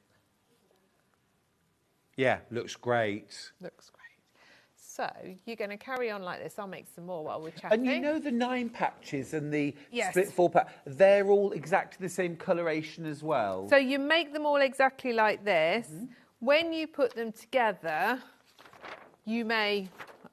I'm going to have a good examine of this one, but you may end up rotating them twist to and make... turn. Yeah, just to make them go in the direction to make the pattern. Yep. But you make them all up in the same way. Mm-hmm. So, because you can see that one is going to end up going like there to keep that row going. Yes. So when you've made all those blocks, your plan is you lay it out on your lounge floor or wherever.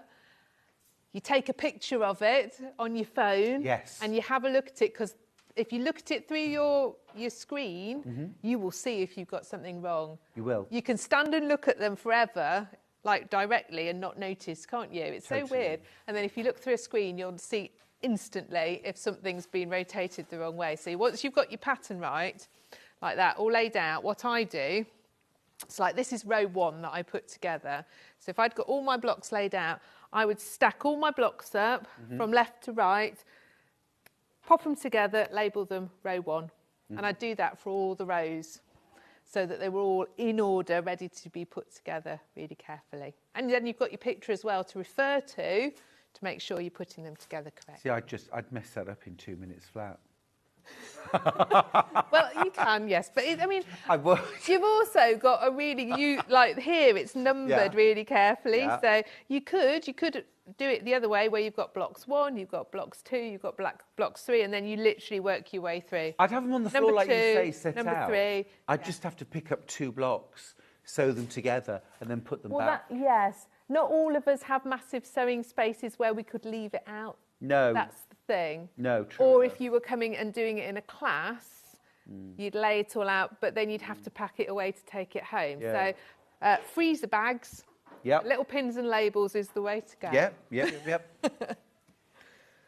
This is one of those, because your blocks are all your A, your B, and your C. Do all of them, you know. Yeah, I've got to sit and do 28 of the block A. Yep. Block A. Yep. You don't. You could do 4, and then you've got your first row. Yeah, perfect. You can mix Quick it up. recap of the kit. It is £139.99, £60 under our regular price, a huge saving.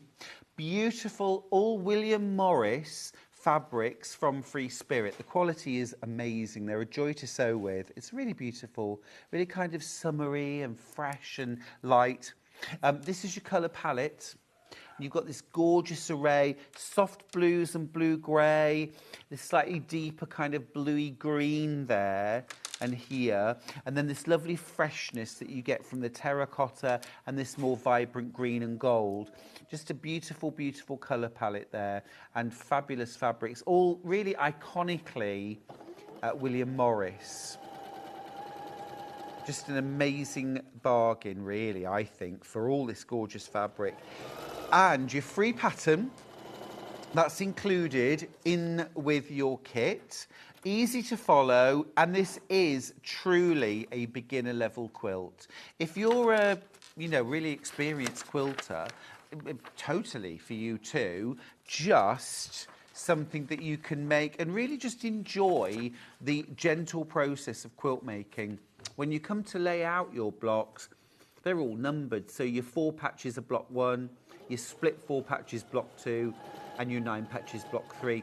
So you're just sewing them together in a number order, but the rows are different. So maybe keep an eye and tick them off as you go to say, right, done that one. So you really can sort of make this up into chunks as you go. Just don't try adding all the rows together, because you end up with a massive chunk trying to sew it to a row. You're better off splitting into 2 halves and then join the 2 halves together in the middle. But it's a very, very gentle process, really. Yeah. It's what I love most about quilt making now. It's gentle. I find great peace in doing it. Yes. And this is I would say this is a very mindful one, because it isn't very difficult. Definitely. Yeah. Yes. So those 3 that I've made, I've put together there, so you can see how they go with the row above, if we get the camera. So you can see then you're starting to get your little pattern coming through. It's really clever how they've put this together, isn't it? Yes.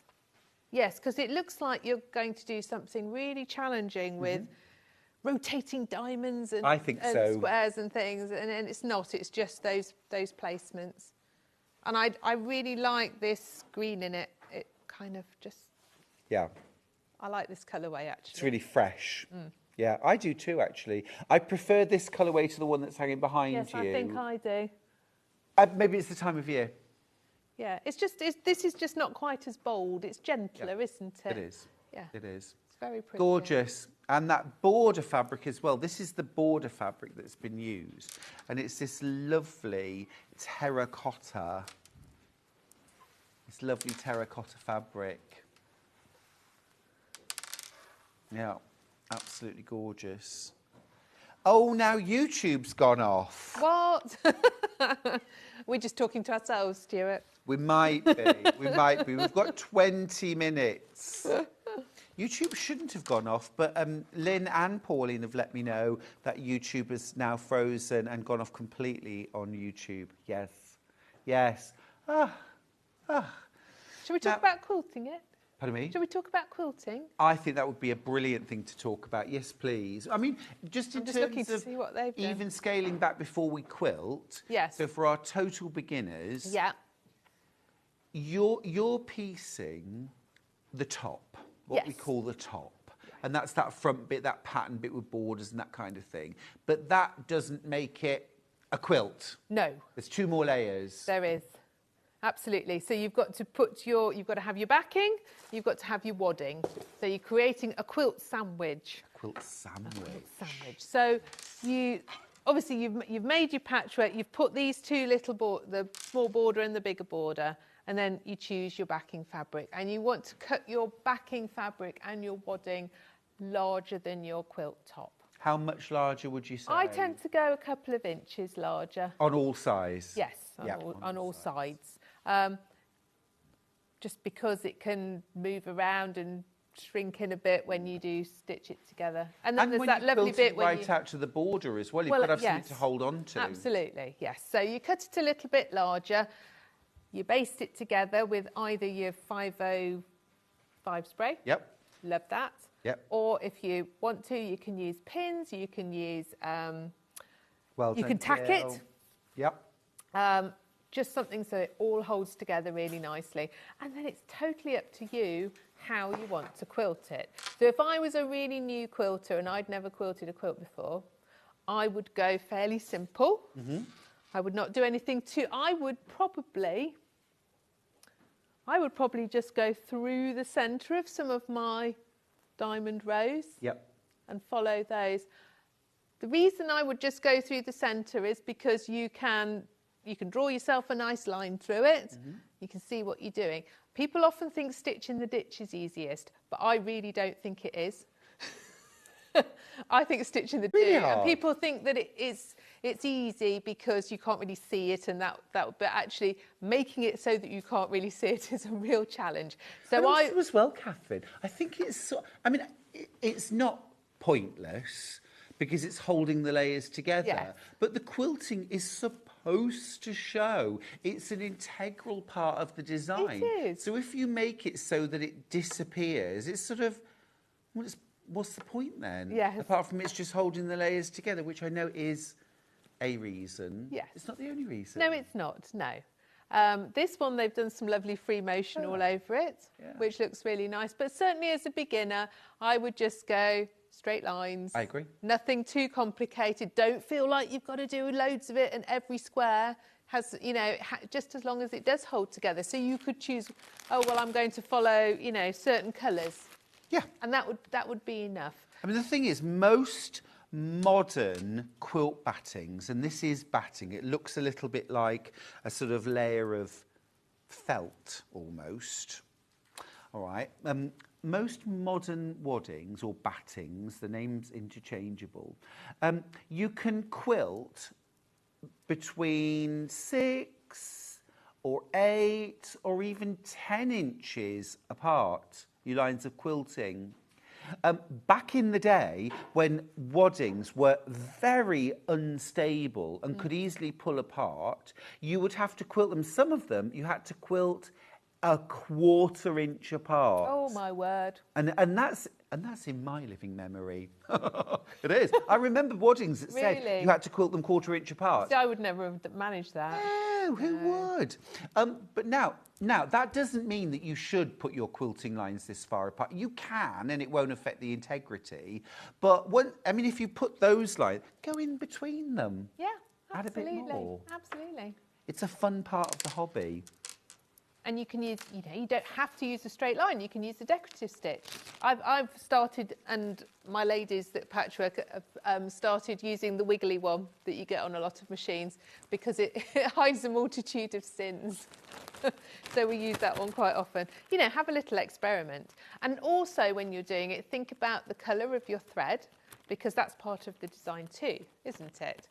Totally. And you can have different colour threads on the top, to the bottom. I'm a really big fan of a variegated thread.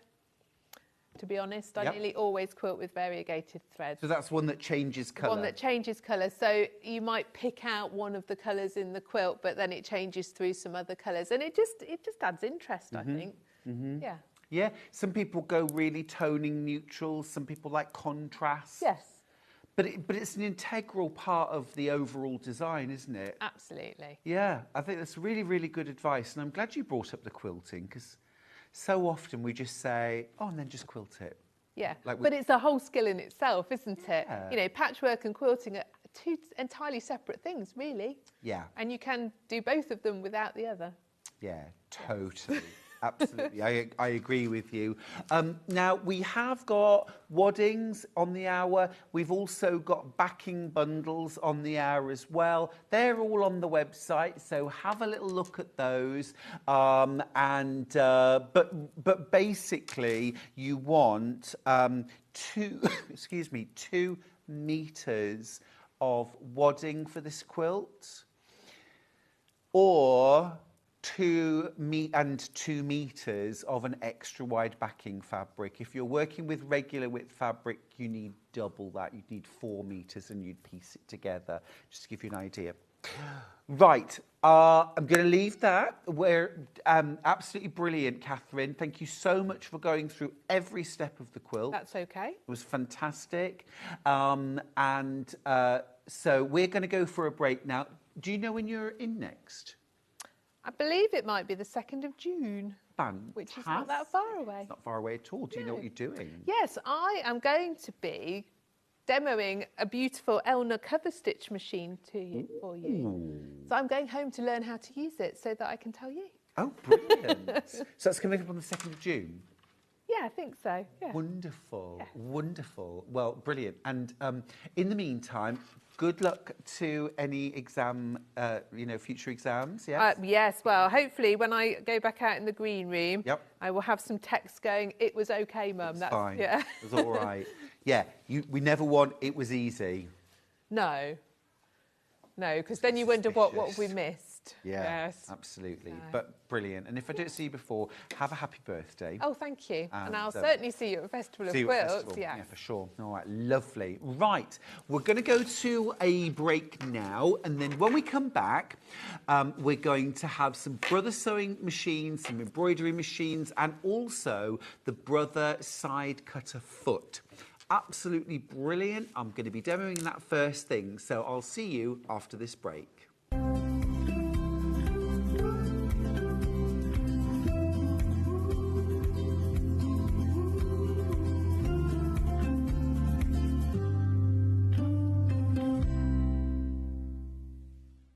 Join us live on Facebook for an extra hour of Sewing Street fun.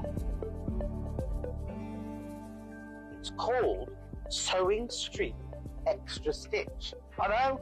Apparently what we're going to be doing is an extra hour on Facebook and on Instagram. On the Sewing Street pages, we're going to have exclusive products and deals, competitions and giveaways.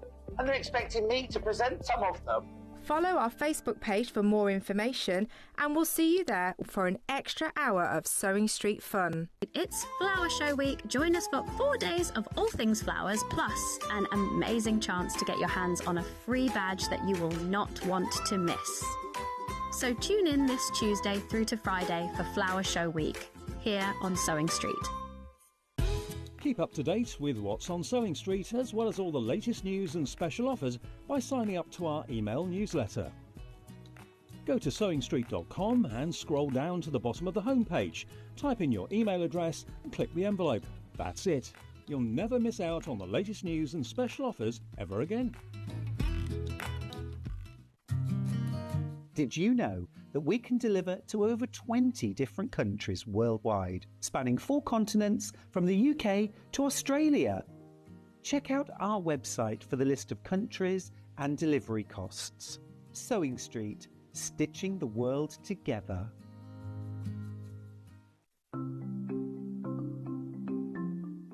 Slip stitch is a hand sewing technique that's brilliant for closing turning gaps if you're leaving them in the bottom of a bag, but also sewing one piece of fabric to another, and I'm going to show you how to do that. So I've got a piece of fabric here that I've sewn together, and then I've left a gap for the turning gap. So that you can close this by machine, but I think if you do it by hand you get a neater finish. So to do this, thread a sharps needle with some sewing thread and bring your needle out just a little bit along the seam. It makes it a bit secure. Leave an end on the right side and you can just hold that down with your thumb. That stops it coming undone. And then work 2 or 3 small stitches on top of each other just to secure the thread. You can cut that off later. Now thread your needle under the fold of the fabric and out the other side. Then on this side, if you hold the 2 pieces of fabric together so the folded edges are level, push your needle just under the fold so you can see it's not coming into the front or back, just have the fold, and then into the fabric on the other side. Now take a vertical stitch going from one piece of fabric to the other and bring it out, and then back under the fold of the fabric so that all you're getting on the right side are these little vertical stitches. So this is why slip stitch is also known as ladder stitch, because you've got the long stitches that go under the fold that are the uprights of the ladder, and then you've got these vertical stitches that go from one to the other that are the rungs of the ladder. So all you need to do is continue working in this way all the way along. If you then pull that thread, that closes the gap, and to finish, again, just work a few small stitches, 2 or 3 on top of each other, just to secure the end of the thread. And that's how to work slip stitch.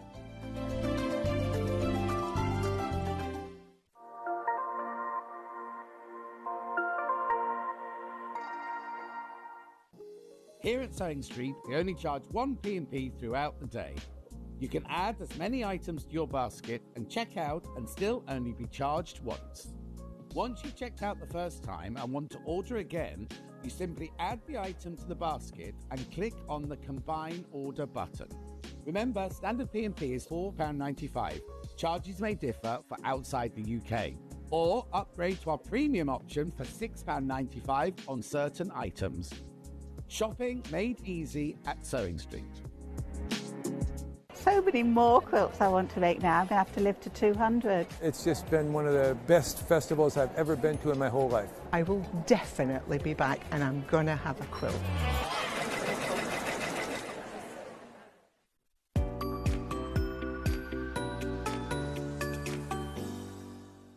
Shopping with Sewing Street couldn't be easier.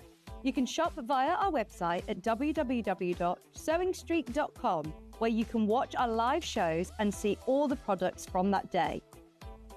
We also have a huge amount of products on our website, from your sewing room essentials to fabrics, sewing machines and much more. You can download and shop on the go with our Sewing Street app. Simply head over to your app store and search Sewing Street. Alternatively, you can contact our UK-based call centre 24 hours a day on 0800 001 4433. Shopping made easy at Sewing Street. Sewing Street's designer block competition is back. Use the fabric on our bespoke panel to make your very own quilt block masterpiece. 12 lucky winners will be announced on Friday the 20th of June. Each winner will receive a £100 credit to your Sewing Street account. Your block will be proudly exhibited at the Festival of Quilts 2025. Sewing Street's designer block competition.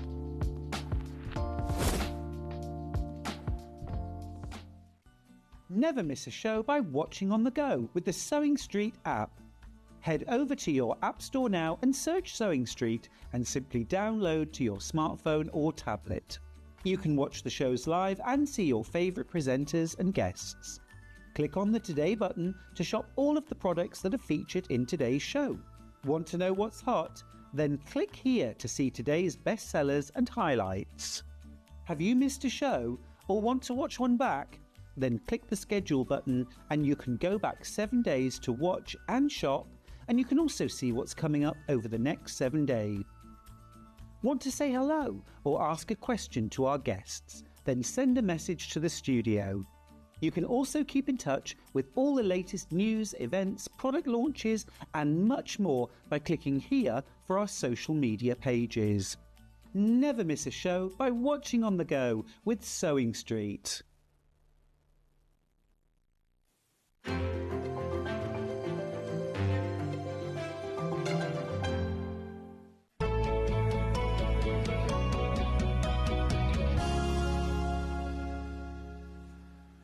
Welcome back. In our last sort of half an hour or so on Sewing Street, I've got some fabulous brother sewing machines to share with you, but I'm actually going to start with a speciality foot, and it's called a side cutter foot. Now, only Brother make these, so they're not compatible with any other brand. I just want to get that out there from the get-go, and I know that's a bit disappointing, perhaps if you've got an Elner or a Janome or something like that, but only Brother make these, so they'll only fit your Brother machine. But they will fit most Brother machines. They're going to certainly fit your FS250, your MV1100, all the Brother sewing machines that we sell on Sewing Street. This foot will fit, all right? Now, what does it do? Well, it's called a side cutter, and I'll show you here how it works. So, if you have a look at the foot itself, and it fits quite similarly to a walking foot. It has these sort of prongs here that fit on. But here along the bottom, you've got a metal plate. And your fabric is going to run over the top of that. So we're used to putting fabric under the foot. Well, on this one, the fabric's actually going to go over the top of this metal plate, but under this side. And then here at the side of the foot, you can see, I hope, yeah, here, just where this screw is holding on a blade. And as you take a stitch, do you see that blade going up and down? So as you're taking your stitches, oh, hello, there we go. As you're taking your stitches, you're actually going to cut through the fabric with that blade. Now the cut happens just before the stitches are taken. So you're actually cutting the fabric and then stitching over the edge, effectively doing the job of an overlocker.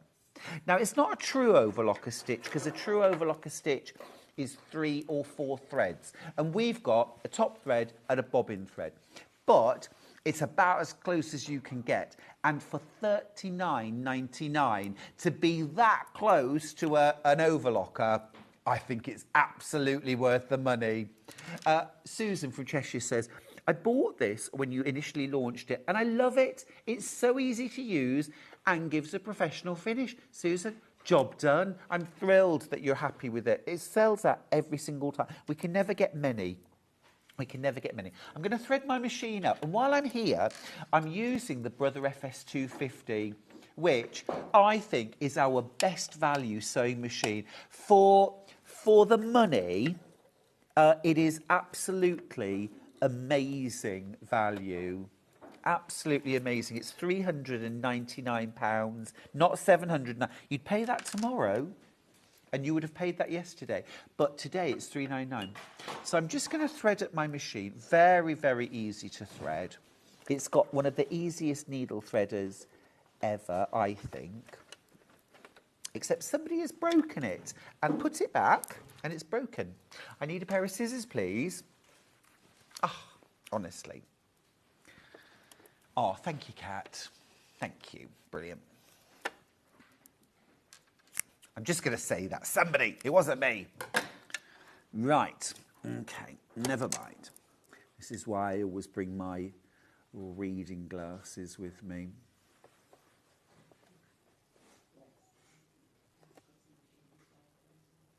Oh, sorry.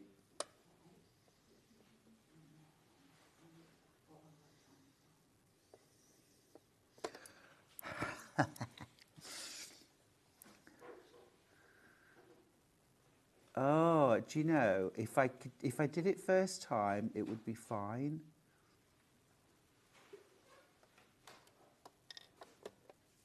I've got it. Right, we're in business. Okay, right, so I've got it threaded up. Right, let's pop the foot on so I can show you how easy it is to put on. So you need your... actually, no, do you need your screwdriver? You don't need your screwdriver. So there's a little bar across the back of the foot. I'll just show you. It is there. That little bar. And that is what all of your feet on your brother have got, a little bar like that.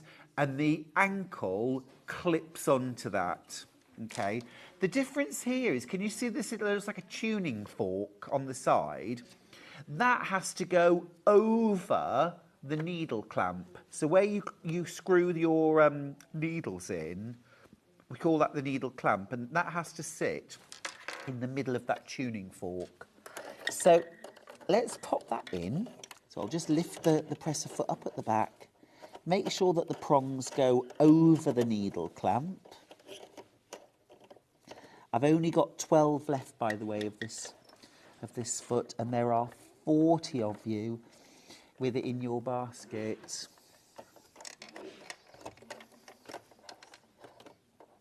Yeah, that would be good. Thank you.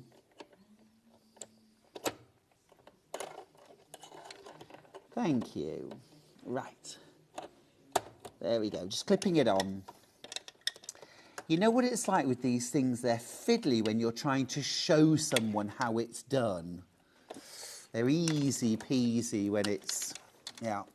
Right, so I'm going to pop my thread back. So there we go. I've got that on. So if I turn it so you can see, and if the camera can pick this up, but I've got the ankle is clipped on here. It's just clipped on. And then my tuning fork part, if I turn it around the other way, can you see how it's over the needle clamp? Over that bar, sort of resting on top of it. There we go. Right. So that's installed. Now let's talk about the stitch that we're going to use. So I'm turning my sewing machine on. And your Brother FS250 has got some overcasting stitches. I mean, you get an overcasting foot with the machine anyway, so you can neaten the edges, raw edges of fabric. But the side cutter is cutting the fabric and stitching over the top of it. So it does a much neater job. So, but you're still going to choose one of those overcasting stitches.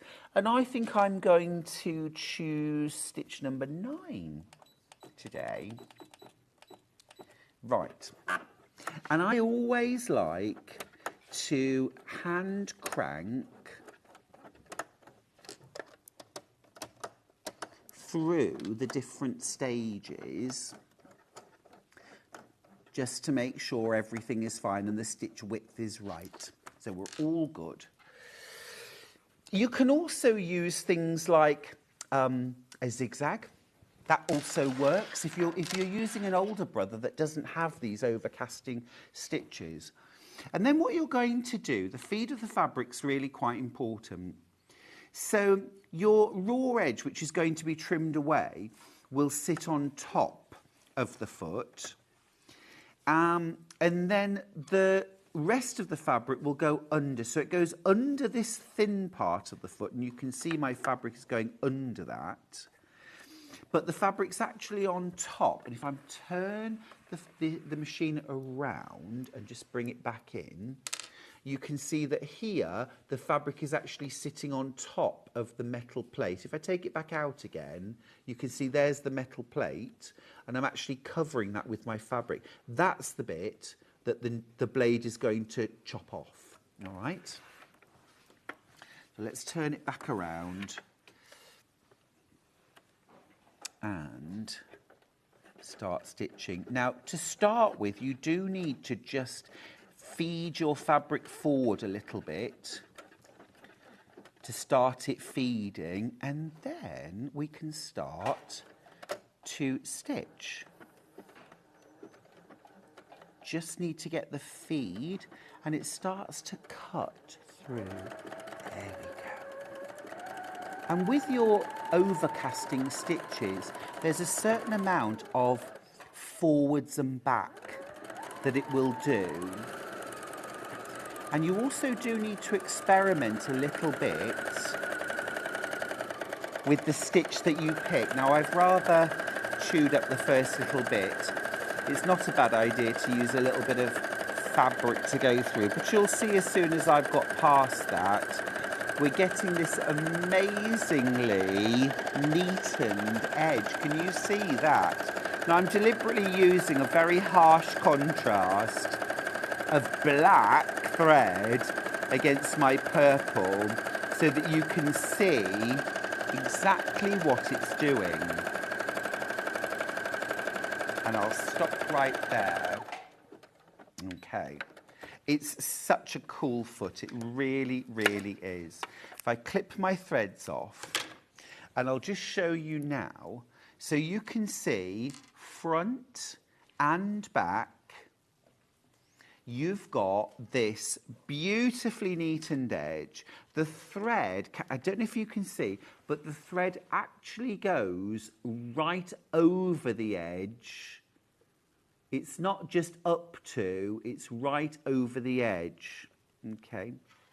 I'm going to use a different, and you can see there's the strip of fabric that my side cutter foot was trimming off as I went. So just like an overlocker, trims that fabric away and then neatens the edge. So I'm going to cut myself just a little bit. I've used a double layer of fabric here just to demonstrate this. And I'll just use a different stitch this time, because you might be using a stretch fabric, in which case you'd need a stretch overcasting. So I'm going to use stitch number 8 this time. Tuck everything underneath.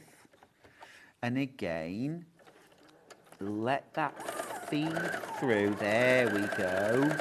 And you can use the thread just to pull backwards.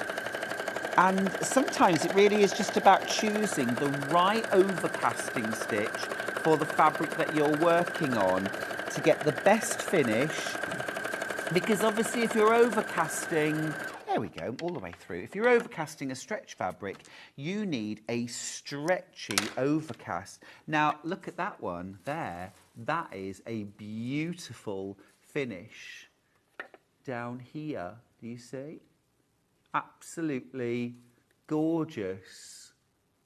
How neat is that? And there it is on the back. You can see where I managed to chew up. That's not holding on to my threads at the start. But if you hold on to your threads at the start, okay, there, like I did this time, you get a much, much neater start.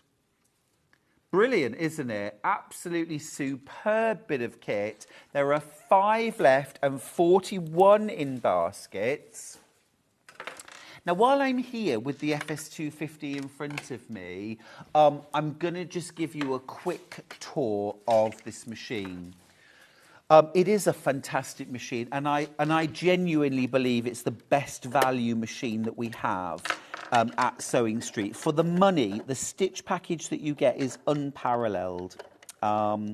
It's an absolutely fantastic machine. Sorry. I'm making everything look twice as hard today, so I'm trying not to unscrew that too much.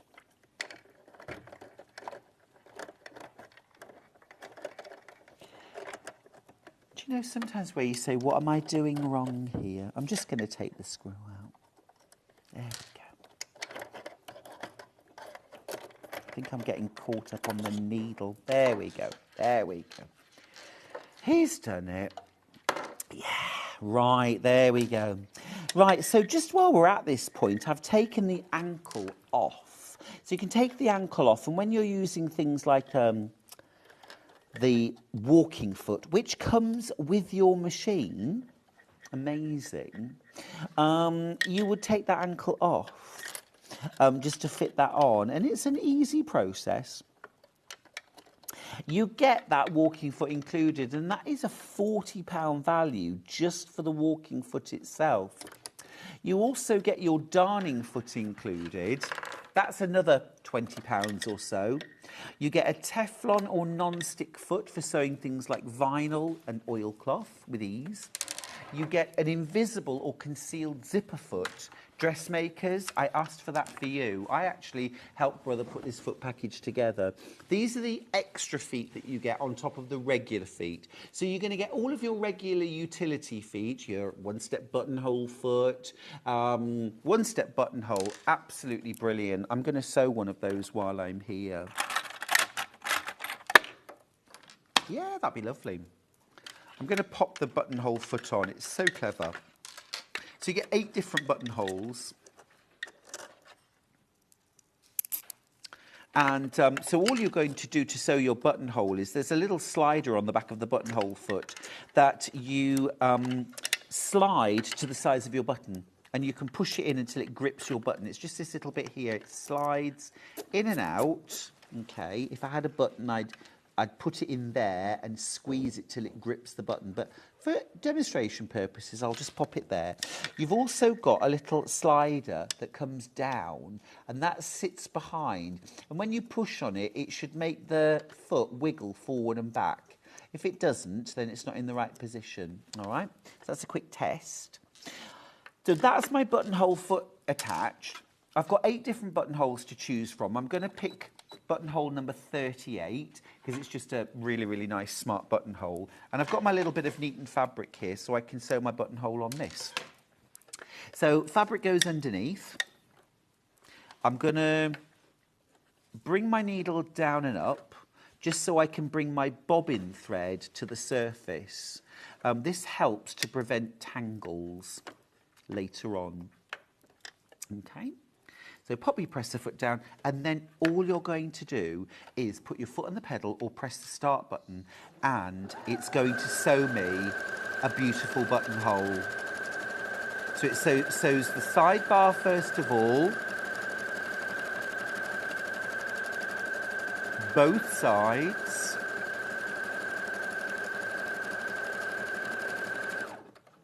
and it does a locking stitch at the end and then it will stop. And that is literally all there is to sewing a beautiful buttonhole. Now I'm just going to clip my threads off. You would naturally pull these threads to the back and tie them off when you're doing this on a garment, so they're really neat. But just for illustrative purposes, now look at that beautiful buttonhole. Beautiful on both sides. Sewn with ease, and then you're just going to use your seam ripper to open up the buttonhole. Now there's 8 different buttonholes on your machine, so you've got a buttonhole for every application. Susan from Cheshire says, my husband bought me the FS250 in March. It's amazing. I've done dressmaking, patchwork and doll making. It's very versatile. Susan, thank you for your message. Your husband's definitely a keeper. If he knows what you want, and just brilliant. Margaret from Cheshire says, from Chester in fact, says, hi Stuart, I bought this machine from Sewing Street on your last promotion and it's a brilliant machine, ideal for taking to my sewing group. Perfect. Now I want to show you when we're talking about patchwork and quilting, that you don't need a separate foot for your 1/4 inch seam allowance. Lots of machines have a 1/4 inch foot. I think often they lull people into a false sense of security and they're not necessarily that accurate. I prefer to use the 1/4 inch stitch that's on this machine. So I'll cut myself one more little bit of fabric and stitch number 46 is the 1/4 inch seam allowance. Right, so with it on 46, if I line up the edge of my regular foot and sew, I will sew a perfect 1/4 inch seam allowance.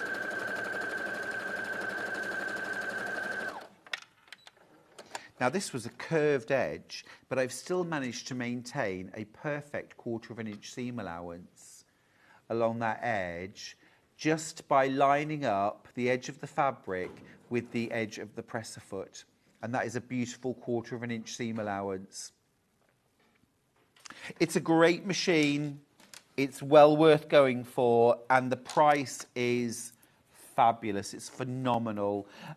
If you are getting the machine or you've bought it before, grab one of those last couple of side cutter feet. They are brilliant. We think there's 2 left. There's 2 left. There's just enough time if you want to grab one. Right. Now we've got a second machine that we're going to talk about, and this is a one machine that truly does do it all. So we are looking now at the Brother Innovis NV2750D. Now this is what we call a combi machine because it's a sewing machine, but it's also an embroidery machine. And I have a Brother combi embroidery and sewing machine in my studio. And it's the machine I didn't think I needed until I got it. They are unbelievable. I mean, I was really wanting an embroidery machine. And you might be thinking, well, I've got a sewing machine, Stuart. Why do I need a combi? I just want an embroidery machine. But for me, having one machine, because even in my studio, my space is tight, I've got one machine that I can do both things with. Now, if we just go to the Brother website, the price for this machine is £2,999. So for the sake of £1, it's £3,000. Now our regular price for this machine is £2,599. So we're already £400 cheaper. But you may have noticed we've just taken an extra £100 off. So we are £500 under the Brother price. Now, as a sewing machine, we'll show you the details of what your machine can do, please. So as a sewing machine, and this is the setup as a sewing machine, you've still got your free arm for bag making and dressmaking. You can still drop your feed dogs. All the stuff that you can do with your regular sewing machine, you can do with your combi, okay? You've still got your accessory boxes with all your feet in the front and so on, okay? But up here, you've got all of your stitch package, which is absolutely incredible on your combi machine. Look at all those different stitches.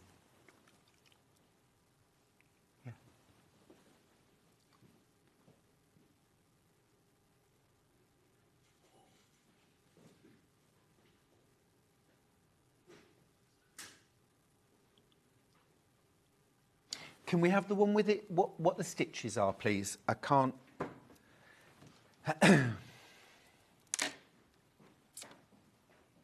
Because the thing is, you've got 5 alphabets just as a sewing machine. Okay, you've got 5 different alphabets just as a sewing machine.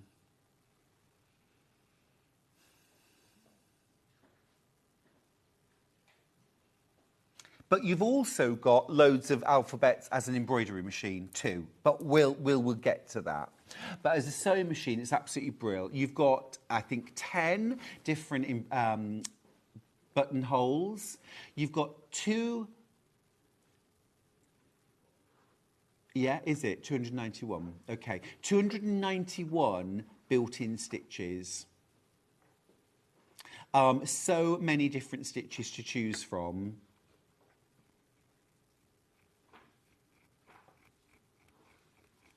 Ah, the internet's gone down. Sorry, we're struggling today. I'm going to turn the machine around so I can just read it off the machine. That's easier. Okay, so you've got now then, I think it's 10 different buttonholes, but you've also got darning functions, you've got button sewing functions, you've got all your utility stitches that you'd expect, you've got loads and loads of different decorative stitches too, some that look like cross stitches.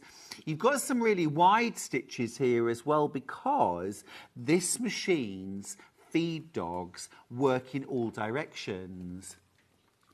So, for example, you can sew sideways, you can sew backwards, you can sew diagonally. It's absolutely incredible. Yeah, no, that's fine. It's just the numbers, really. I remember that aren't there 313 embroidery stitches and 55 Disney, like embroidery on the embroidery module? Oh, my talkback's gone now. We're not doing very well today. I'm struggling. But it is an embroidery machine as well. So you have got all that embroidery function. You've got 313 embroidery designs already built into your machine, but you've also got 55 of those which are Disney designs. That's incredible. You're not having to buy those as an extra. They're included on your machine. They're built in. Now, if you want to expand your library of embroidery designs, you've got wireless connectivity. So you can download, I mean, there's tens of thousands of designs that you can download. Absolutely incredible. You've got 13 different fonts as well, 9 alphabet, 1 Cyrillic and 3 Japanese. So you can add words, you can rotate, you can enlarge, you can reduce.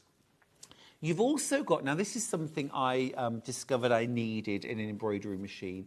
You've got jump cuts. So in a lot of simpler embroidery machines or older embroidery machines, when you cut, say you're stitching some outline here, and then there's some outline here, or there's a bit of red here and then a bit of red there. What a lot of embroidery machines will do is they will just move across and leave a line of thread that you then have to go back in with a pair of scissors and snip off. Or it will stop and you trim the thread and then you go across. With this brother, it will actually finish the stitch, it will cut the thread, and then it will move across and it will start the thread again and continue. So it actually does those jump cuts. So that's an absolute boon. It really, really is.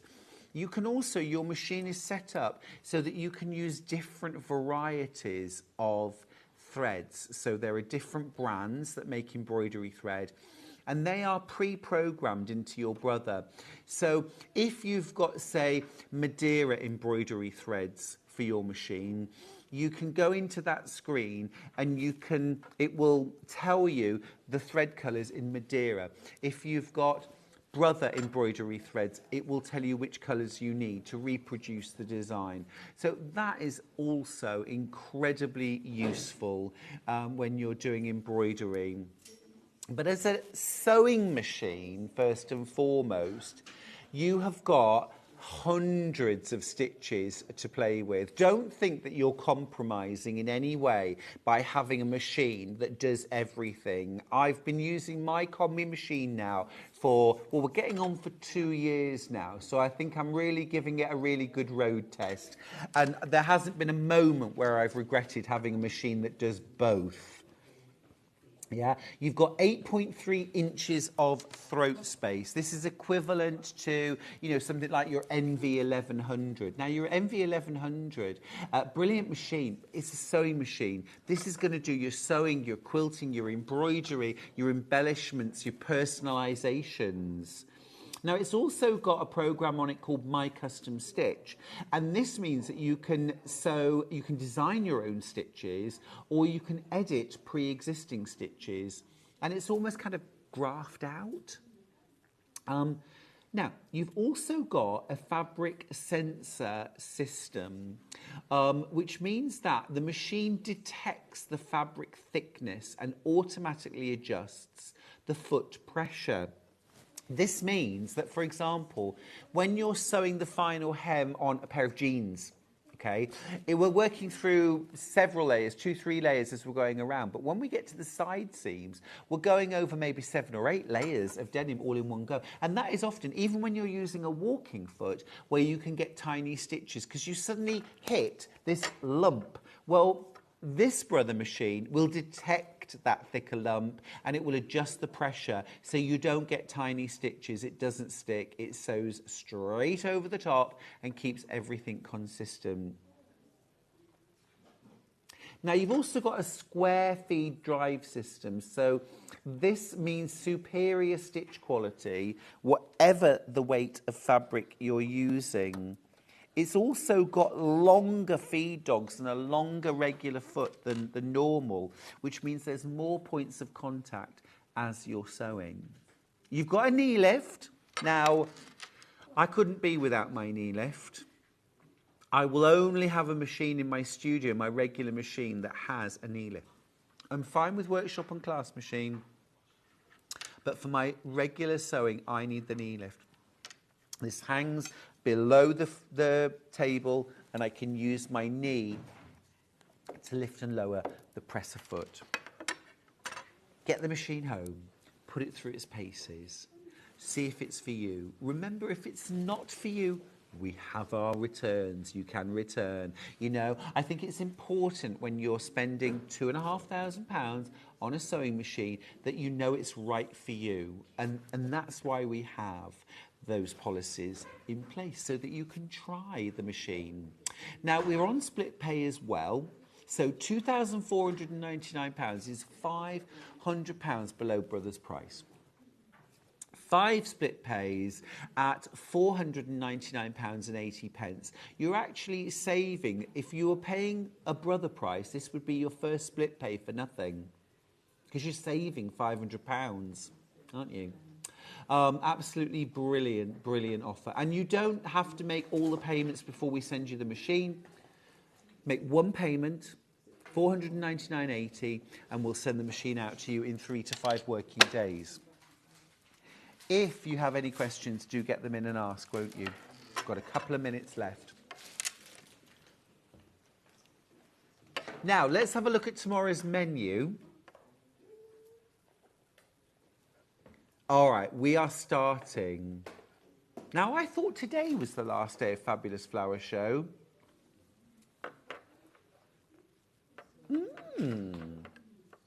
Okay, well, first thing, 8 a.m, Fabulous Flower Show fabrics. Can't wait to see those.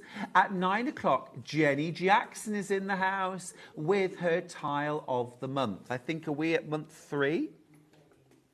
Month 3. Now, at 10 o'clock, I will be meeting one of our newer guests. I've not met Amber before. Amber Elizabeth is here with the Tyra trousers by Plowen Patterns. Looking forward to meeting her tomorrow. At 11 o'clock, Jenny Jackson is back with the sewing machine cushion and the alphabet hanging.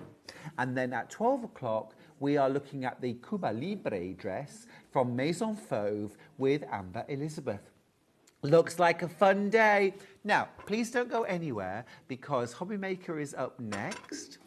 And it's going to be a fabulous show. You don't need to retune your channel. Stay right where you are. I will see you bright and early tomorrow morning at 8 a.m. Check out your baskets. And